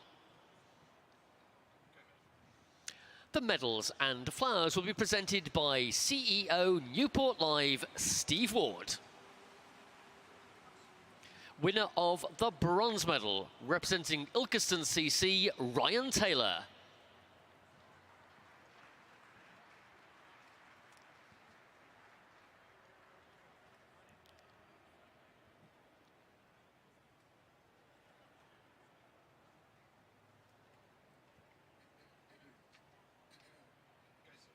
Winner of the silver medal, riding as a British Cycling private member, Sam Ruddock.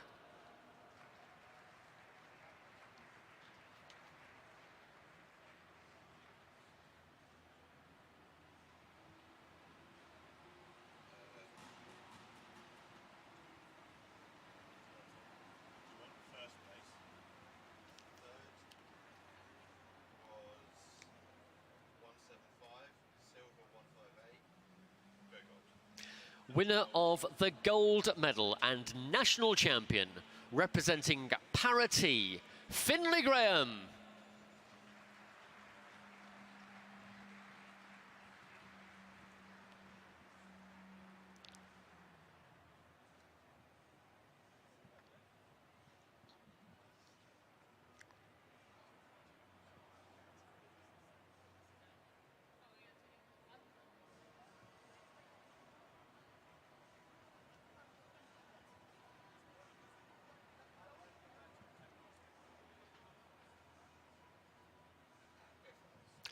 the flowers will now be presented by CEO Newport Live, Steve Ward.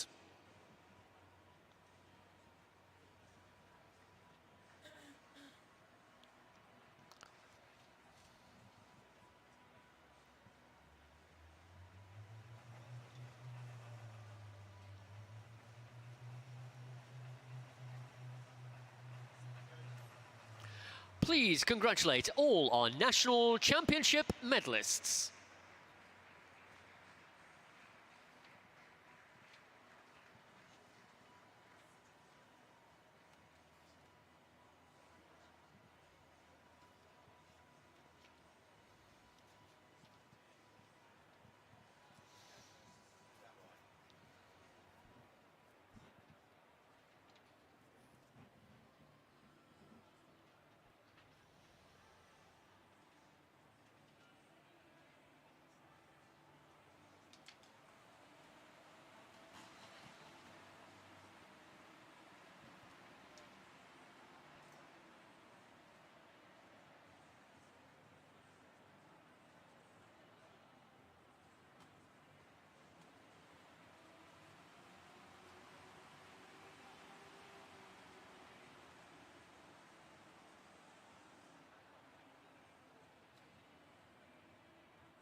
And now the medal ceremony for the British Cycling National Track Championships 2023 Para-Cycling Men's C4 to 5 Time Trial. The medals and flowers will be presented by Executive Leadership Team British Cycling, Stephen Park, MBE.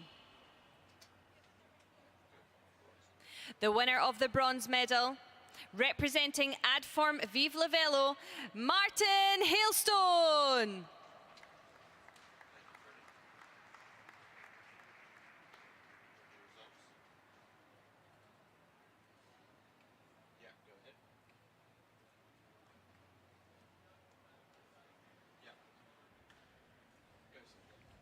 Winner of the silver medal, representing Para-T, Archie Atkinson.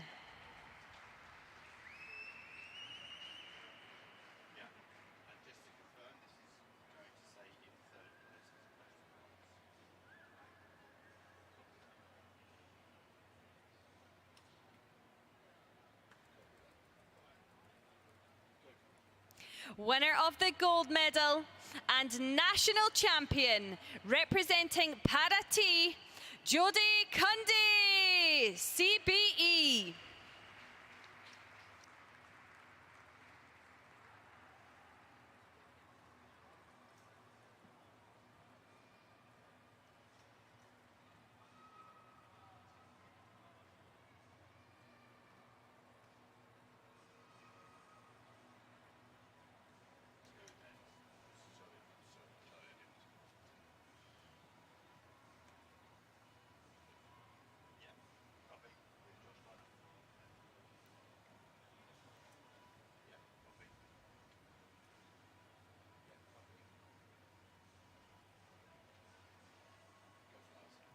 The flowers will now be presented by Executive Leadership Team, British Cycling, Stephen Park, CBE.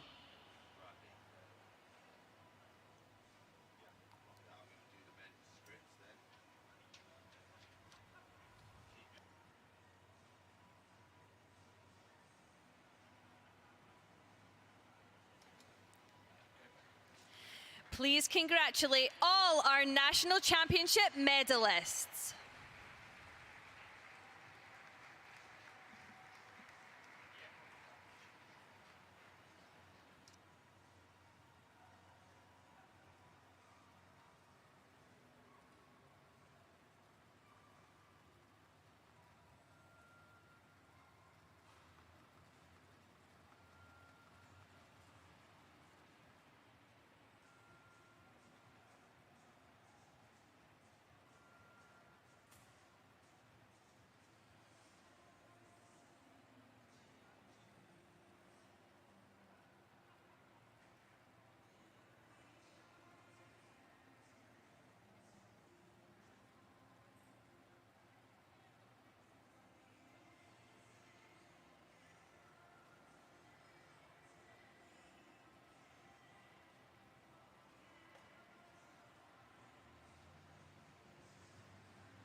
So still 2 more victory ceremonies yet to come to round off this morning session here at day 3, the final day of action here at the British Cycling National Track Cycling Championships at the Geraint Thomas Velodrome of Wales.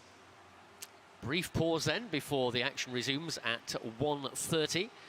We'll be going into the first round of the men's Keirin competition. We've also got finals, of course, for the women's 500 metre time trial, the paracycling mixed scratch race, team pursuit, and women's points and men's scratch. All of that to be played out during the course of the final session of racing. So do stay with us here in the Velodrome if you have tickets for this afternoon. And of course, stay tuned on our British Cycling YouTube channel for live stream coverage of every single moment of the action. So our final 2 award ceremonies for the paracycling coming up in just a few moments' time.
The presentation ceremony for the British Cycling National Track Championships 2023.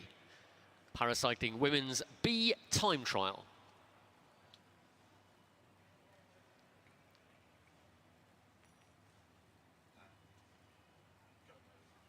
The medals and flowers will be presented by CEO Newport Live, Steve Ward. In third place, riding as a British Cycling private member, Elizabeth Jordan, piloted by Amy Cole.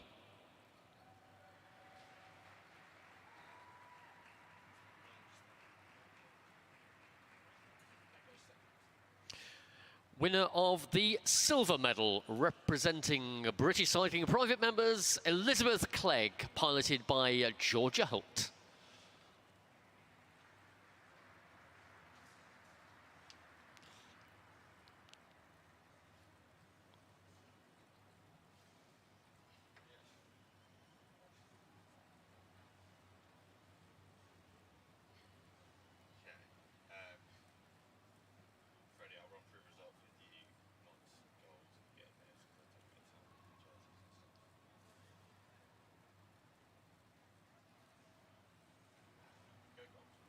Winners of the gold medals and national champions, riding as a British Cycling private member, Sophie Unwin, piloted by Jenny Hull.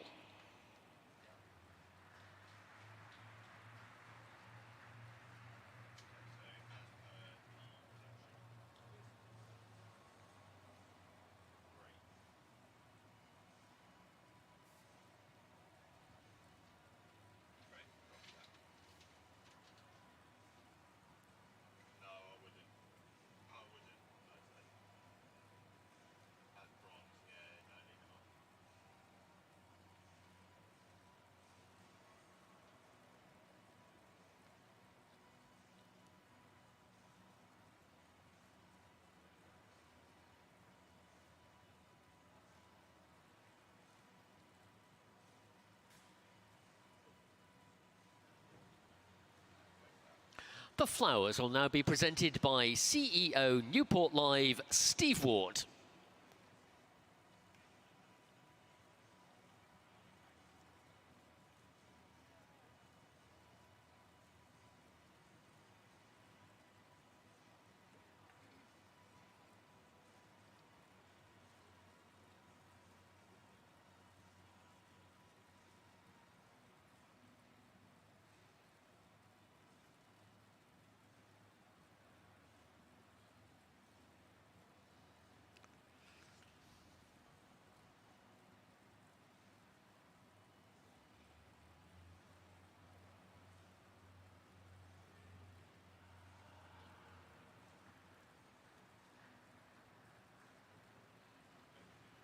Please congratulate all our national championship medalists.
The medal ceremony for the British Cycling National Track Championships 2023 Paracycling Men's B Time Trial.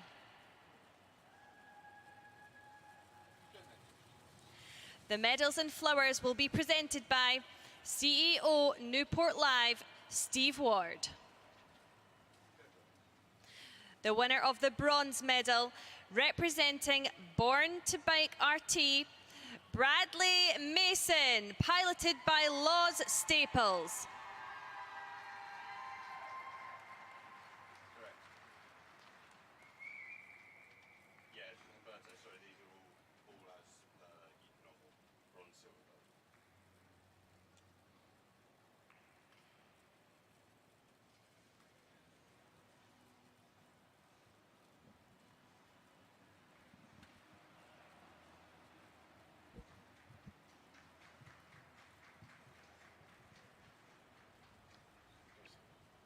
Winner of the silver medal, representing FTP Fulfill the Potential Racing, Christopher Wilkins, piloted by Henry Latimer.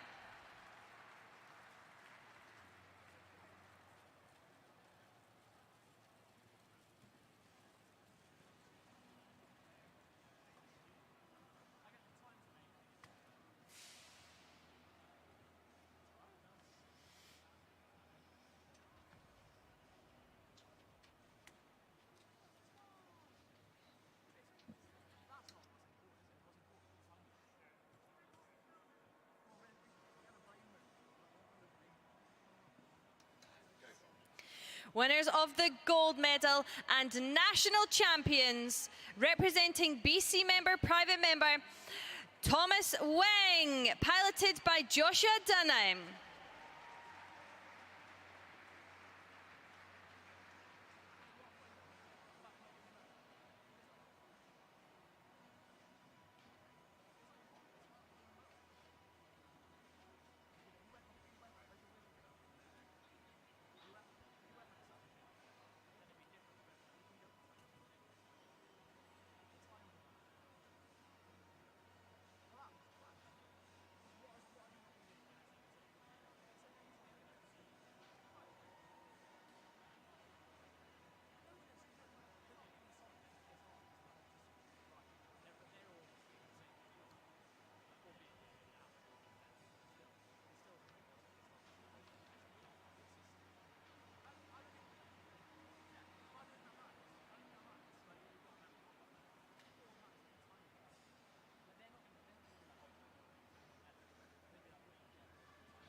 The flowers will now be presented by CEO Newport Live, Steve Ward.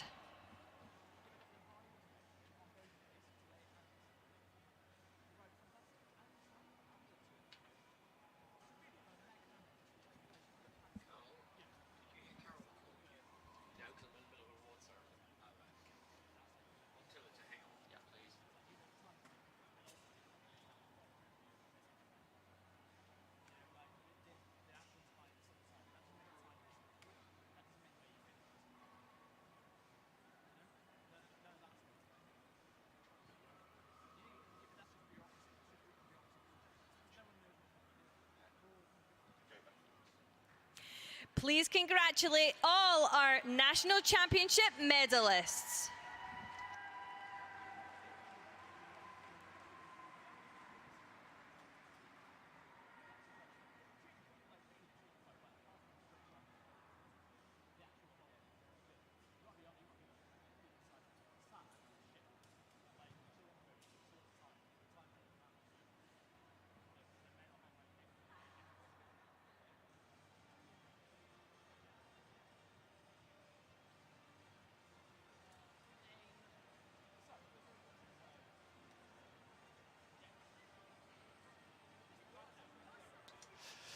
So that brings to an end competition on the first session of this final day of the National Track Cycling Championships. We will be back with more action very shortly. In fact, at 1:30 racing will resume.